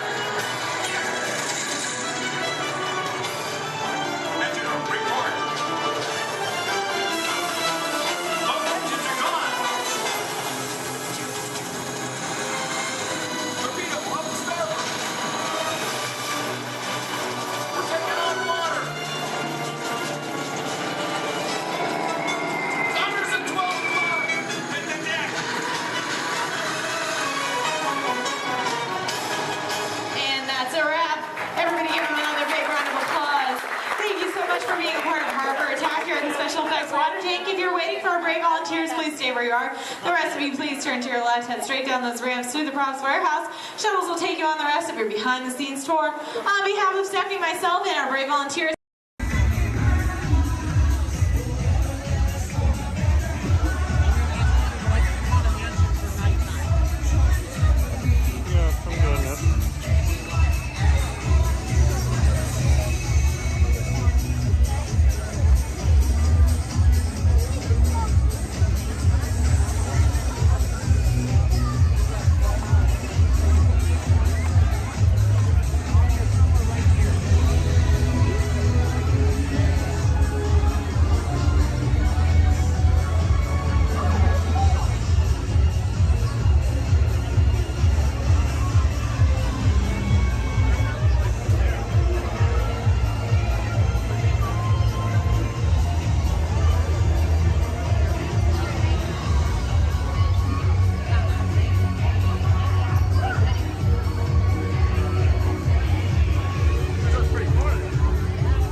going to help you spot some of the different species we may see on our safari. We won't see all of them, but we usually have pretty good luck. First up, Hey, Jordan, we have the on-clear twin day. That means let's go. Job over. My name is Derek. I'll be your driver today through the Harambe Wildlife Reserve. Is everyone having a good day so far? Yes. Great, that's good to hear. Hopefully it gets even better from here. If you have any loose articles like phones or cameras, make sure you hold on to them. If you drop them, I can't stop and get them. Also, if you have a camera, I recommend keeping it out and ready. We can't stop for all the animals we see, and if we do stop for them, they don't always stop for us. It's the best way of getting a clear picture of them. During our entire journey, I do ask everyone, please remain seated at all times. Keep your arms and hands inside the vehicle. This includes children. They can sit on your lap, but they can't stand up or anywhere else, just for everyone's safety. Our first stop here today will be the Little Ituri Forest. It's home to some very shy animals. Look to use the vegetation around them as kind of a natural camouflage. When I see animals, I'll point them out and talk about them. If you see any, there's a spotting guide up above you. I'll help you identify what you're looking at. We won't see everything up there, but hopefully we can see most of them. We're going to start off strong out to the right-hand side. There's some animals up on the hill there with striped legs. They kind of look like zebra, but they're not related to zebra at all. Actually, the only living, no relative of giraffe. They're called okapi. They're extremely shy, recluse animals. They're so shy they weren't even discovered by Westerners until 1901. Just like giraffe, they have really long tongues to help them reach their food.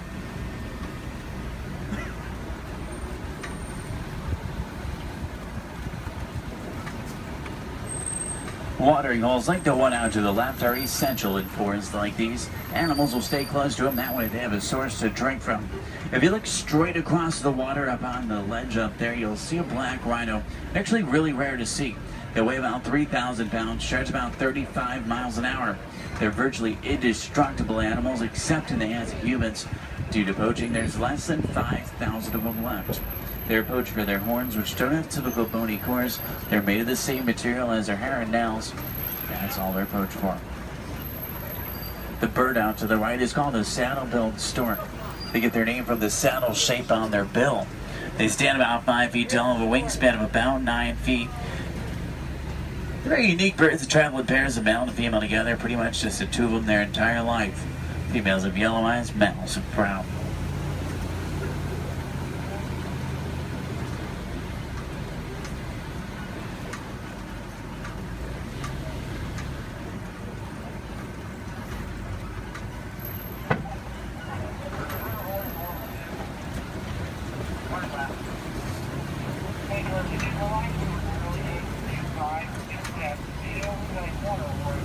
To the left, you'll see some tannish animals. They're called greater kudu. The second largest antelope in Africa. Males have horns, females don't. They're shy nocturnal animals. Next to them are bongo. They're known as the ghosts of the forest because they're so shy and timid. Males and females have very uniquely shaped horns that help them run through the brush without getting tangled. There's even some babies back there. Along the edge of the Ituri Forest runs the Sape River. Sometimes we'll spawn hippos there. Do we have any hippo fans? Awesome. Let's see if we can find any. Hippopotamus means river horse, but they're actually closely related to whales. They weigh about 5,500 pounds, can run about 30 miles an hour. Hippos are nocturnal. At night, they leave the water searching for food. They'll walk up to 6 miles looking for it, and once they find it, they'll consume about 90 pounds of grass each every single night.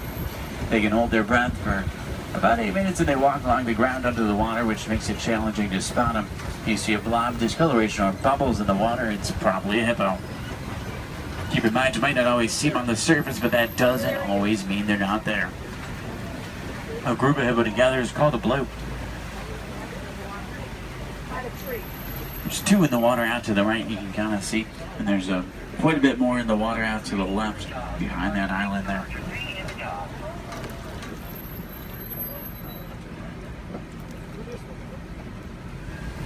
On that middle island are pink-backed pelican. They get their name because they turn a pinkish color during mating season. They nest up in trees. Hippos may seem cute, but they're actually one of the most dangerous animals we'll see all day. They're extremely territorial. If you get too close to a hippo or get in the water without realizing they're there, they become very, very aggressive. You don't want to mess with them.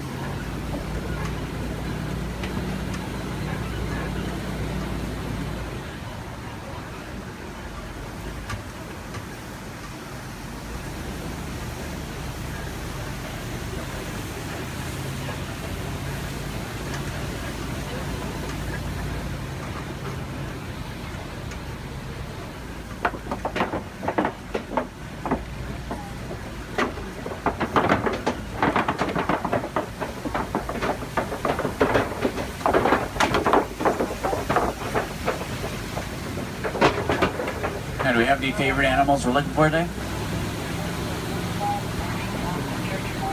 Giraffe fans? Maybe a few. There's babies out in the reserve. What about elephants? Some elephant fans. Any lion fans? Lions are my favorite. Don't tell the other animals, though they get kind of jealous. I'm sure we're looking for some more. Let's head over to this map. It's an entirely different ecosystem, a great place to start looking for some of our favorites. Now on the right up here, we're going to see a baobab tree. We'll see them all throughout the reserve. They're also known as upside-down trees because they look like they're upside down. They do really well in droughts. They store water in their trunks and go about 9 months of the year without leaves, which helps to conserve water. Because of this, they can live to be thousands of years old. We're entering the African savanna we're all working hard to conserve. Serves as a home to millions of animals. Every year is a roaming grave searching for food. It does work like a big circle here. The elephants, they're the bulldozers. They push down the trees, which helps the grass grow and helps provide food. The giraffe will eat the leaves under the trees, which lets sunlight through to also help the grass grow. The zebra and the antelope will eat the grass, and then smaller animals like warthogs, they do the edge work. Helps create the image we're all looking at today. In a balanced ecosystem, there's food for everyone.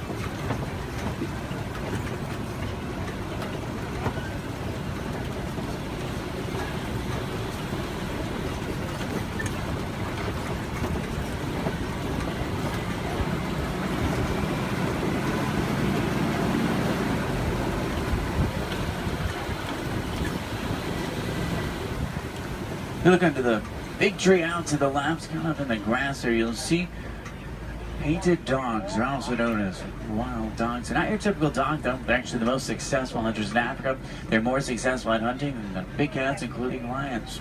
They rally before they hunt. They'll hunt in the morning and the evening. They follow their prey until it drops from exhaustion. And once they get it, they consume 1/3 of their body weight in just one sitting.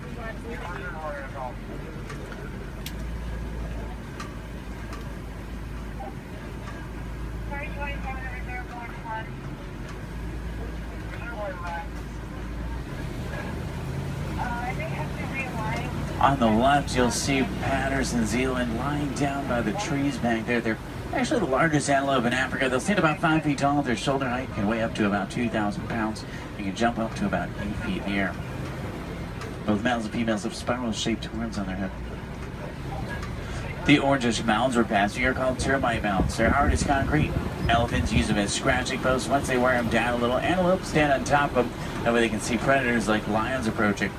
Inside each mound are millions of termites. There's also a series of tunnels and canals that help them to move.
See some Maasai giraffe up ahead. We're going to see them out to the left. You see them about 20 feet tall. They're tallest. There are some babies on the reserve. They're born about 6 feet tall. In human world, that's pretty big, but in giraffe world, it's really not. A giraffe will spend about 18 hours of their day eating, and they sleep very little, sometimes just about 30 minutes a day. When they do sleep, they typically will sleep standing up. They don't really like to lie down. They're too vulnerable to their predators. They have 7 vertebrae in their neck like humans. A giraffe can run about 30 miles an hour, and they have hearts that can reach lengths over 2 feet long. They're known for their irregular patterns. However, every giraffe's pattern is totally different and unique, like a fingerprint. A group of giraffe together is called a tower. As a tower of giraffe. I can't stop for them. There's new animals in the area, so I have to kind of roll by them.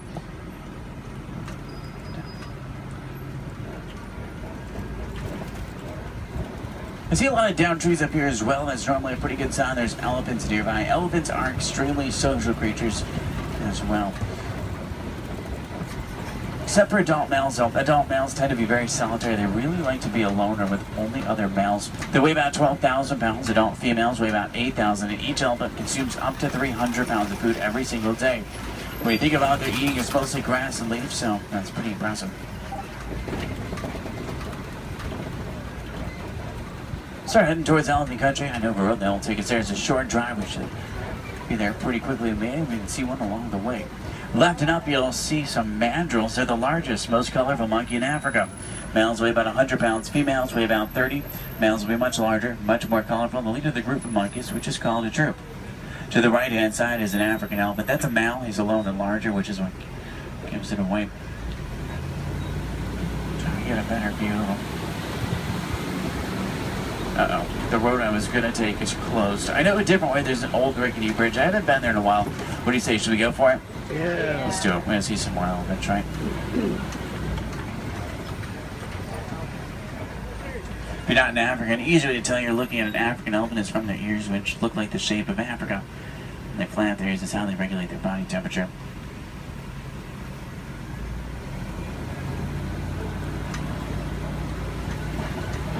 Trying to find some more.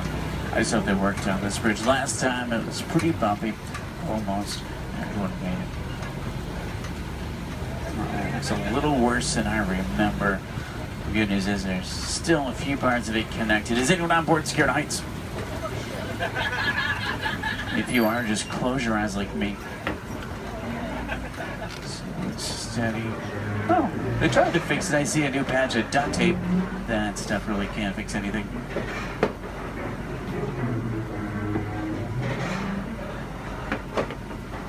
Well, I'm safe. About half of you are. Did everyone make it across with me this time? Yeah. Great, let's try to find some elephants, make it worth the trip. Now you see tusk marks in the clay up here. Elephants will break it off and eat it. It gives them minerals they don't get in their regular diet. It's like a vitamin for them. I think it's pretty cool.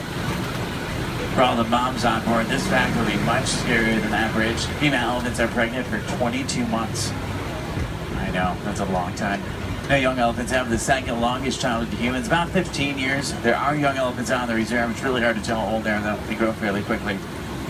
We'll try to find the best place to see them up ahead. Hopefully we can find some down by the watering hole. I'm still in that area where the new animals are, so I have to keep rolling for the elephants too. I can't come to a complete stop, but I can slow down quite a bit. So make sure you have your cameras out and ready so you can get a good picture if you want one. In the meantime, I'm going to try and tune into a local Harambe radio station. I can normally get a pretty strong signal here. That way we can listen to some music while we look for elephants.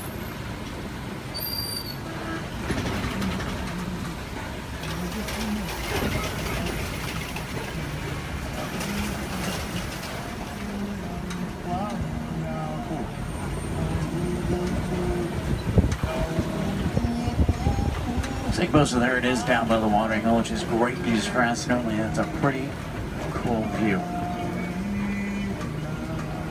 If you see any elephants throwing dirt on their back or rolling in dirt, they can actually get sunburned, and they'll use dirt like a sunblock. Both male and female African elephants have ivory tusks, which I want their pouch for.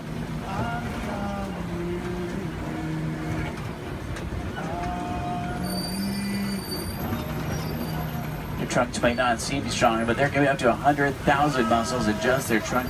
It's actually really powerful.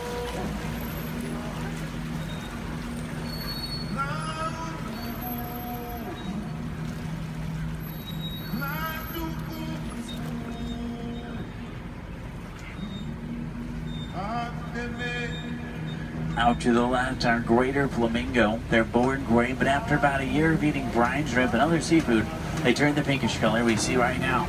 The chemical in the shrimp that turns them pink is beta-carotene.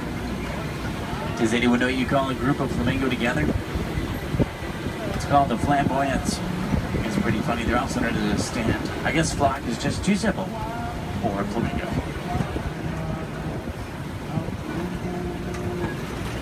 Now, I see white rhino markings up ahead here. White rhinos are bigger than black rhino. They weigh about 5,000 pounds compared to 3,000.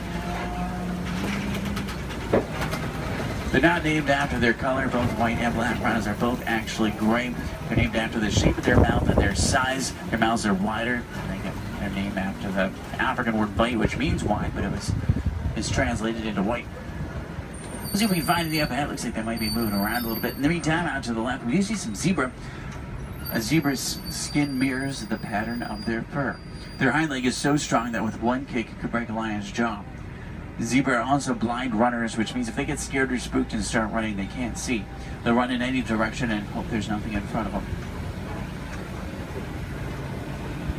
The little brown animals out to the left are called bontebok. They're related to wildebeest. At one point, there was only about 17 total bontebok left. They were put on reserves and safe farms. Now they're doing much better. They're poached for their coat, which has a very unique coloring to it. They're extremely gentle animals.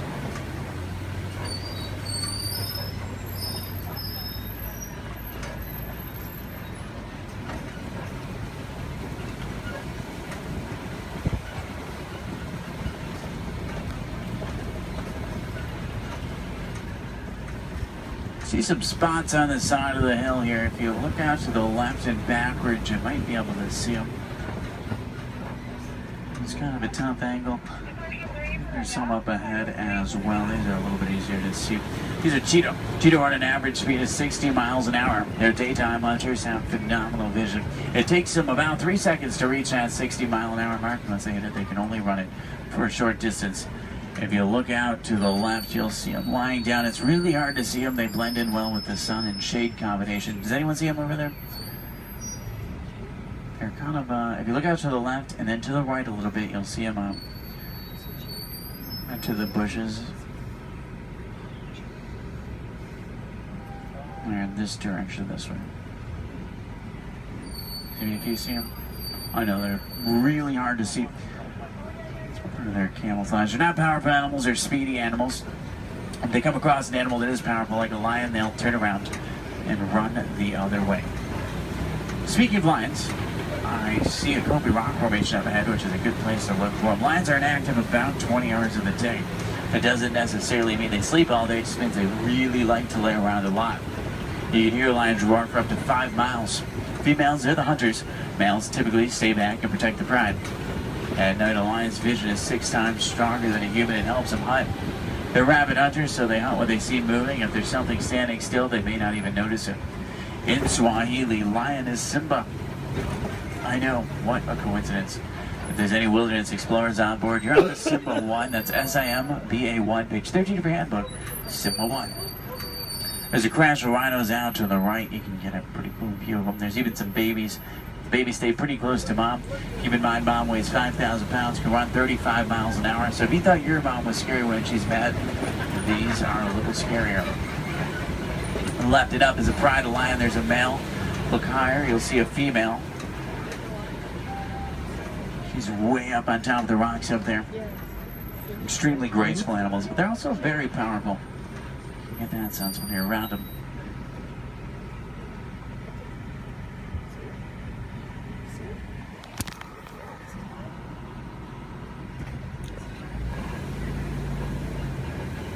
I see some burrows up ahead. Warthogs live in burrows that they typically take over from other animals and make their own. Sleep with their tusks out to protect themselves. The males do actually have warts in the side of their head, so it's not as literal as it sounds. They may seem harmless, but they can run 35 miles an hour, and their tusks are razor sharp, so you don't want to get in their way. On the left and down again up here, we're going to see some ostrich eggs in the dirt. Ostrich eggs are the largest eggs in the world. Each one will weigh around 3 pounds. You can stand on one of them and it wouldn't even crack.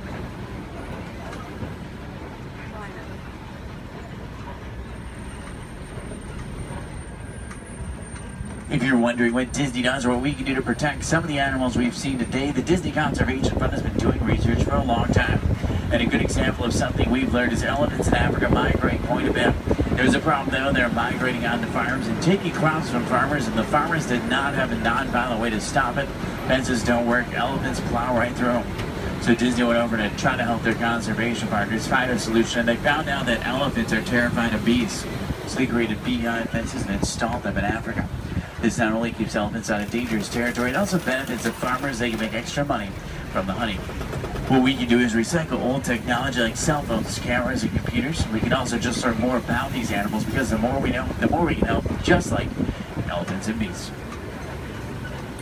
The animals to the left and right are called scimitar horned oryx. They get their name from the scimitar-shaped horns on their head. They're on the critically endangered list. I think the horns are pretty cool.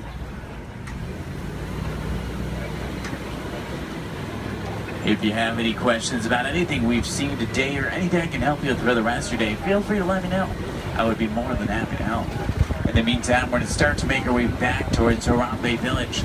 Once we get back, if you're looking for more fun things to do, I recommend the Pangati Forest Trail.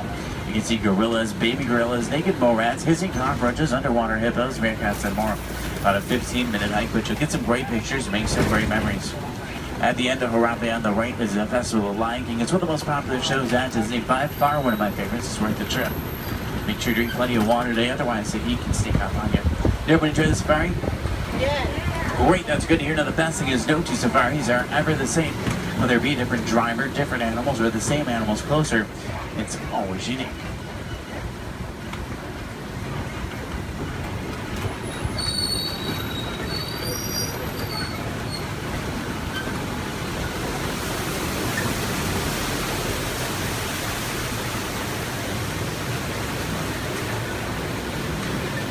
Here we say Sante Sana, say thank you so Sante Sana for joining me today. It's been a pleasure having you. If you enjoyed it, my name is Derek. If you didn't, names really aren't that important. Hopefully you did. I think we saw some pretty cool animals. Hopefully we got to see some of their favorites. If you're looking for tigers today, check out Asia sometimes. We'll spot them on the Maharaja Trail. If you're looking for crocodiles, head over to Dinoland. You may be able to spot them there. The American crocodile. Sometimes you'll see them there.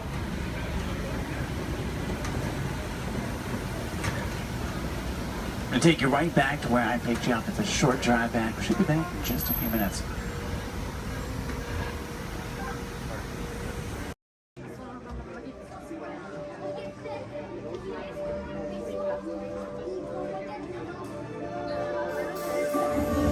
I see we have new visitors. Welcome, Terrans, to the wonders of Xandar. I am World Mind, sentient supercomputer of Xandar. I hold the knowledge, memory, and experiences of all Xandarian citizens, past and present.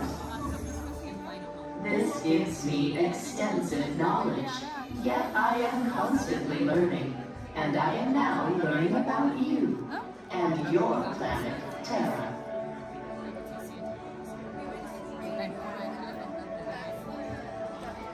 Much of my knowledge of your world came from your great scholar, Peter Quill.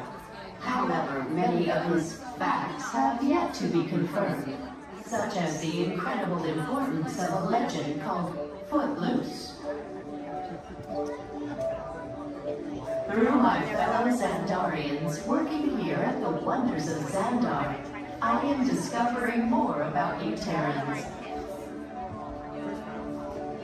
Such as your fascination with eating the turkey leg. Why only the leg? What about the rest of this creature? We are eager to learn the answers to these questions and so much more about your world. In return, we Xandarians hope to share with you more about ours. Although Xandar is 2.537 million light years away from your planet Terra, our worlds are actually quite similar, and began at precisely the same moment. We refer to this as Time Zero, before the existence of anything. Our worlds were born of a single point of matter and energy that blasted outward in what you Terrans refer to as the Big Bang. And from nothing came the beginning of everything.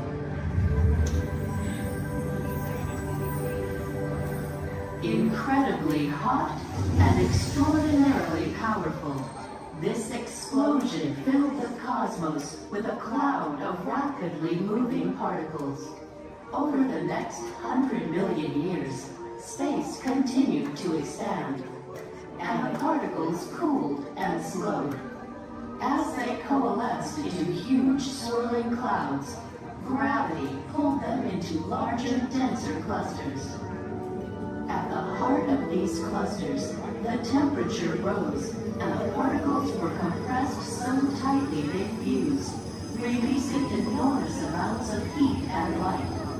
This is how the very first stars in our shared universe were born.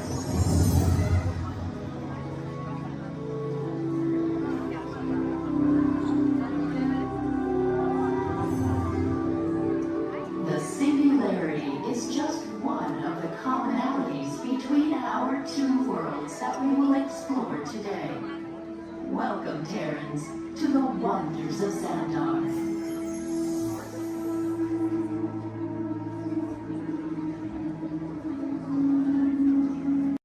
They all come to the park to play, but let's explore a bit more.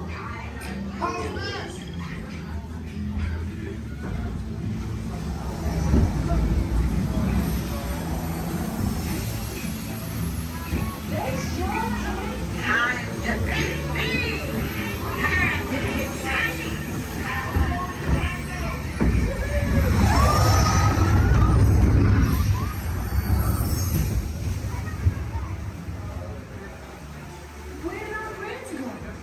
They vanished. We have to find them.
Oh, what a glorious day it is.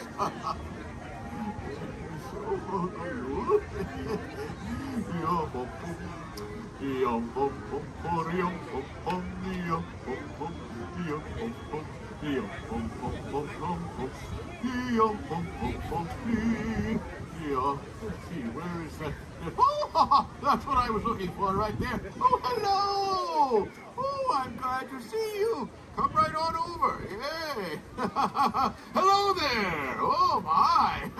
You're all assembled. How nice. Well, hello, everyone! Hello. Oh, what a fine-looking group. And you, sir? I suppose I should introduce myself. I am the legendary Barn Santa! Here in Norway, they call me Fjos Nissen. Now, sometimes people can't see me, so they think I don't exist. Wait a minute, you can see me, can't you? Yeah, oh, good, yes, I can see you too.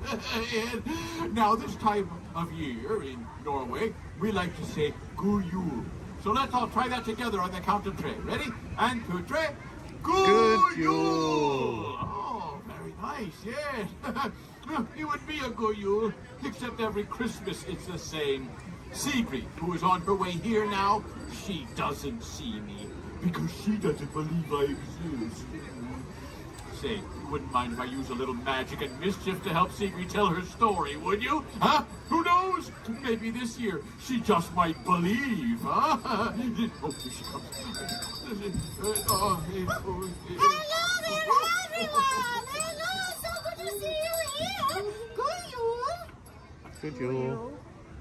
Good Yule! Good Very Yule. good! That is always a Merry Christmas in Norway. Very, very good. Oh, what a Merry Christmas it is! Look at all of these lovely decorations! Oh, so cute. Hello there, and welcome to the International Festival of the Holidays. My name is Sigrid, and I am the Holiday Ambassador for the Norway Pavilion, and I am so excited to tell you all about Christmases in Norway. But first, here is a little bit of a Christmas song sung by children of all ages. The Mouse Song, or Muse Visa. Oh, well, that must be a bird. And in my key. Thank you, Disney. I love Epcot. Right, here we go. When nights are getting longer and lakes will freeze to ice, Mother Mouse warns strongly about her foul device. You must avoid the mouse trap, but there is not to fear. We'll all be celebrating at Christmas time this year. Everyone, I sung a hot song of la-la-la-la-la. A mini building that's la-la-la, la-la-la-la. I sung a hot song of la-la-la-la. A mini building that's la-la-la-la-la. If Father Mouse says that it's time to take a nap, just dream about the Yuletide and not that awful trap. But Father Mouse is keeping watch the children try to sleep. They all have Christmas carols instead of counting sheep. Again! Hey, and hoodoo and toodle-la-la-loo. A Merry Christmas Eve, and it's good for me and you. A hen son, a hop son, a fun-la-la-la-la. A Yule-cloud and Duskalani, Salmon, Porridge, law. A Yule-cloud and Duskalani, Salmon, Porridge, law. Yule-cloud and Duskalani, Salmon, Porridge, law. Now, all across Norway, the holidays are family time. But exactly how you celebrate the holidays depends on if you live in a big fancy city, or like me, on one of our wonderful Norwegian farms. Now, in the city, they might celebrate by going to concerts, or festivals, or church services, or my favorite, parties. And in the city, like many of you, they are visited by Santa Claus, yes? But on our farms, many families like mine still celebrate the tradition of the Christmas Nissa, which is kind of like a Christmas gnome, yes? Now, there are two types of this Nissa. There's Julenissen, who is much like Santa. He comes on Christmas Eve and brings the children presents. And then there's Fjusnissen, who lives in the haylofts of our barns. He's not creepy at all.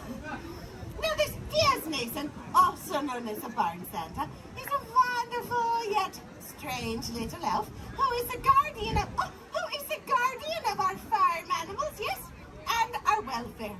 Now, most people believe that he looks like, he looks like this silly-looking stuffed toy over here, huh? He's so cute. Now, it is said that especially at Christmas time, you must treat your barn Santa with respect. For if you don't, he has been known to cause a bit of mischief in one way or another. I have lived on a farm my entire life, and in all of my Christmases, I have never seen this Fjusnissen. Now, even when I was a little girl and all of my friends said that they could see him, even my best friend, Marta. Oh, she was so excited. Sigrid! I saw him! I saw the Red Santa! Last night they snuck into the barn while the porridge was still hot, just like we said we would. And then I hid behind the hay, and then there he was! Marta, you don't have to lie. I know the barn Santa isn't real. It's okay. But Sigrid, I saw him with my own two eyes. He was right there in the barn. Didn't you see him too, Sigrid? But I didn't see anything. So all this talk about the barn Santa is neither here nor there, is it? No, because we all know that these mischief makers do not exist, except in stories and in fairy tales, yes? Toodaloo! Did you hear that? No? Maybe I had too much coffee. What was I saying? Oh, yes. They do not exist. Unless they do exist and are therefore very clever and mischievous indeed.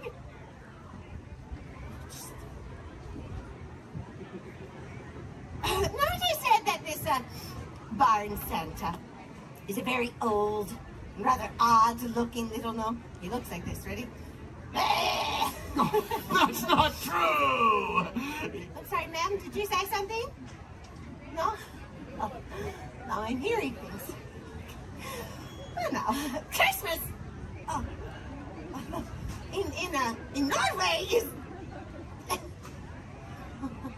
It's my favorite time of year! We have festive decorations! Oh, like these! Over here! And, the smell! The smell of the holiday cookies just fills the air! But here's the best part! In Norway, we have a 3-day celebration! Toodaloo! Oh yes, we celebrate with a party! We like to party! We like to party! We like to toodaloo! Celebrate! We like... So you celebrate! Our biggest celebration is on Christmas Eve. That would be ridiculous. I've had far too much caffeine today.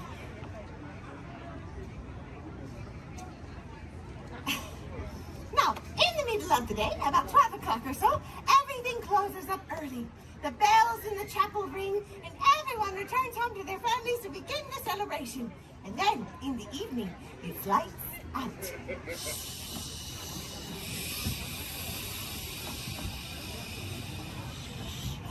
Oh, just go. You see, the entire house is illuminated by the soft glow of candlelight. Now, after a big feast, everyone gets excited, especially the kids, because they know that in the next room is the Christmas tree. Now, all of the adults do the decorating, and the children, they are not allowed to see until... Mama! Mama! Is that tree ready? Yes, Sigrid. The tree is ready. Would you like to come and see it?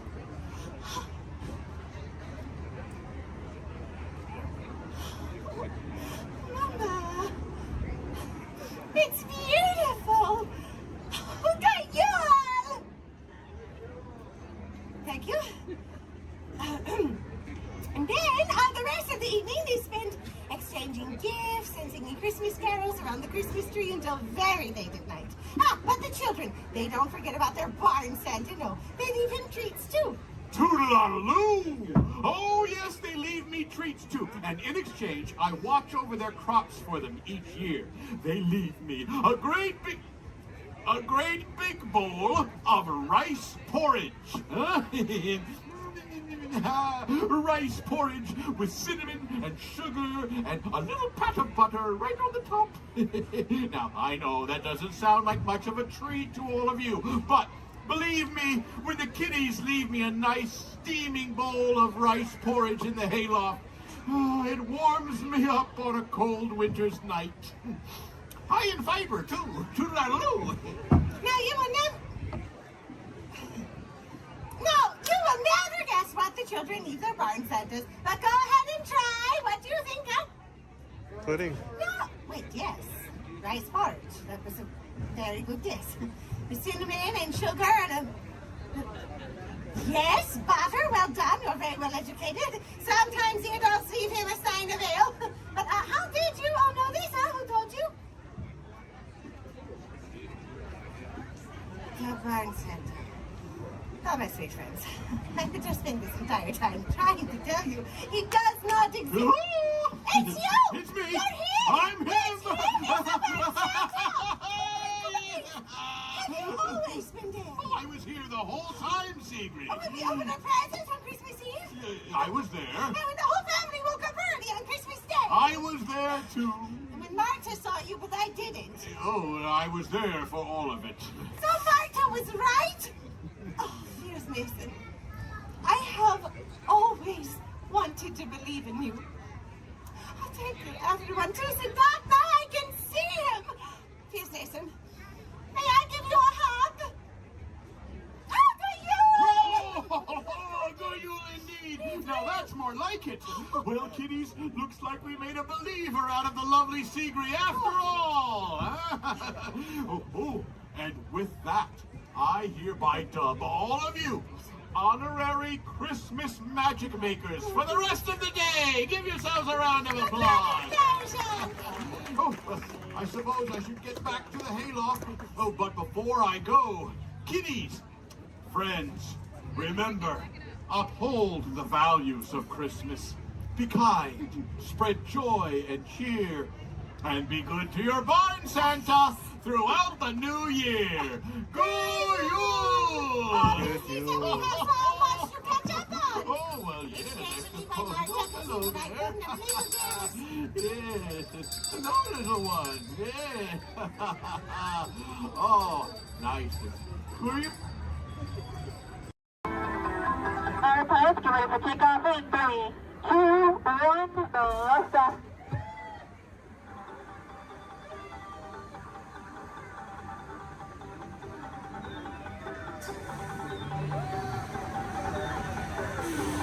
A friendly reminder, pushing and pulling the lever in front of you will control your height.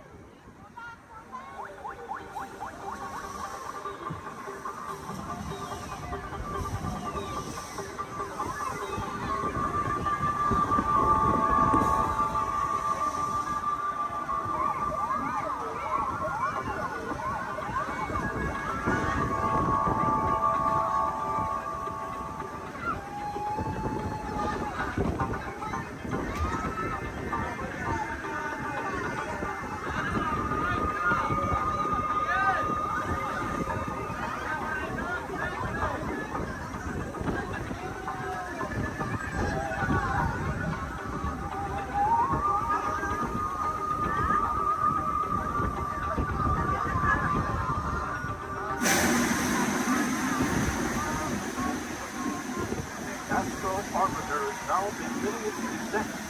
Please remain seated until your launch is stopped, and follow the arrows to the flight.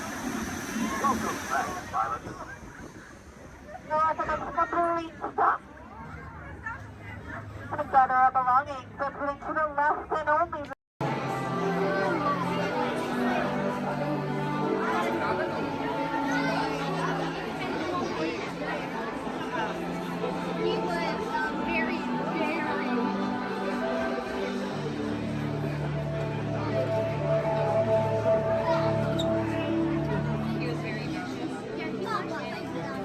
the technology that makes sonar most famous throughout the galaxy is our universal neural teleportation network. It generates artificial particles in the space-time continuum, which we call jump points. Jump points allow for ultra-rapid space travel. What makes it great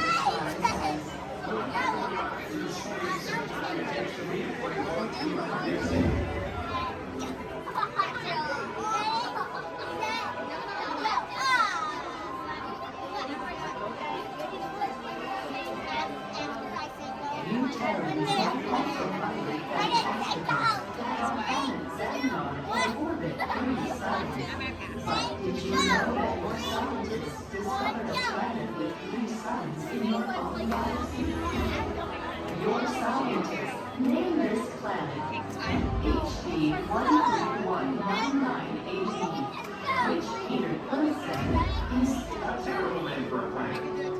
He said that you terrorists should have called it. I am still trying to decipher exactly how a name makes a planet's temperature cooler. You may wonder what it is like to live on a planet with 3 suns. Observe. For much of the year, our suns appear close together in the sky, giving it a familiar terran night and day cycle, yet with a unique triple sunset and sunrise each day. As our planet continues along its orbit, the suns draw further apart until wait for the setting of Walt coincides with the rising of the nether. At this point, Xandar is in near constant daytime. Is that not wonders? There are so many wonders in our universe. You will discover more of them as you continue your visit here in the wonders of Xandar. We welcome you, Terrans. Okay, so he was. I want 2 on gray, 4 on orange. 2 on gray. Where else do you want orange? How many here? 1. You're going to be over here on blue. And 2, you're going to be on blue. Now, stand over your color, face the center, shoulder to shoulder. Now remember the color you've been assigned. Blue, red, gray, and orange. It'll be an important part of your interrogation process. You're going to need to know that color at the end of your interrogation and possible long-term motive. How many? Maybe assign blue. Yeah. Quickly to the end of the hallway. How many? 4. You'll be assigned red. How many? 3. You'll be assigned gray. Yeah. This cell door opens, so we'll call you in by your assigned color. And you will tell us everything. No, oh, you're going to have a tough time in interrogation. Get on your color. There you go. Scoot over, blue. Make a little room. Stand on your color. Not that light, on your color. Ready to go. Yeah. Right. Into your side. Orange. Everyone has been assigned a color. Look down and memorize it. Do not forget it. This was for interrogation. Which will be get shortly. Now, is that your only speed? Slow. Let's move it along.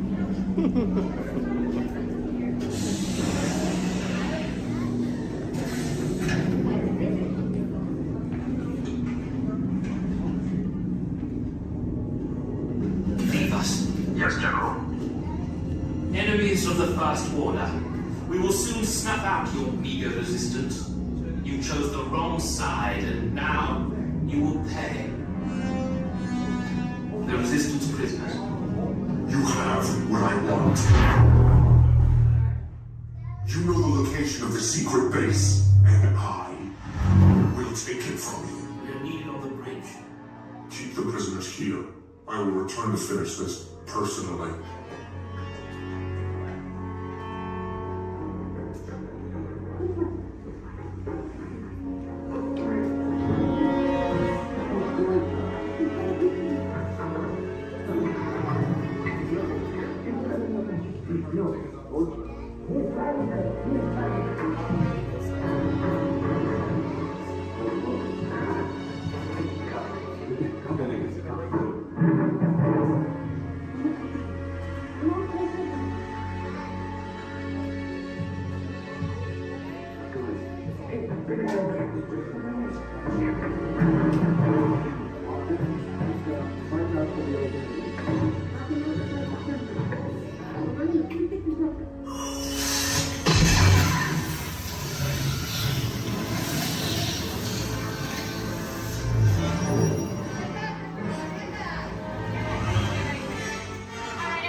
Warden, if everyone's ready, here in Harambe we say Twende, and that means let's go. Jumbo friends, my name is Rachel, and I'm going to be your safari guide out on the Harambe Wildlife Reserve. Just a couple friendly safety reminders before we do head on out, though. Make sure we stay fully seated the entire time. It does get pretty bumpy out there. We're also going to make sure we keep our hands, arms, feet, and legs inside the truck, and hold on to any loose items that could fall out, because unfortunately I cannot stop to retrieve anything if it does fall out. Now, the first part of the reserve that we are heading into is the Little Aturi Forest. Now, the animals here in the forest are known for their camouflage, so we may have to look a little bit harder for them. Although over on the right side, the brown-colored animal with those striped legs, that is an okapi. Now, okapis might look like they are related to zebras with those striped legs, but they're actually one of the only living relatives of the giraffe. Now if you look closely at its head, they kind of have the same skull shape the giraffe has. They also have the same tongue that helps them get into the vegetation. Now that black and white bird that's hanging out down there kind of in the water as well, that is a saddle-billed stork. They can stand at about 5 feet tall with a wingspan all the way up to about 9 feet long. So if you look up above you, that is about the length of the canopy that's on top of your head. Now they get their name from the yellow saddle shape on their beak, and they do also mate for life. So once they find their partner, they're with them for the rest of their life. So definitely be on the lookout for another one. There's usually another one that hangs out pretty close.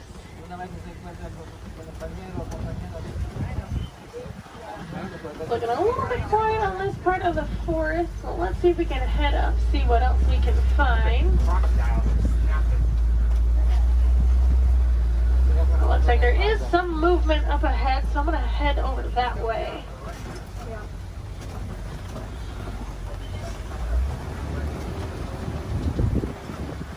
Alright, so coming up on the left, you might see there's some light tan colored animals kind of huddled underneath the tree, kind of by that bamboo. Those are greater kudus. And then actually up kind of under the trees and then also at the top of the hill up there, those darker brown colored animals with those horns on top of their head, those are bongos. Now bongos are very shy and reclusive animals. That is how they get their nickname, the ghost of the forest. Both males and females do have those horns on the back of their head. And if you notice they're angled backwards, that's to help them get through any of that thick and tangled brush here in the forest they usually live in. Alright, it looks like we're going to cross over some water, so that means we're heading out towards the Safi River. You're going to want to keep your eyes near the water looking for any kind of shadowy figures. A lot of times you'll see Nile crocodile or even Nile hippos. Now hippos will spend most of their time in the water and even spend about 8 minutes at a time underneath the surface. The average male hippo does come in at about 5,500 pounds, and they do kind of float to the bottom of the water and walk along the bottom rather than swim. Although to be fair, if I was 5,000 pounds, I'd probably do the same thing. It takes quite a bit of energy for them to swim around. I haven't seen any yet, but they do have a couple spots here in the river, so we'll head up. Now those white and gray birds that are hanging out on the island, those are pink-backed pelicans. They do get their name from the pink coloration that their feathers get during mating season. That's not actually the feathers that turn pink though, it's their skin that turns that color. It kind of makes their feathers look good.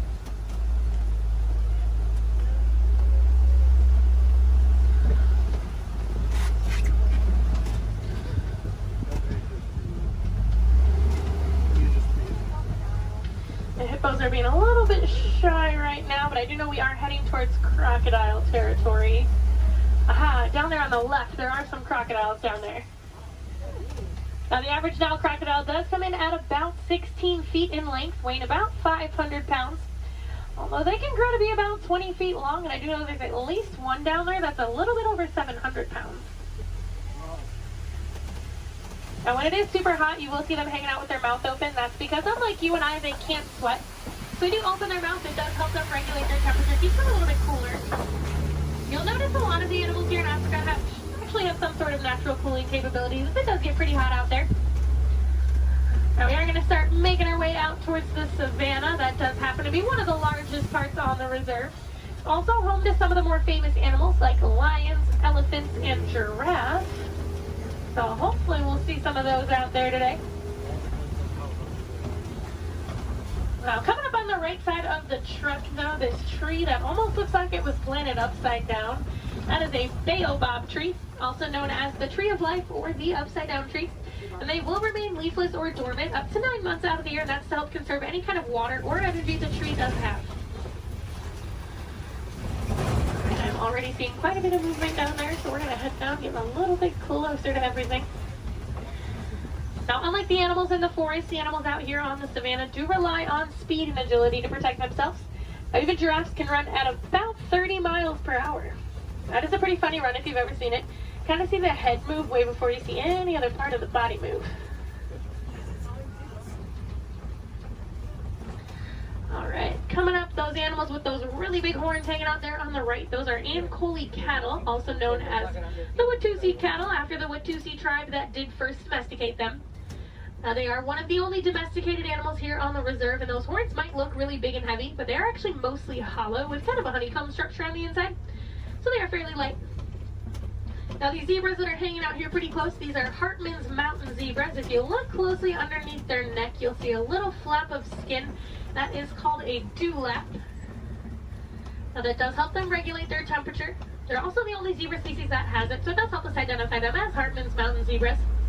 Now a group of zebras is called a dazzle. And if you've ever wondered if a zebra is black with white stripes or white with black stripes, just look at their nose. If they have a black nose, they're black with white stripes, and if they have a white nose, they are white with black stripes. Alright, we are going to slowly start making our way towards those giraffes. Oh, you go. Now looking at the coat pattern of these giraffes, it looks like they are Maasai giraffe. Once we get up there, they do have that kind of jagged puzzle-like coat pattern. Now also over on the left, kind of hanging out in the back by the trees over there, those are sable antelope. If they do look at all familiar, they are the emblem of the Harambe Wildlife Reserve, so you might have seen their pictures out and around in the village out there. There we go, coming up on these giraffes. That one that's actually scratching its head right there, that's a baby giraffe. Get a little itch. Now the reticulated giraffes will have a much smoother, almost net-like pattern to them. They can stand at about 18 to 20 feet tall. That does make them the tallest animal in the world. Now even their young come in at about 6 feet tall when they are born. So they're already fairly big when they're babies. I believe that little one came in at about 5'11", so he was already really, really tall, definitely taller than I will ever be. Now these two animals that are hanging out here on the right, they're both Patterson's eland. Now that darker colored one that's a little bit bigger, that is a male, and then the lighter colored one, that's a female. Now they are one of the larger species of antelope, coming in at about 6 feet tall at the shoulder. Can also jump up to 9 feet in the air. Now with those giraffes, just like your fingerprint is unique to you, the coat pattern of the giraffe is unique to them. And it does help them tell each other apart when they're in groups. And a group of giraffes is called a tower. Seems to be a pretty fitting name for something so tall. They do also only sleep for about 30 minutes a day. The rest of the time is pretty much spent eating. There's a really good view of those Ankole cattle there.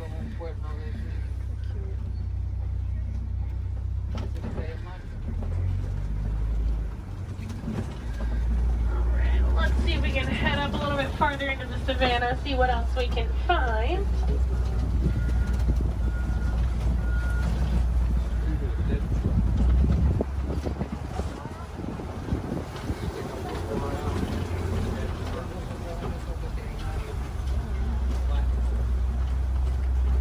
It looks like there's a couple animals coming up on the hillside up ahead here. Once I make the turn, they're going to be on the right side. Those are white-bearded wildebeest. We might get a little bit closer to them in a moment, though. Now, they are a large herding animal. They take part in the Great Migration, which is so large it can actually be seen from space. There's easily over 1 million, usually more like 1.5 million that will migrate every year together.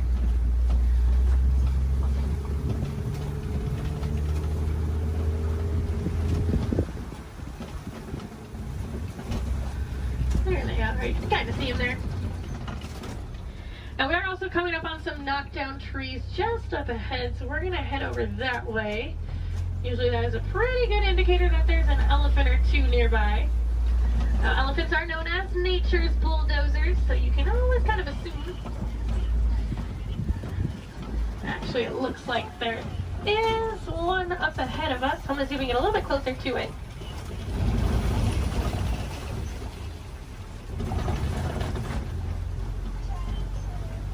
Now, in the meantime, while we are heading up to that elephant, also over on the left, there's a bunch of mandrills walking around on top of the rocks there. Now, mandrills are one of the largest species of monkeys. An adult male can come in at about 100 pounds. They do have those vibrant blue cheeks, and as they get more excited or even more angry, they actually get even more blue. Well, it's a view of an elephant. Probably not the best view. I do know there is usually another herd of them that like to hang on a little bit farther up as well, so we'll see if we can head over that way, maybe get more of a frontal view of an elephant. That would be nice. Now, as male elephants grow older and more mature, they do get kicked out of the herd by the female elephants. They can either live in solitary or smaller groups of male-only elephants. Now, they do tend to get a little bit too rough with the young ones, and the females are not a huge fan of that. Well, you can kind of see that one a little bit better. Now we can also tell that's an African elephant, not only because we're in Africa, but if you look at the ear shape, it almost looks like the continent of Africa. Makes it super easy to identify. Let's see if we can head up and find the herd. Thanks to our team's conservation efforts, they found that elephants are afraid of bees. So because of that, farmers have been putting up beehives around their crops. It's a much safer alternative for the elephants. It keeps them farther away from the crops, but it also keeps our locals and our farmers happy. Now, I thought it was so funny that such a large animal was afraid of such a tiny little insect. And it's actually the noise that the bees make. So elephants do have really sensitive ears, and that buzzing noise bothers their ears more than anything.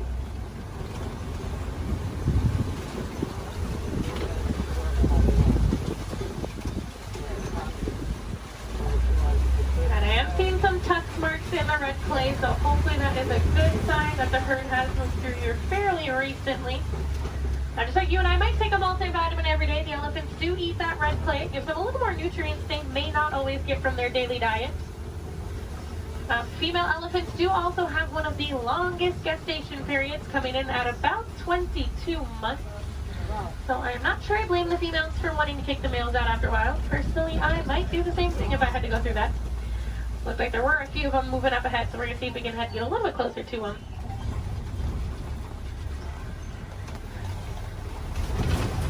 Male elephants also won't get to their full size until they are about 35 to 40 years old. That is about half of their lifespan. So in the wild, their lifespan is about 60 to 70 years, and that full size can come in at a whopping 15,000 pounds. So that does make them one of the largest land animals.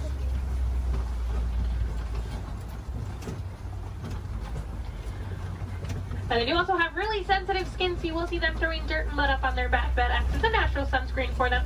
You're also going to see them flapping those really big ears that they have, as those ears are home to a bunch of blood vessels on the inside.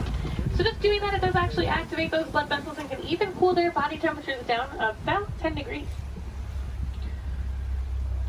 We might be able to see when we start going around this curve here. Now, in the meantime, we are coming up on some greater flamingos as well.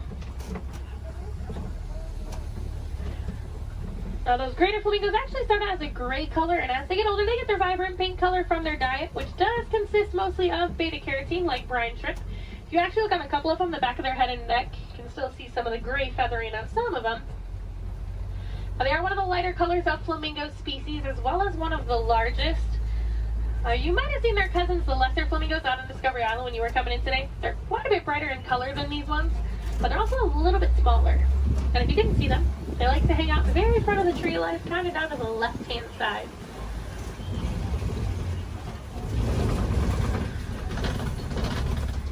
Looks like those elephants are wanting to be shy, but we are coming up on some white rhinos. Now, white rhinos don't get their name from their skin color. They get it from the Afrikaans word weit, which means wide. Now, if you look, they have a very wide mouth. Now, they're also one of the larger rhino species, coming in at about 5,000 pounds. Now, one of my favorite facts about them, even though they are 5,000 pounds, when they run, they can actually get all four of their little legs off the ground. So kind of like how a horse gallops. So they are very graceful for how large they are. Oh, there's one running. It was, for like a hot second, it was actually doing like the actual full run. I'm mad he stopped. Oh, he said, I got snacks over here. I'm coming over here. And usually if you see a couple, there's quite a few. So there might be some more around. So we'll definitely be on the lookout for some more. A group of rhinos is also called a crash. That is a pretty good name for them because they are almost blind. They kind of seem more like shadows. It's really funny when they stand really close to the road. Sometimes when you try to sneak by them with the trucks, they don't realize we're there until they hear the truck and they're like, oh, they like jump and run back. Well, we are coming up on a couple cheetahs. There's a cheetah laying down right on top of the hill there that's really close, and there's a couple more walking in the back. Yeah. Now, cheetahs are one of the fastest land animals. They can go from about 0 to 60 miles per hour in just about 3 seconds. Now, they do get to that speed fairly quickly, but they can't actually maintain it for very long. It's more like a short sprint of a couple hundred yards. Looks like there's a couple more walking up ahead here. Now, they will use that long tail of theirs, kind of works as a rudder to help them turn. Their nails also don't retract, so they do stay out. It does help them gain traction when they are running those speeds. And unlike most big cats, they will do most of their hunting during the day and do tend to be way more active during the day. They're also one of the only big cats that can purr. So kind of like your household cats, just a little bit bigger.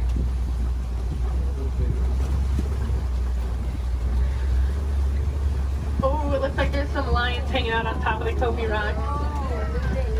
Oh, they're so pretty. Like there's a male and a female here, and there's another female up ahead a little ways.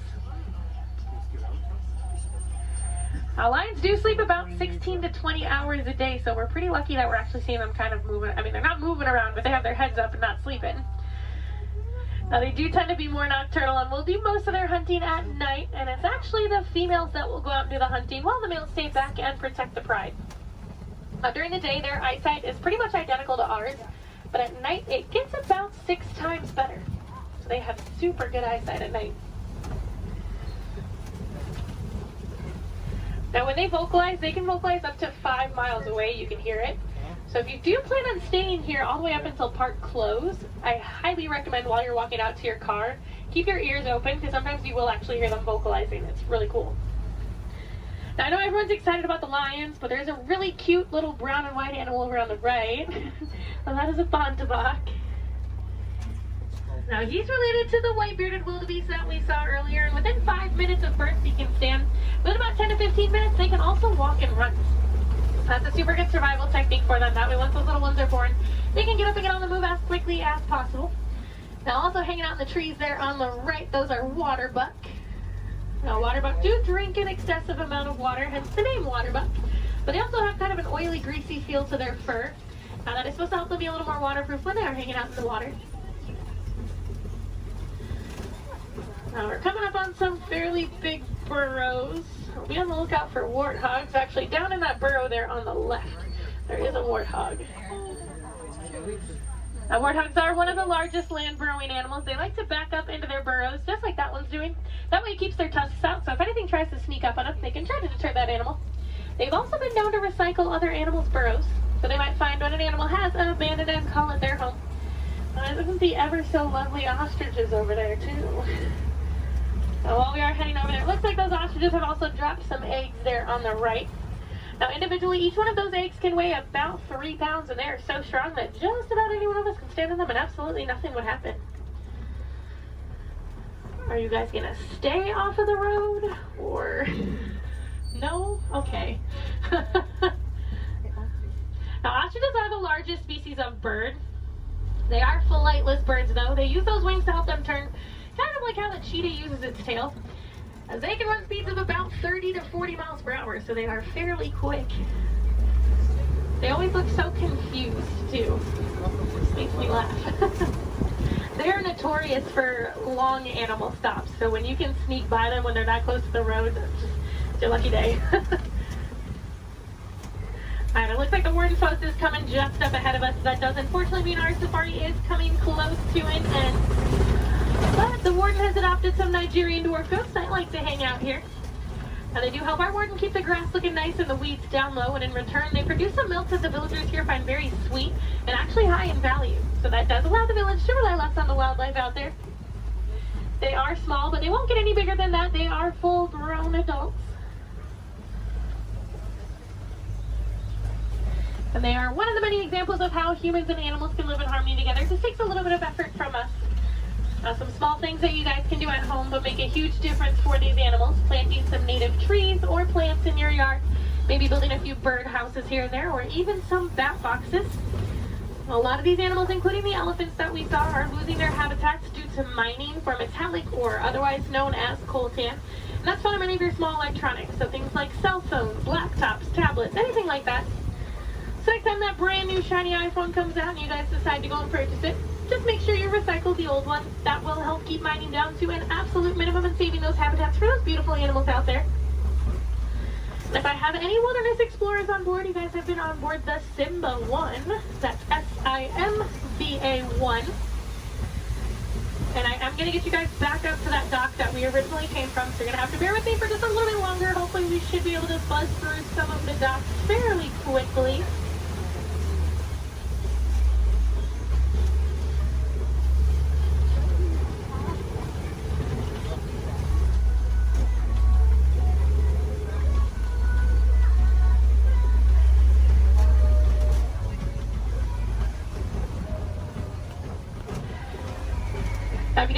see the animals here on the safari. There are plenty more for you to see today.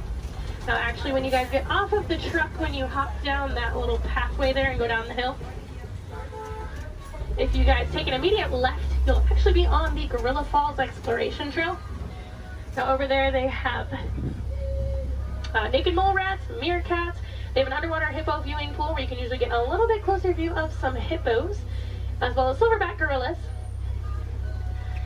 Now if you're heading over to Asia, right behind Tully River Rapids, you'll find the Maharaja Jungle Trek. Now over there they have Sumatran tigers, Komodo dragons, bats, and a whole bunch of different exotic bird species. Now both of those trails are about a 15 to 20 minute walking trail though, so you do want to give yourself a little bit of extra time. Now ECDs, strollers, wheelchairs, any of that can go through those. You don't have to park them, so you can bring them with you. And if anyone has Disney Plus at home, if you have not seen it already, there's actually a whole series on there called The Magic of Disney's Animal Kingdom. And they do go into way more detail about the animals here on the safari, as well as the ones over at Epcot and Animal Kingdom Lodge. I know they have episodes on the giraffes, the lions, the rhinos, the elephants. You get to hear from the keepers that do actually take care of them on a day-to-day basis. So you get to know them a little more on a personal level. You might even get to know some of those names. So next time you come and ride the safari, you can impress your friends and family by knowing those. On that note, no two safaris are ever the same as well, and the animals will always make sure of that. So if you guys are here on another day or even later on in the evening, definitely come back and check us out. You might see some different animals out there. Sometimes you'll actually see the hippos. We didn't really get good luck with the hippos today.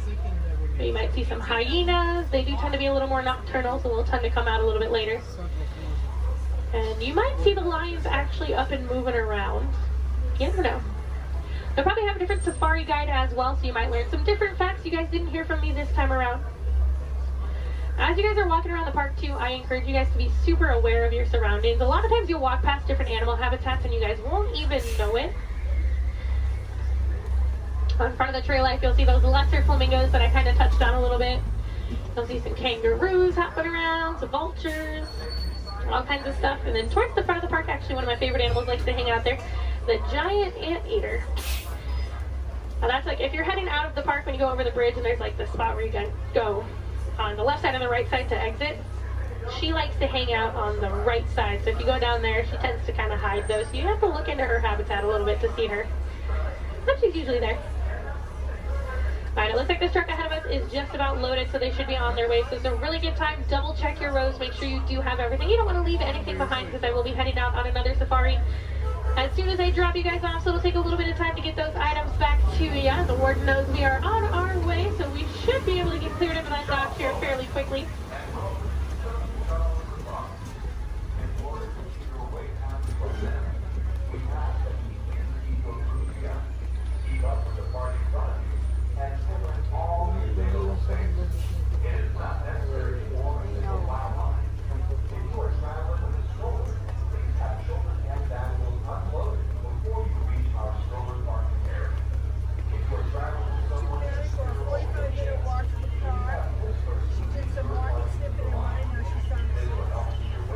I'm not sure there's any carrots.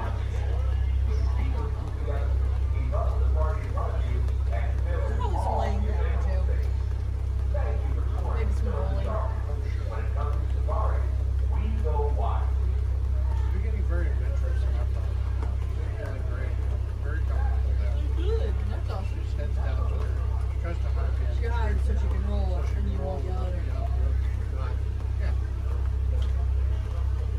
She's smart.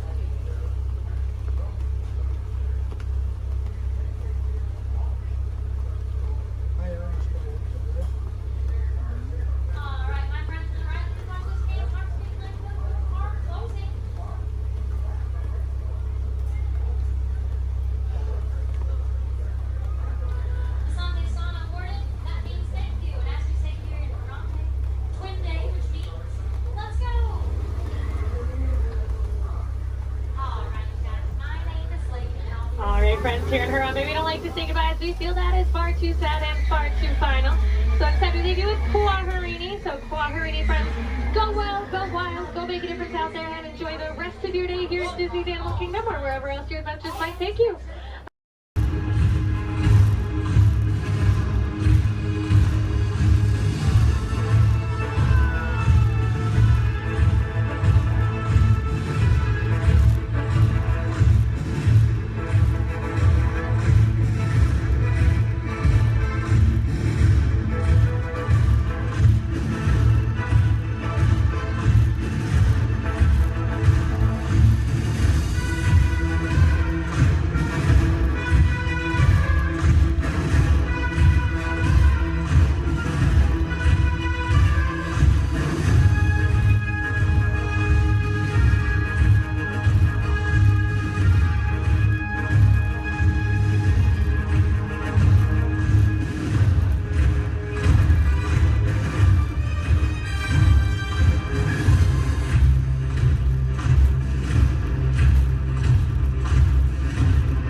the authority of General Hux.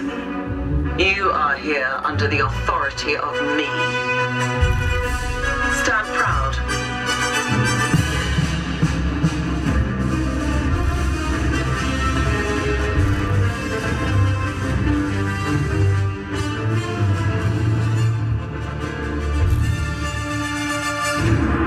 Troops in this division are held to the highest standard. Mine. Show me fearless.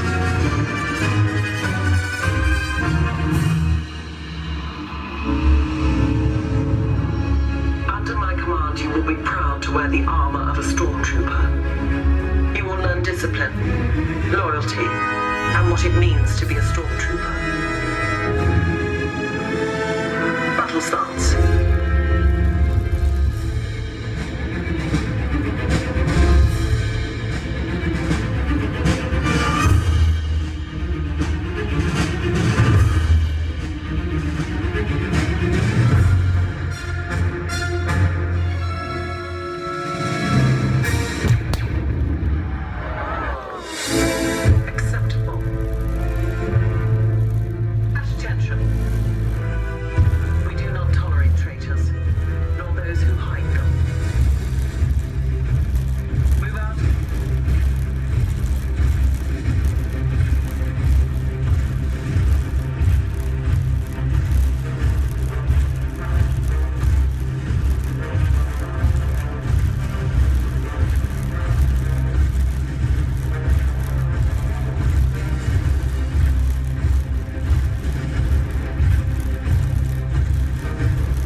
At the center, Goofy in the left, Minnie in the right, and your happy driver in the bus, Carlos. We want to give you a very warm welcome to Walt Disney World. Welcome, everyone. If you are ready, give me a big yes.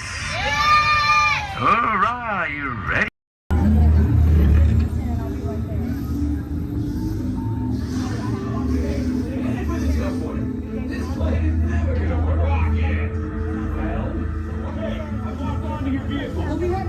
Nothing to worry about. Unless we cannot stop this unusually large man.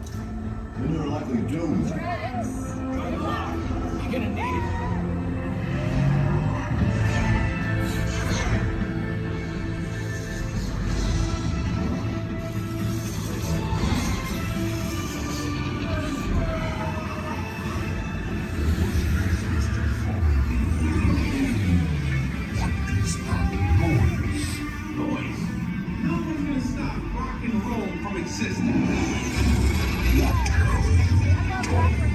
What have we done?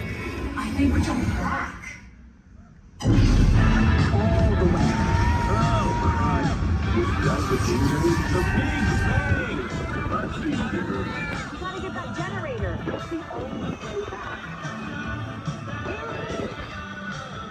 We got the generator. We're ready. I have no idea. Oh, yeah?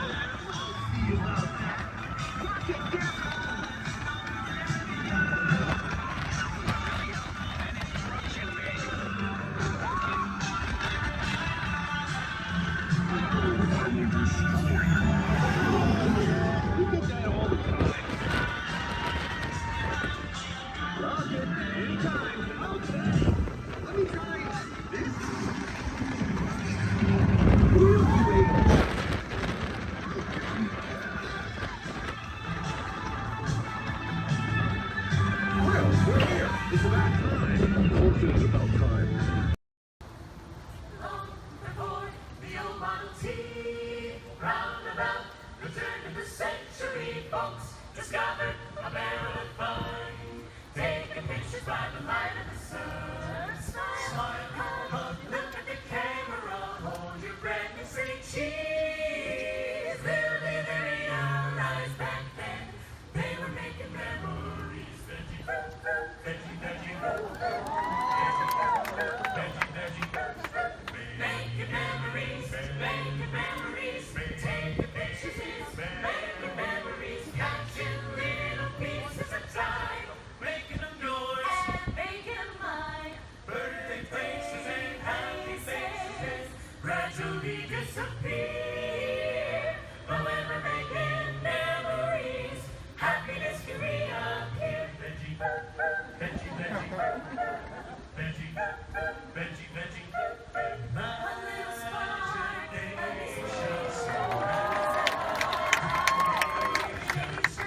a dream can be a dream come true. We're just a spark in me and you. We can dream it, then we can do it.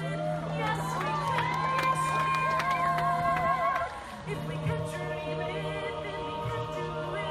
Yes, we can. Yes, we can. And it will be our future filled with care for you and me. A world we all can share. For today holds the challenge to make this world a better place to be. New horizons for you and for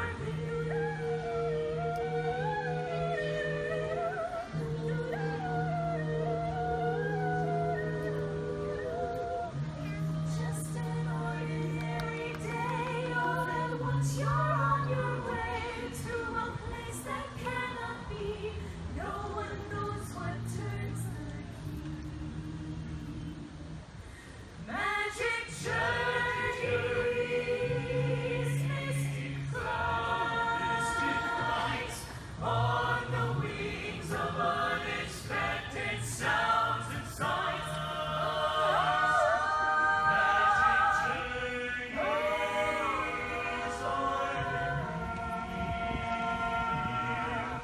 Do they mirror what we think or sense or feel?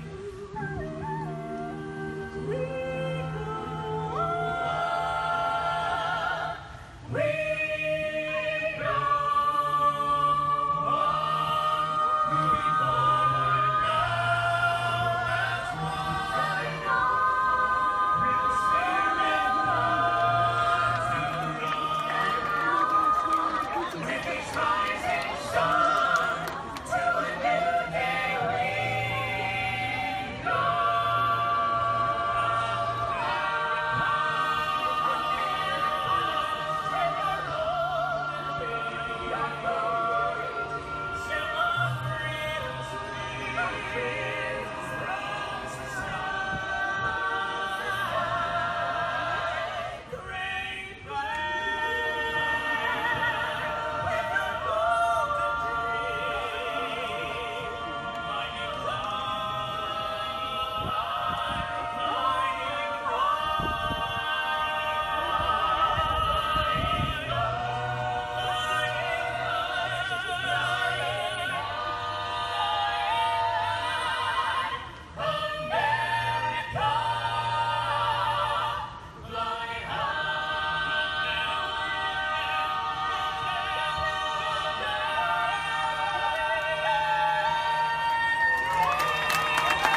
Oh, what a glorious day it is.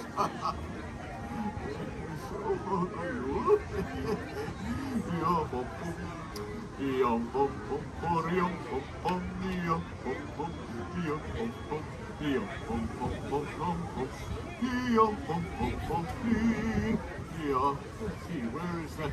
Oh, that's what I was looking for right there. Oh, hello! Oh, I'm glad to see you. Come right on over. Hey. Hello there. Oh, my.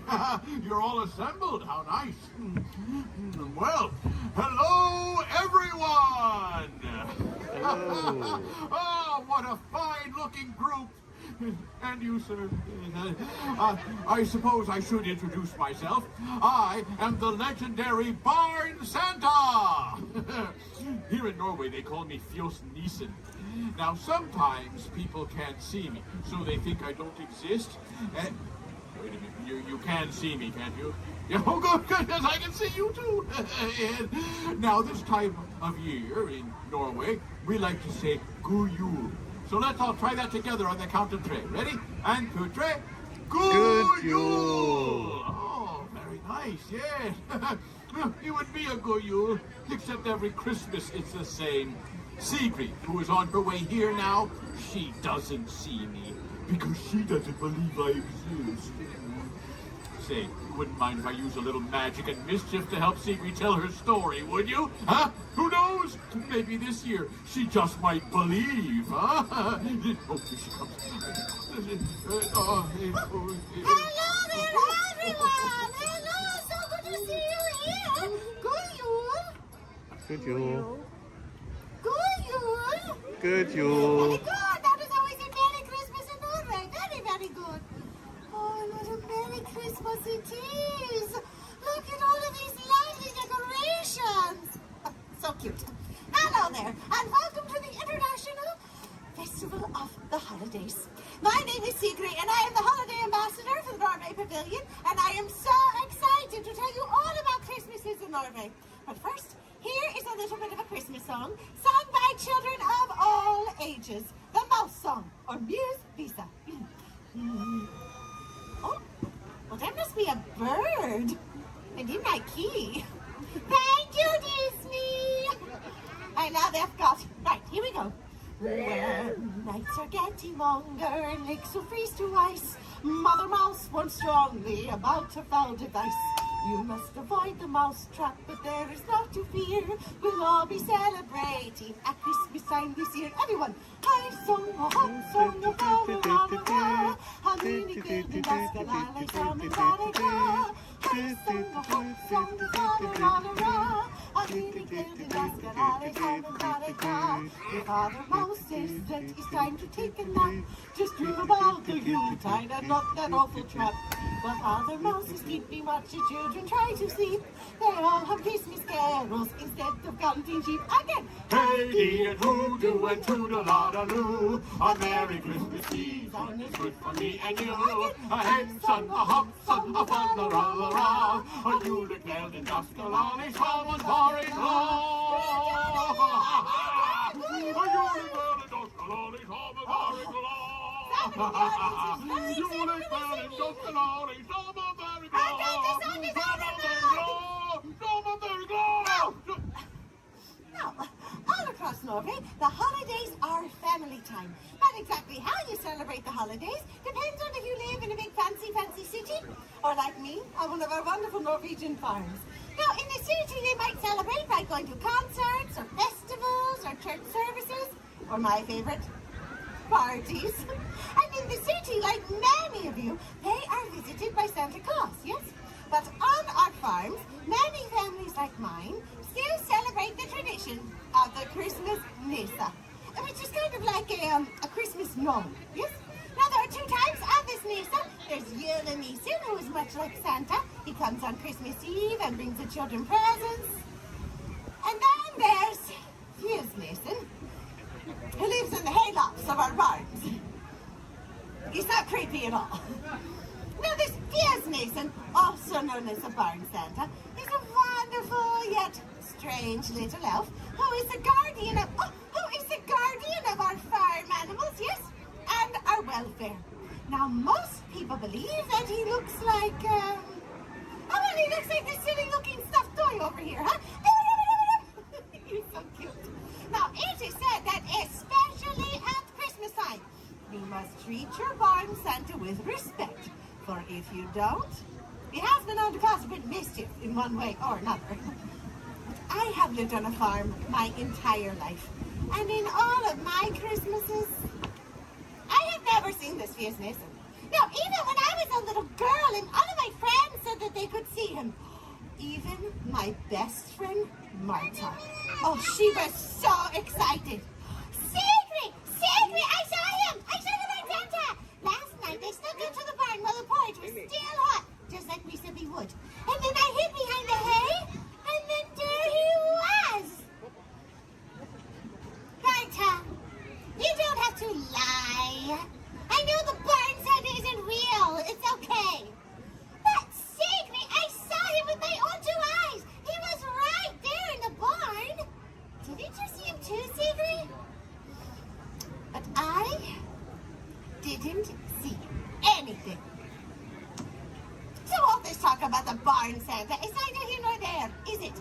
No, because we all know that these mischief makers do not exist, except in stories and in fairy tales, yes? Toodaloo! Did you feel that? No? Maybe I had too much coffee. What was I saying? Oh, yes. They do not exist. Unless they do exist and are therefore very clever and mischievous indeed.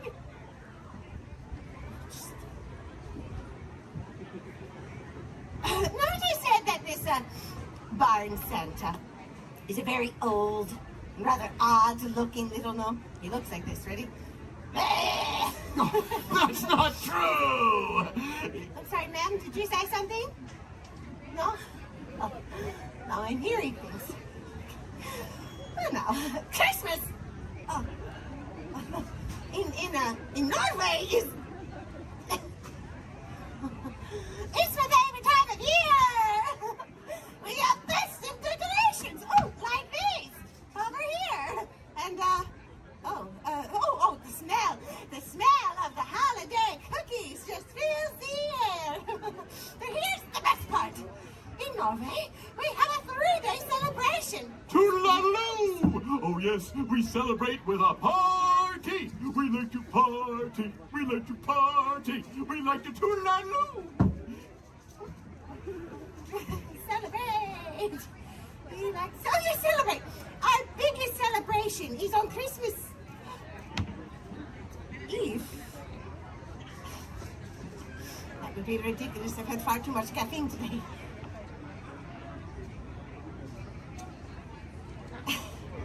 Now, in the middle of the day, about 12 o'clock or so, everything closes up early. The bells in the chapel ring, and everyone returns home to their families to begin the celebration. And then, in the evening, it's lights out.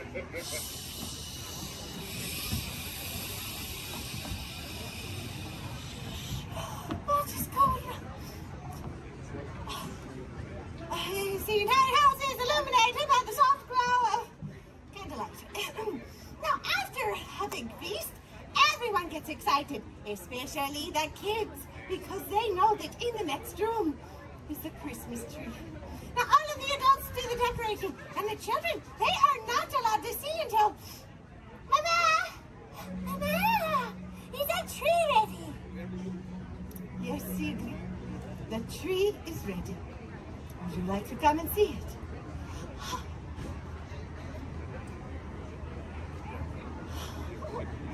Mama, it's beautiful. Look at you all. Thank you. And then all the rest of the evening is spent exchanging gifts and singing Christmas carols around the Christmas tree until very late at night. Ah, but the children, they don't forget about their barn Santa, no. They leave him treats too. Toodle-oodle-oo! Oh, yes, they leave me treats too. And in exchange, I watch over their crops for them each year. They leave me a great big bowl of rice porridge. Rice porridge with cinnamon and sugar and a little pat of butter right on the top.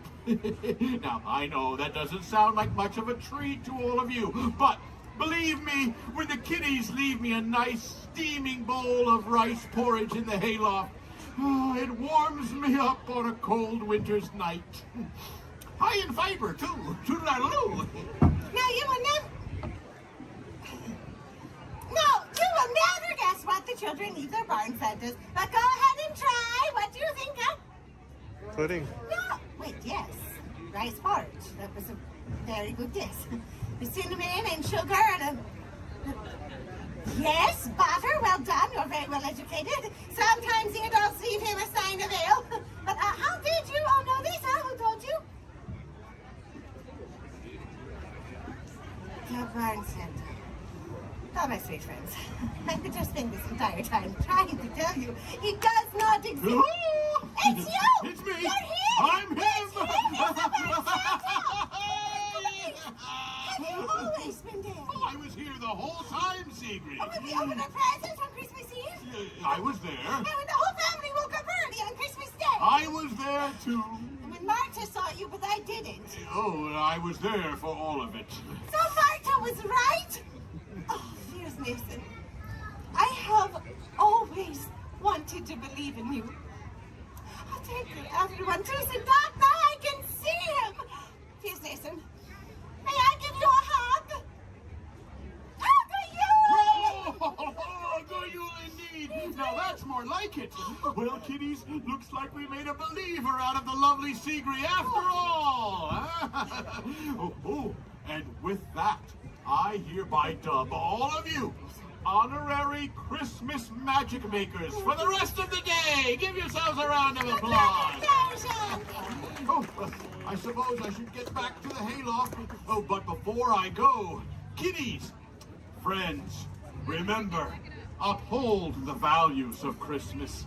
Be kind, spread joy and cheer, and be good to your barn Santa throughout the new year. Go you! Oh, well, yes, I suppose. Hello there. Yes, hello, little one. Yeah. Oh, nice. Who are you?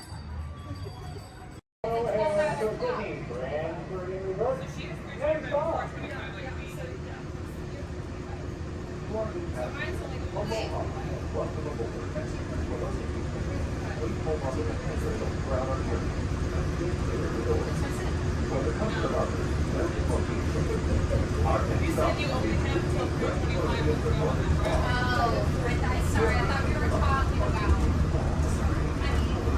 Okay, well, now I'm confused. Which one should we do first?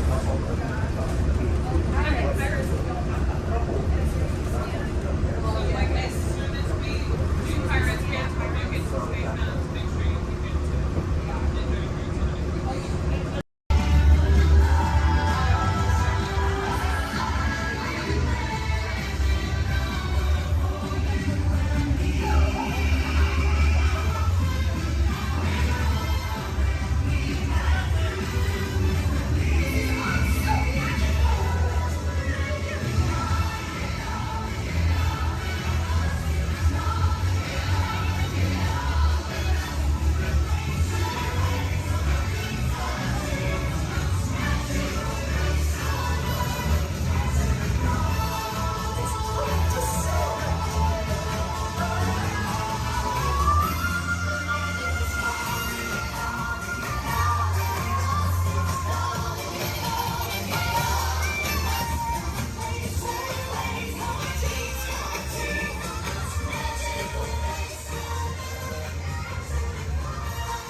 Terrans.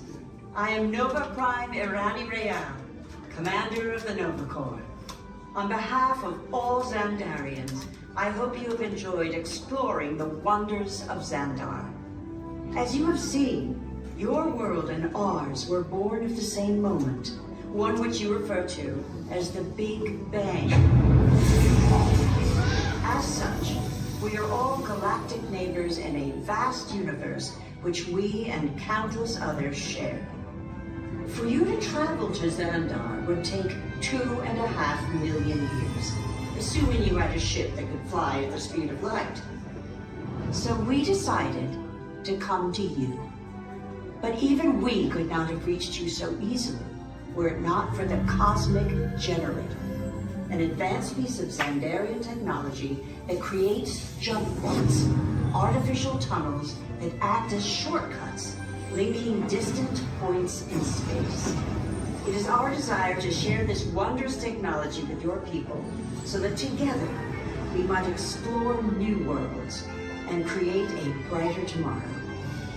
And now, as the culmination of the wonders of Xandar, you will be teleported to a Nova ship above your planet for a demonstration of the Cosmic Generator. I trust you will find it an unforgettable experience.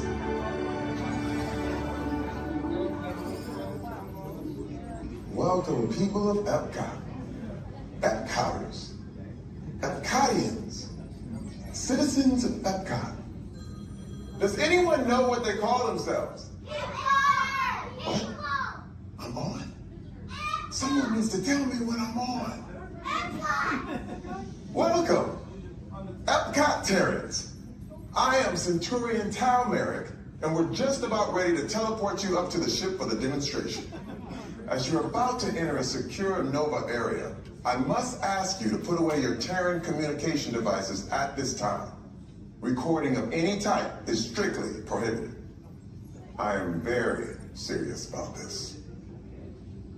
Now, please step forward into the chamber. You're gonna love this.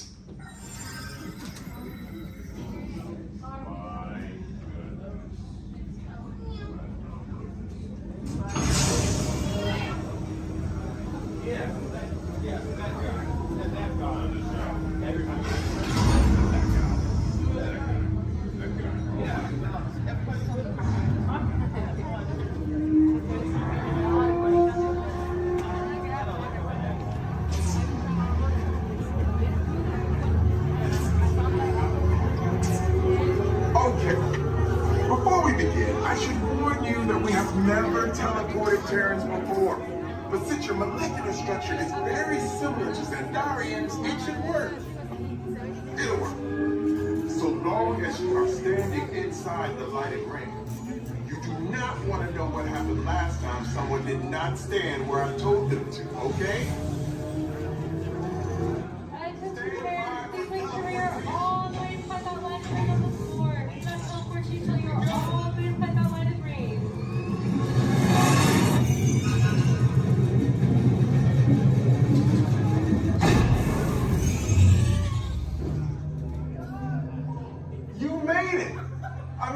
Of course you did. Nova Prime, they're ready. Excellent. What you see before you is the Cosmic Generator. And in just a few moments, we'll be activating it so you can experience for yourself what's happening. I'm not sure. Our power's out. And the Cosmic Generator is gone. Cheer your motto. Go to Code Red. Prepare the fleet. And call the Guardians. Now. There is no cause for alarm. Turn off that alarm.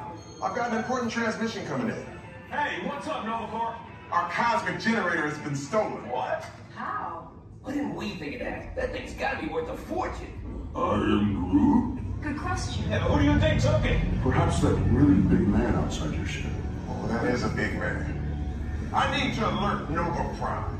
I have been watching Terrans for eons. That's not creepy at all. This species has failed. Wait, whoa. We didn't even know there was a test. He's got the Cosmic Generator. He's creating a new jump point. Jump point to where? Not where.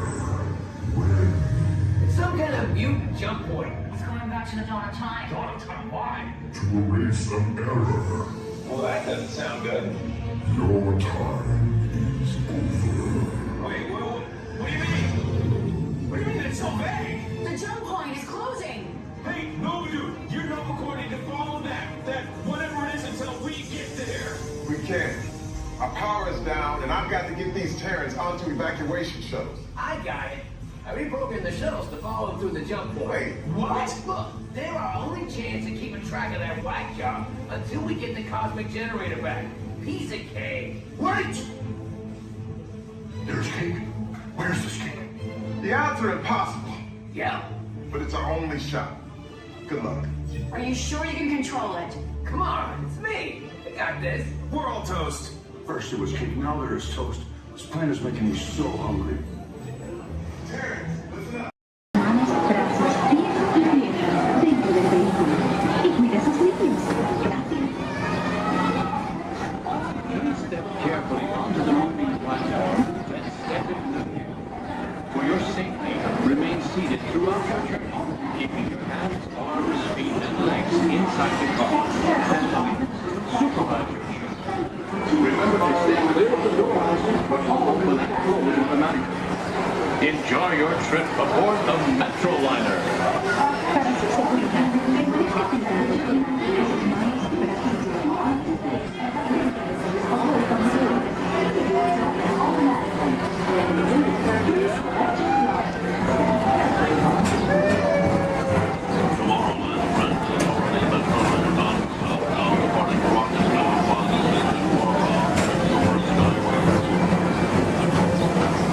Welcome aboard, TTA travelers. We hope you enjoy Tomorrowland Transit Authority's Super Skyway.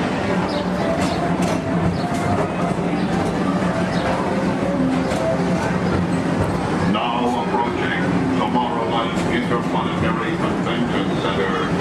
The convention center is home to a galaxy of wonders from faraway.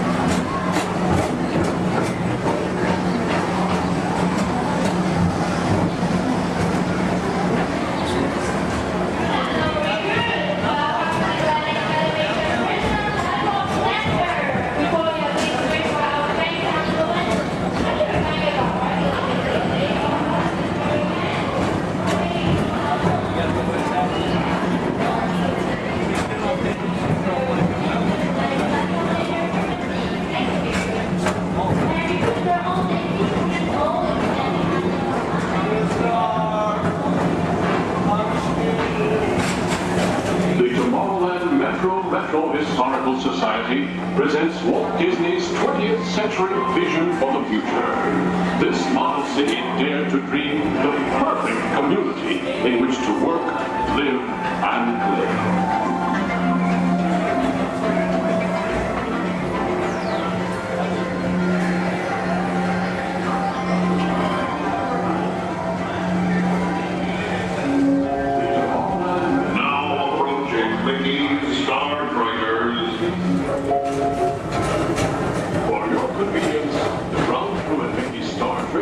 Will be glad to rocket ship to many planets in the galaxy. Hi there, Tomorrowland travelers. This is Mr. Johnson and Sky Hovercraft One, bringing you the latest Tomorrowland traffic report. As usual, everything is perfect on Tomorrowland Superhighway. That's for you at DTA Center.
Another fine transportation service provided by the Tomorrowland Transit Authority.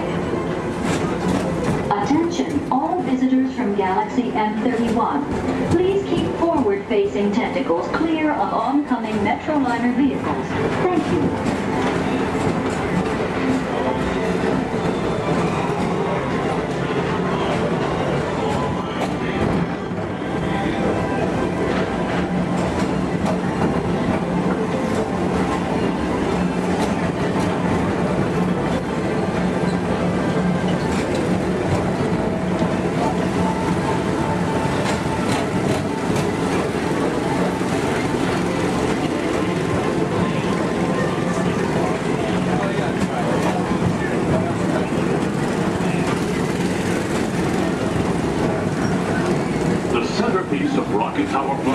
Is the League of Planets Astro Orbiter. This symbol of universal harmony and interplanetary fellowship provides all beings with an exhilarating spin around the planets.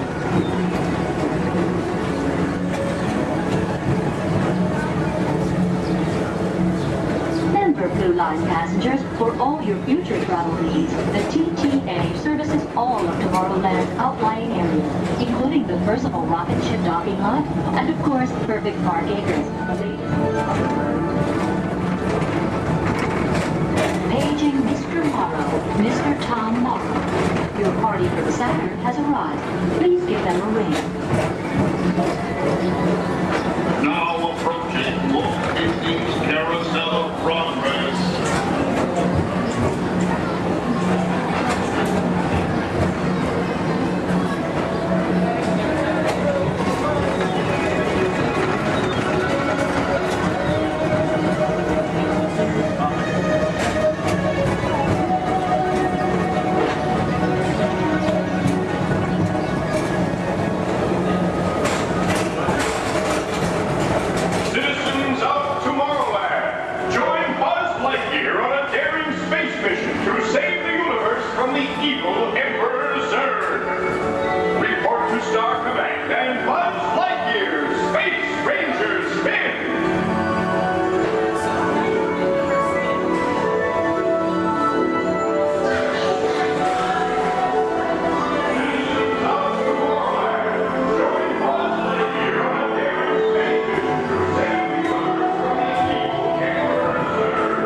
Adventurers. Here's a little fish food for thought.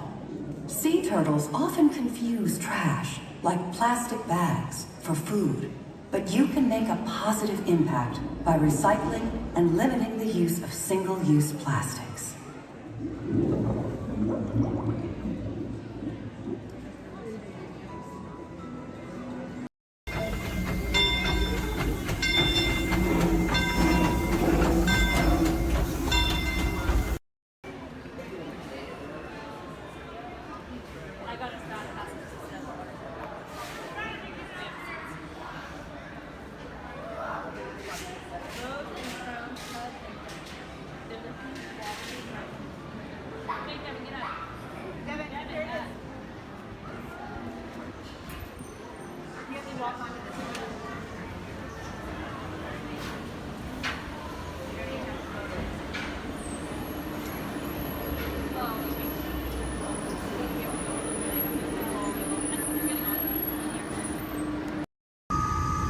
Welcome aboard the Walt Disney World monorail to Epcot. For those of you standing, please hold on to the handrails throughout our journey and stay clear of the door. For the comfort of others, no smoking, please. Thank you. As we turn south, you can catch a glimpse of the spires of Space Mountain in the Magic Kingdom. Nearby is Disney's contemporary resort.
just rocketing back from a big battle with the Guardians of the Galaxy, or exploring a fun new city that's on the power of love, these words are sure to inspire.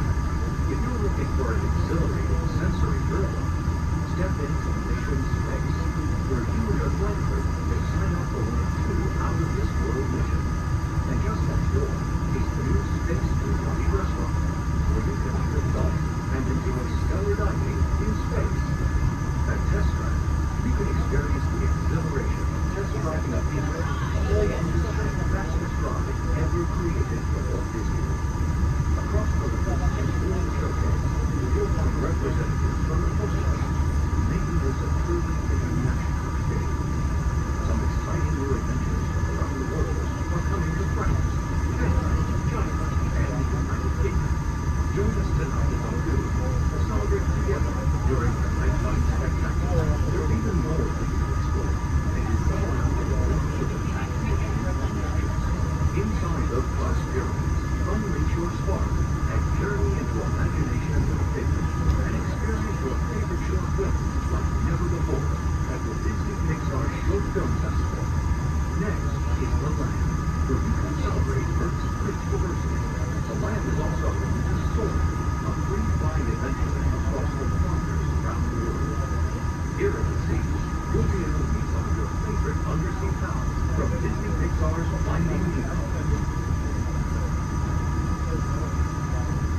We're approaching the Epcot monorail station. For our smoking guests, there are designated smoking areas just outside the park. Please hold on to the handrail and stay clear of the doors until the monorail stops completely and the doors open. On behalf of the cast of the Walt Disney World Resort, welcome to Epcot.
Spirit named Tinkerbell.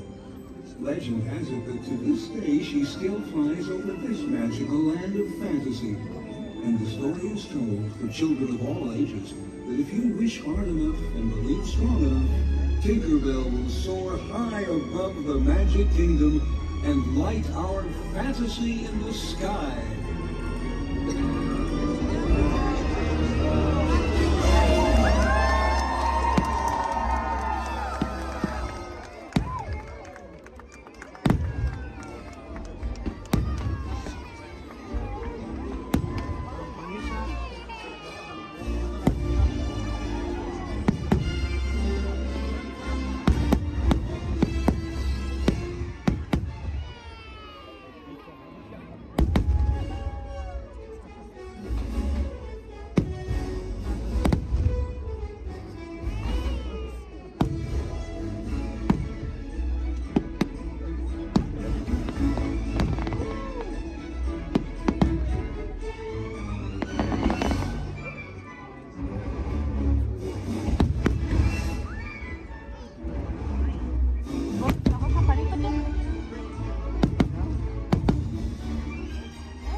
say it's time?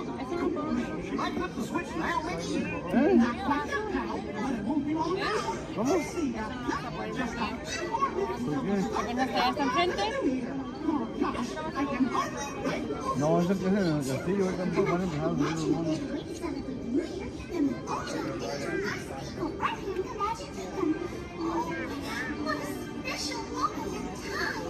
Time? Is it time? Now? Go over. Hey, take it easy there. Please, no, plenty of time. Oh, no, don't. Don't. This is it. Start the countdown clock. All right, Mickey. Starting the countdown clock. Okay, everybody. It's time to start counting down the new year. Are you ready? Okay, then. Here we go.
10, 9,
sudden changes are sweeping over the land. An approaching storm may seem violent and destructive to us, but to nature, it's a new beginning in the cycle of life.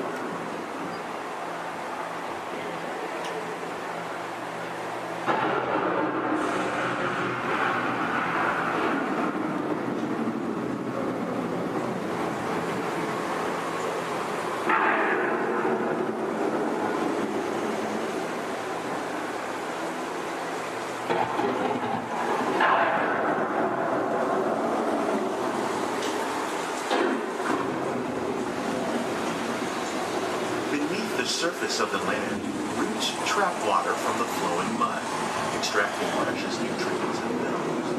These elements, when combined with sunlight, create the diverse living systems of our planet.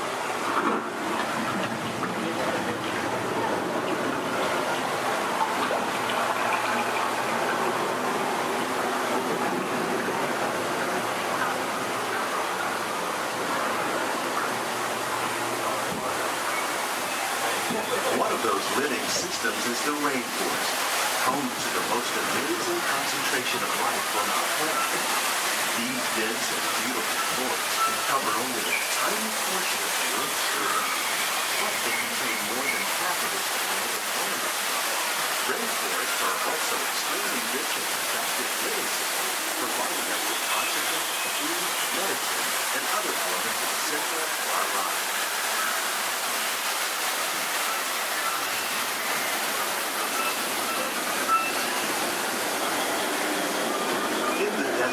Nature has created a very different, no less beautiful living system.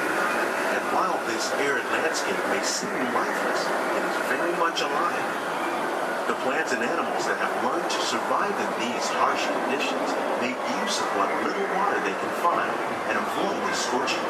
The American prairie once appeared as desolate as the desert, but over time, rainwater and nutrients gradually penetrated the hard surface of this land. Even the hooves of the mighty buffalo helped create the rich soil that would one day become home to the American farm.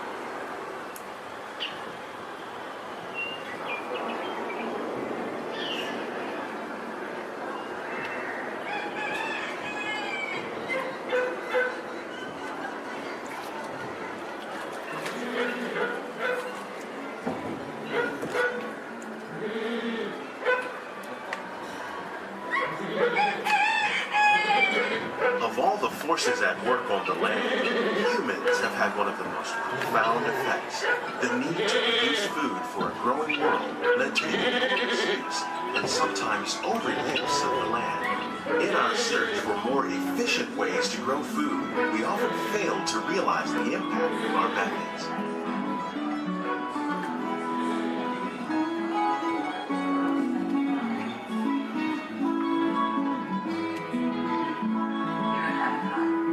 Today, we're learning to live with the land, discovering better ways to grow food that will assure both human and environmental well-being.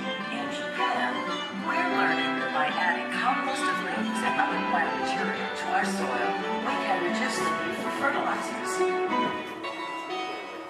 In farmlands across America, we're learning that by plowing under vegetation containing natural fertilizers, we can enrich the soil without the use of chemicals.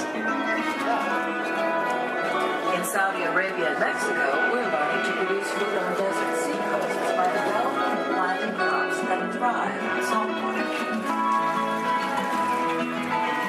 Here at Epcot, we're learning to reduce the need for pesticides by using natural predators like ladybugs and wasps to control pests.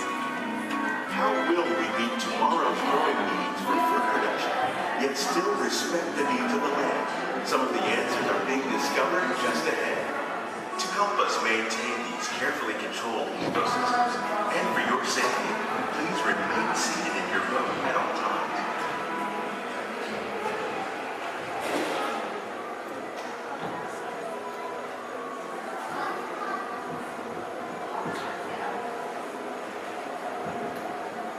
Welcome to our living laboratories, where scientists from Epcot and the U.S. Department of Agriculture are exploring innovative ways to produce bountiful harvests now and into the future.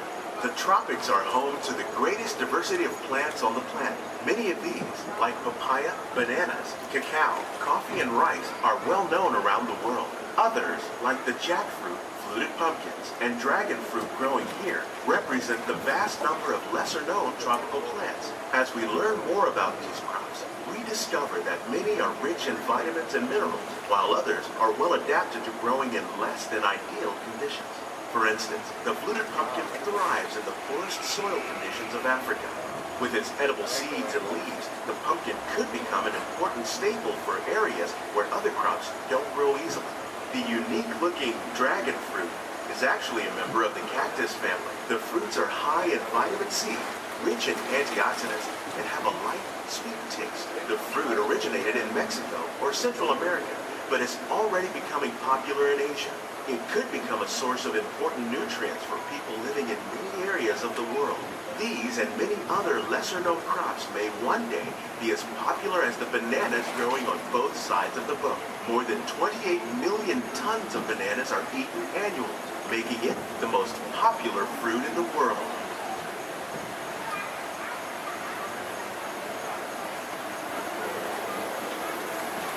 When we mention farming, we probably don't think of fish, but fish farming, or aquaculture, is an innovative way to increase harvests, protect wild fish population, and produce a healthy crop, like these sturgeon that grow to over 300 pounds. Now that's a lot of cattle. Tilapia, bass, and catfish are three popular crops raised by fish farmers around the world. Most are grown in open ponds, but innovative recirculation systems like ours can conserve water and improve food. More than 200 different species of aquatic animals and plants have been successfully farmed. Even these American alligators can be successfully raised in controlled environments like ours. Nearly half of all fish consumed worldwide is now raised on farms. Making aquaculture an important part of our efforts will also help and protect natural resources here at the land. We grow about 5,000 pounds of fish each year, many of which are featured in restaurants around Walt Disney World. This greenhouse is full of some of the best ideas for improving plant yields. Disease and pests are two of the biggest problems facing farmers around the world. By careful selection and crossbreeding, we can grow crops like these sunflowers and winter melons that are more resistant to pests and diseases. Scientists have even been able to breed plants that can flourish in marginal areas where water is higher yields with less impact on the environment.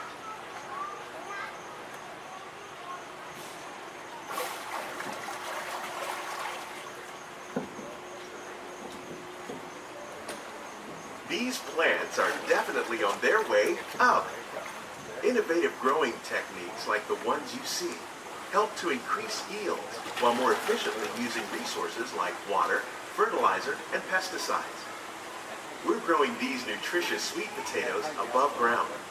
This method increases yields, produces larger potatoes, and can be used where rich soil is in short supply. We're growing lettuce using our nutrient film system. This technique precisely controls and recycles water and nutrients. With it, we can produce over 27,000 heads of lettuce a year in this one small area.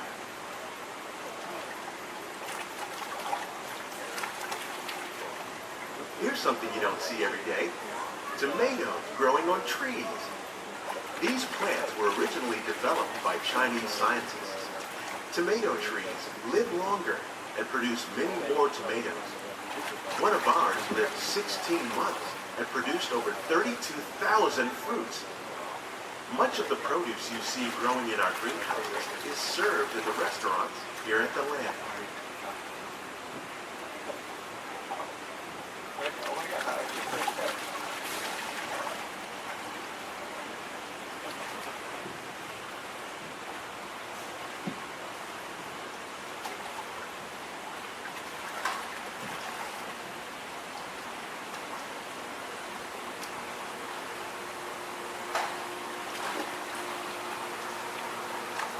The future of agriculture includes some high-flying ideas like the ones you see here. The aquaponics system on your left integrates hydroponics with aquaculture. The fish provide a source of natural fertilizer for the plants, and the plants help keep the water clean for the fish. It's another great way to produce more while using less resources. In our lab, Epcot scientists are working with the U.S. Department of Agriculture on a number of innovative projects. The goal of these efforts is to produce higher yielding and better quality plants.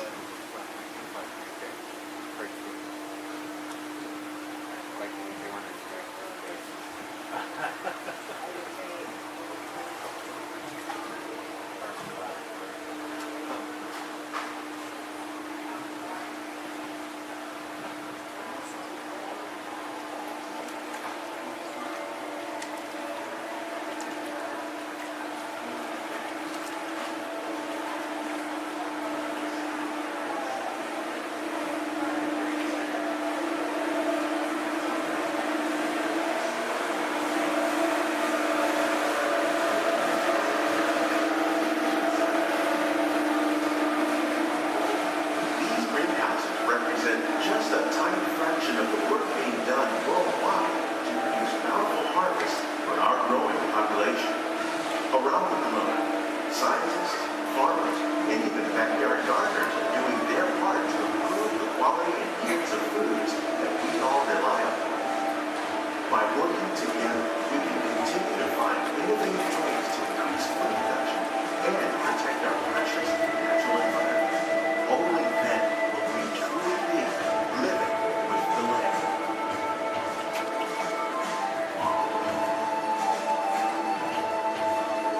On behalf of Walt Disney World, we hope you've enjoyed this unique journey through our living laboratory.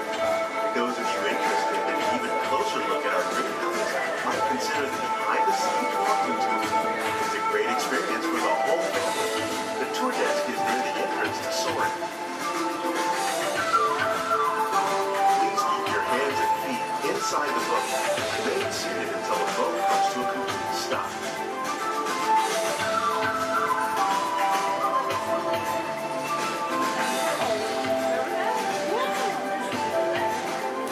Wait, just kidding. No, we have to stay here for a little longer. If you look up ahead, you're going to see a dock on your left. You're going to see another dock on your right there. We like to call those Berry docks. I know, exciting. Now if you look a little further, you're going to see some skips up there in khaki. We like to call those a bear door. I know, it's great stuff, guys. It's great stuff. Alright, now you know what we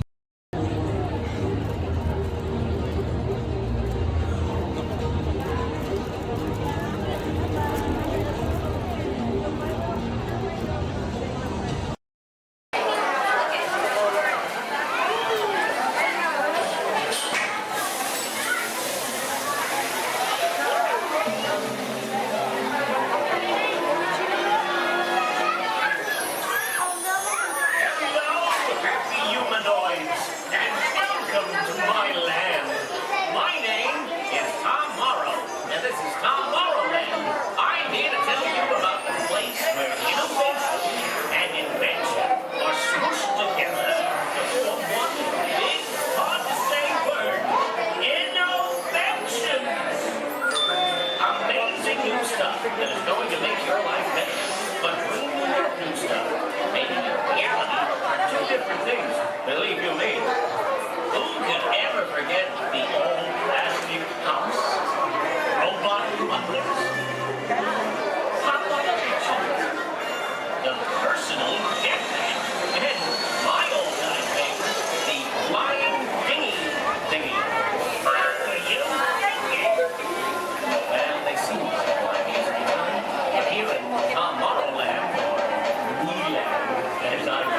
unexpected company is a snap.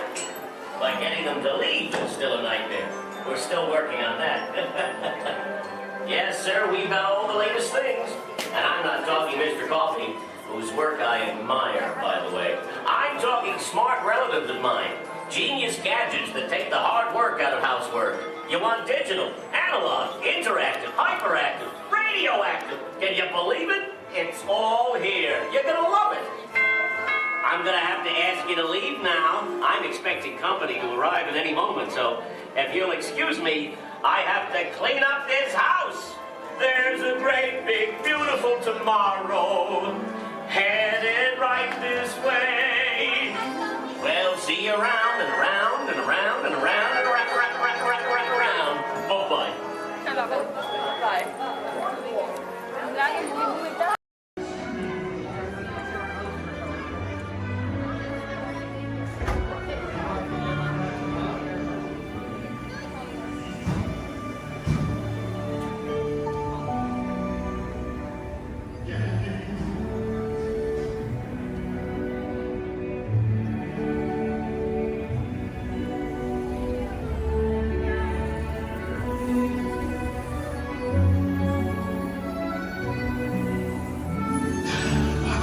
Voilà, venez, suivez-moi, je vous prie. The chef Remy is waiting for you. This way.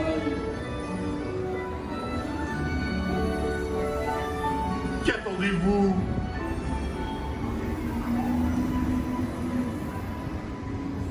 Oh, des invités pour le dîner. Yes, but what to prepare? Hein? Pour le repas idéal, coq au vin? No. A simple omelet? Too simple. What? Mais oui, that's it!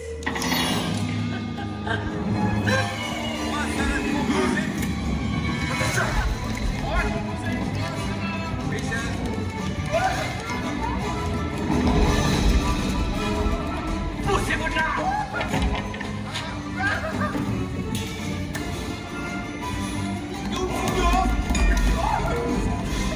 Vite, par ici!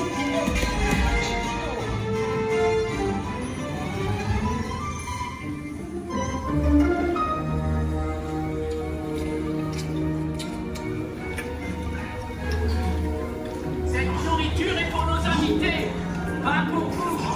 Hey guys, the food is for them, not you.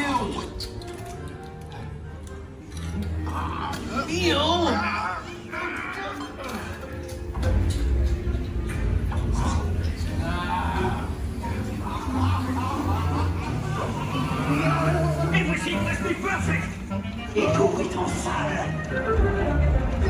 Et oui, what are you doing? Que manigancez-vous?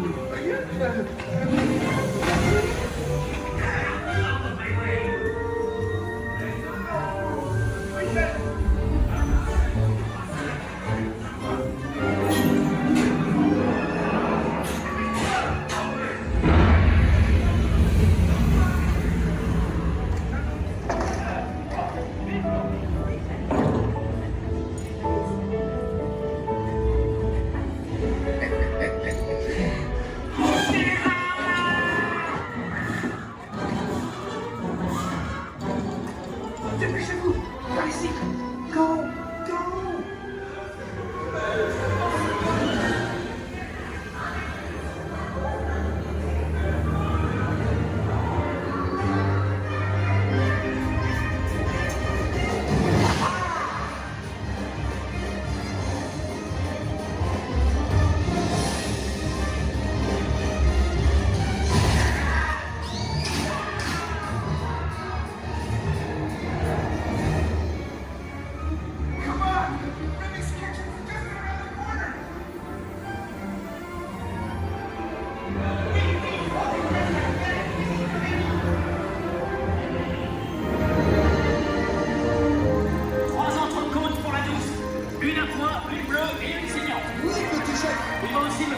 rapidement 4 ratatouilles pour la carte.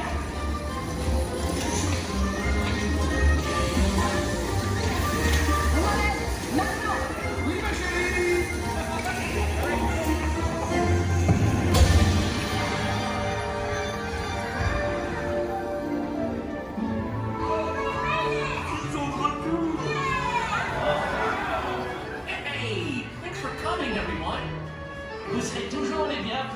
chérie. À bientôt et bon appétit. Mino. Oh. Au revoir.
Boys and girls, this concludes our cultural ceremony.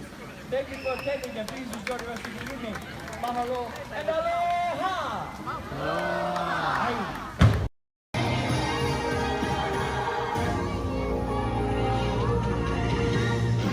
Come share fun, the best of celebration. Come dance along and sing the song of cheer. The unity of every transition. Come and join the party of me. He's having all the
To those joining us, welcome aboard.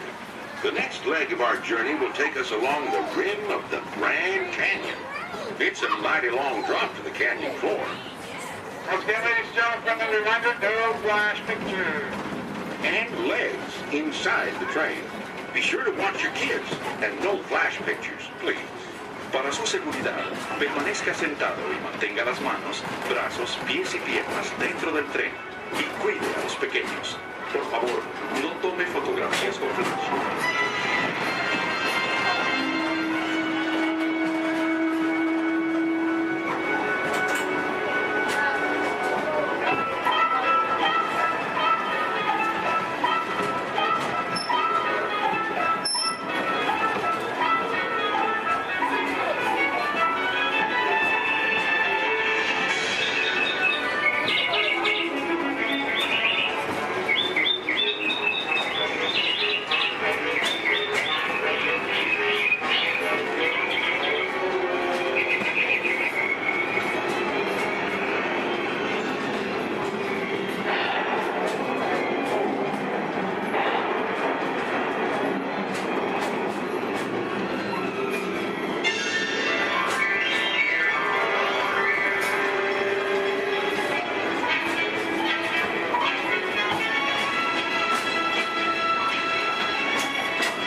We're now steaming back to our own time and to Main Street Station, gateway to Disneyland.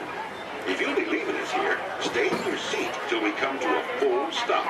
And remember to gather all your personal belongings, including the guns if you got any, and step carefully from the train. I'd especially like to thank those of you who've been with me for the Grand Circle Tour of Disneyland. We surely hope you enjoyed your travels with us and that you'll come back and see us again real soon. For those of you traveling on, we'll be on our way again in just a few minutes. This is Main Street Station, Main Street, USA. Keeping your hands, arms, feet, and legs inside the car. And please, supervise your children. Remember to stay clear of the doors, which will open and close automatically. Enjoy your trip aboard the Metroliner.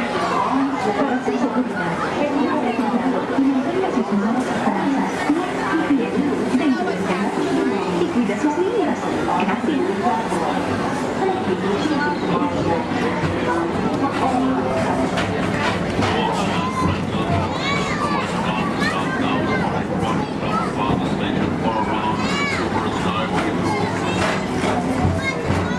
Welcome aboard, CTA travelers. We hope you enjoy Tomorrow and Transit Authority's Super Sky.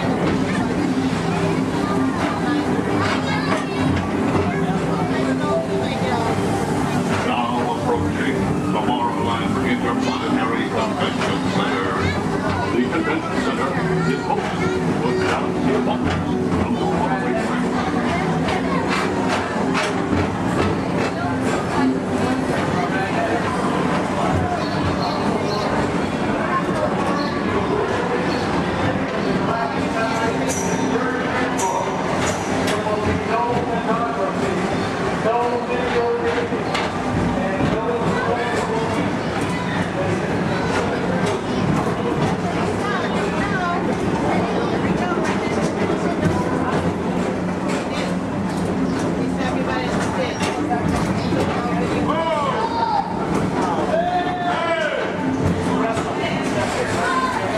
Tomorrowland Metro Retro Historical Society presents Walt Disney's 20th century vision for the future. This model city dared to dream the perfect community in which to work, live, and play.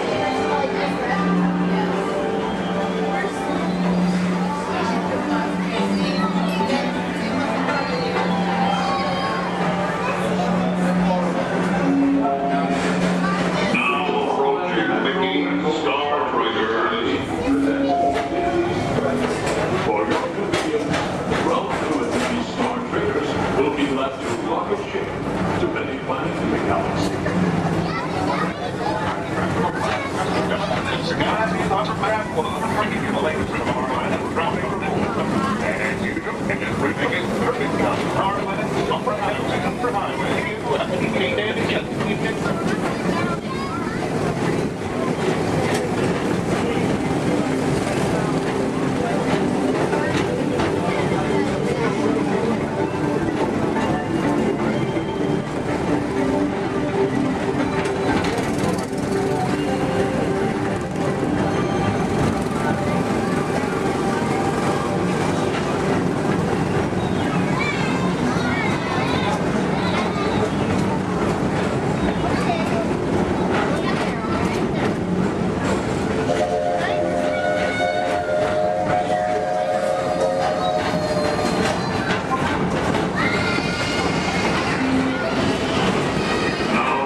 Attention, all visitors from Galaxy M31.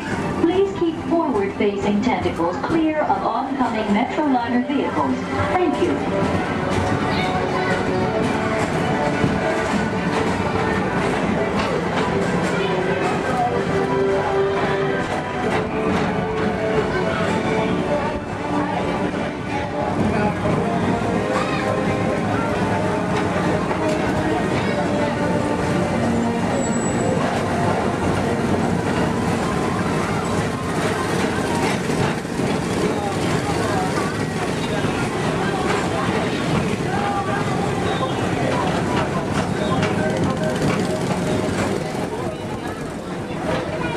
The centerpiece of Rocket Tower 1 is the League of Planets Astro Orbiter.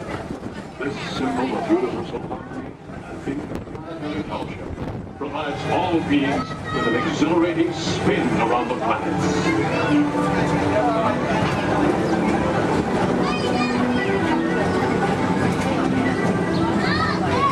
Remember, Remember, Blue Line passengers, for all your future travel needs, the TTA services all of Tomorrowland's outlying areas, including the personal rocket ship docking lot, and of course, perfect parking, the latest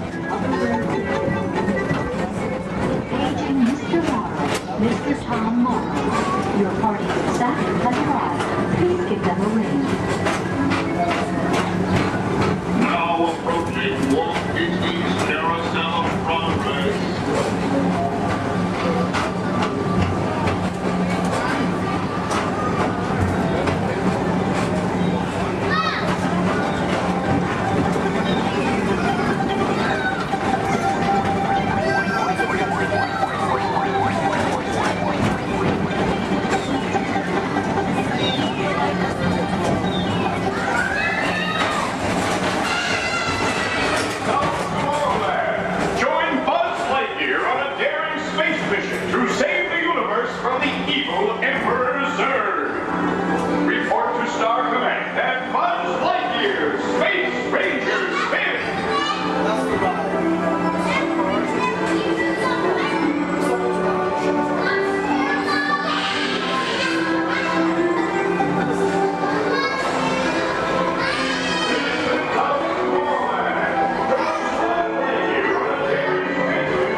At the heart of tomorrow.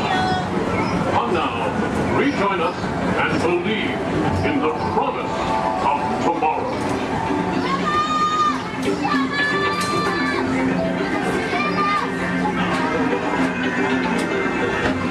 Rocket Tower final station.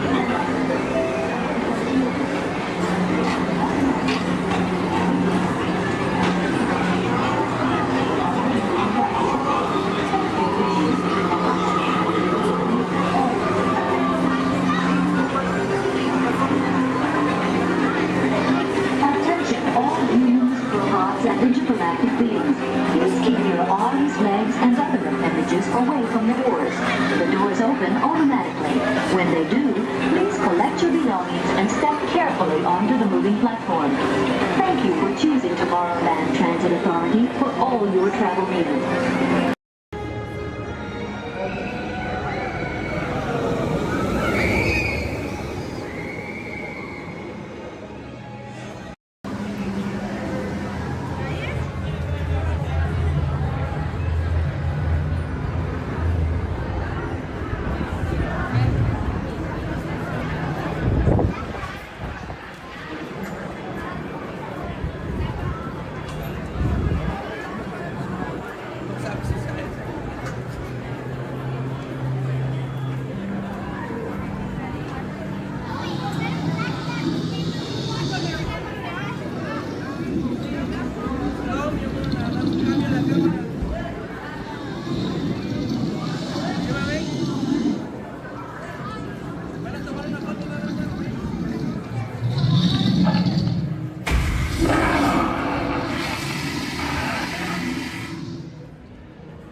If you have just joined us, greetings, Terrans.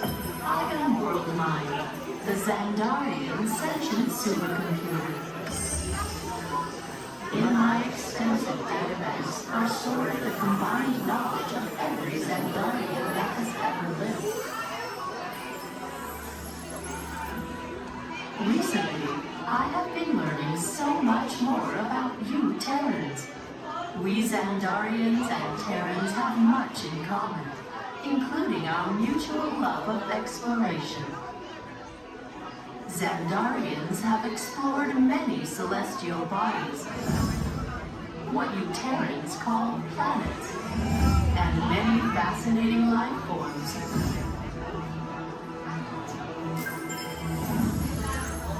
In the past, when you witnessed our tones, you referred to our ships as unidentified flying objects, or UFOs.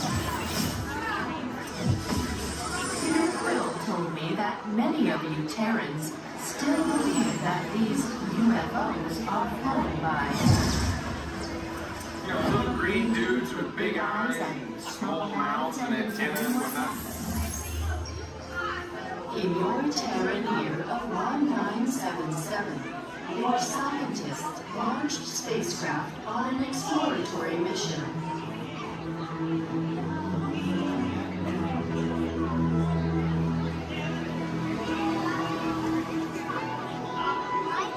In the Terran year of 2012, Voyager 1 made the historic entry into interstellar space, the outer limits of your sun's gravitational pull.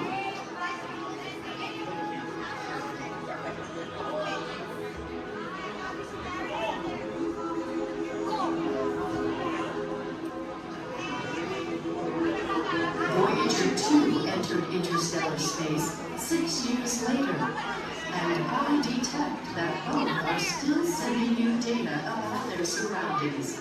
Most impressive.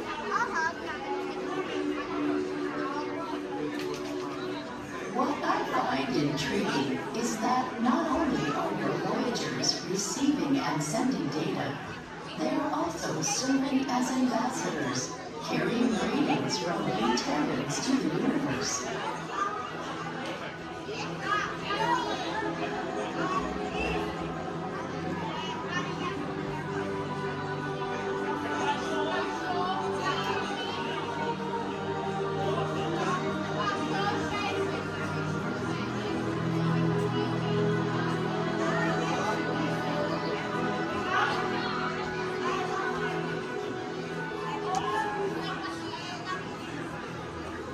When we Xandarians first detected your planes, we scanned them and discovered on board a golden disc containing sounds, images, and messages from the people of Terra, or Earth, as people you call it.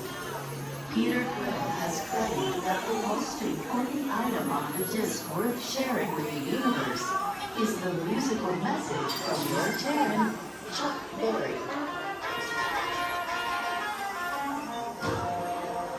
I am still processing this message, but am Everybody's to let us know what we need to get done back on the road.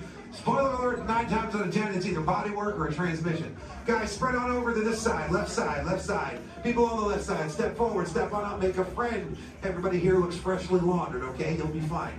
Come on in, right this way, everybody. Keep on coming, folks in the hallway, let's go. I don't want to see anybody end up working on the transmission that doesn't know what they're doing. Come on in. Hey, oh, look at that, there's Mia. What's up, Mia? Hey, Pat, I see our partygoers have arrived. Yeah, they're still coming in, but say hey, everybody. Hey. I'm Mia, Dom's sister. Well, another race just wrapped, and it looks like my brother with another car for his collection. Anybody surprised? Honestly, I don't know why anybody challenges him. Hit me and Mia. Well, we're meeting up at Sullivan's Garage for the after party, and while Tej works on your rides, you guys enjoy the break room. My brother calls this the family room. Oh, here we go. Dom says he doesn't have friends, he has Family. And the faces you see on these walls are our Family. When I'm in this room, I feel like we're all Family. So, welcome to our family. There it is.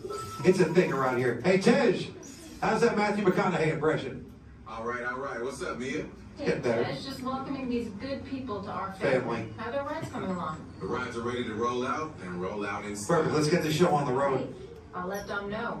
You guys have fun at the party. Bye, Mia. Bye. She just called. Okay. All right, Pat. Yeah. Let's get these people on their way. Send them over to the war room. Sounds like a plan. Are you sure, though, Jamie's kind of a piece of work? Right. And he hung up. Okay, so in a moment, those doors are going to open. When they do, head on into the war room with Jamie. That's Tej's new assistant, first day without Tej, so good luck. Be nice. Don't touch nothing.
friends invite you to celebrate the most wonderful time of the year as the Magic Kingdom proudly presents Mickey's Once Upon a Christmas Time Parade.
For celebrating with us. Merry Christmas! Hiya, folks! We're so glad you could make it to our party!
Peace on earth and tidings of good cheer. Do you have tradition things for that time of year? Look at all the lights and the people. We'll hang up boughs of evergreen on every single doorway. Make a giant cookie in the wavy shape of Norway. Go from door to door to door by sailing with our choir. Make a fire giant songs of love and open fire. Happy Merry Open Carol, faithful friends and dear. Thanks for sharing what you've got that time of year. Ooh, a snowflake. Maybe I can catch it on my tongue. Jingle bells, jingle all the way. All fun is here on the walls of this day. Jingle bells, jingle all the way. All fun is here on the walls of this day. Jolly, merry, happy, holly, all the new and clear. We're here to ask you what you're doing that time of year. Happy, merry, little carols full of hearts and cheer. Do you have tradition things for that time of year? Thanks for sharing what you do at that time of year. Special time. And on that special fun. On that once upon a Christmas time. Once upon a Christmas time.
so love a fairy tale Christmas time.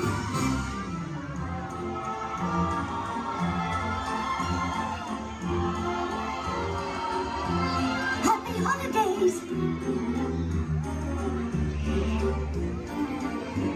This is my favorite time of the year.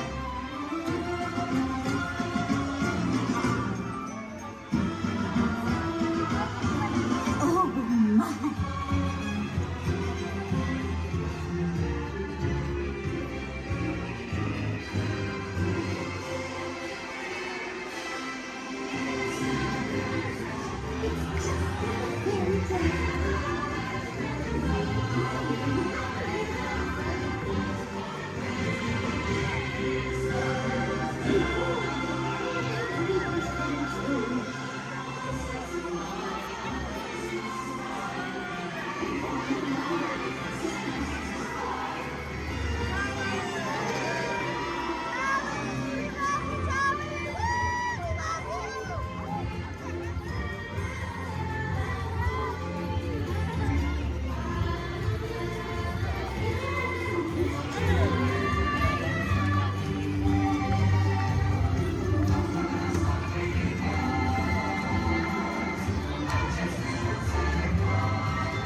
Happy holidays, everyone!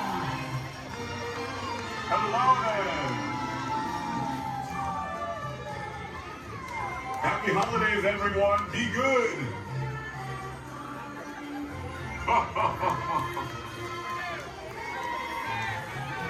This was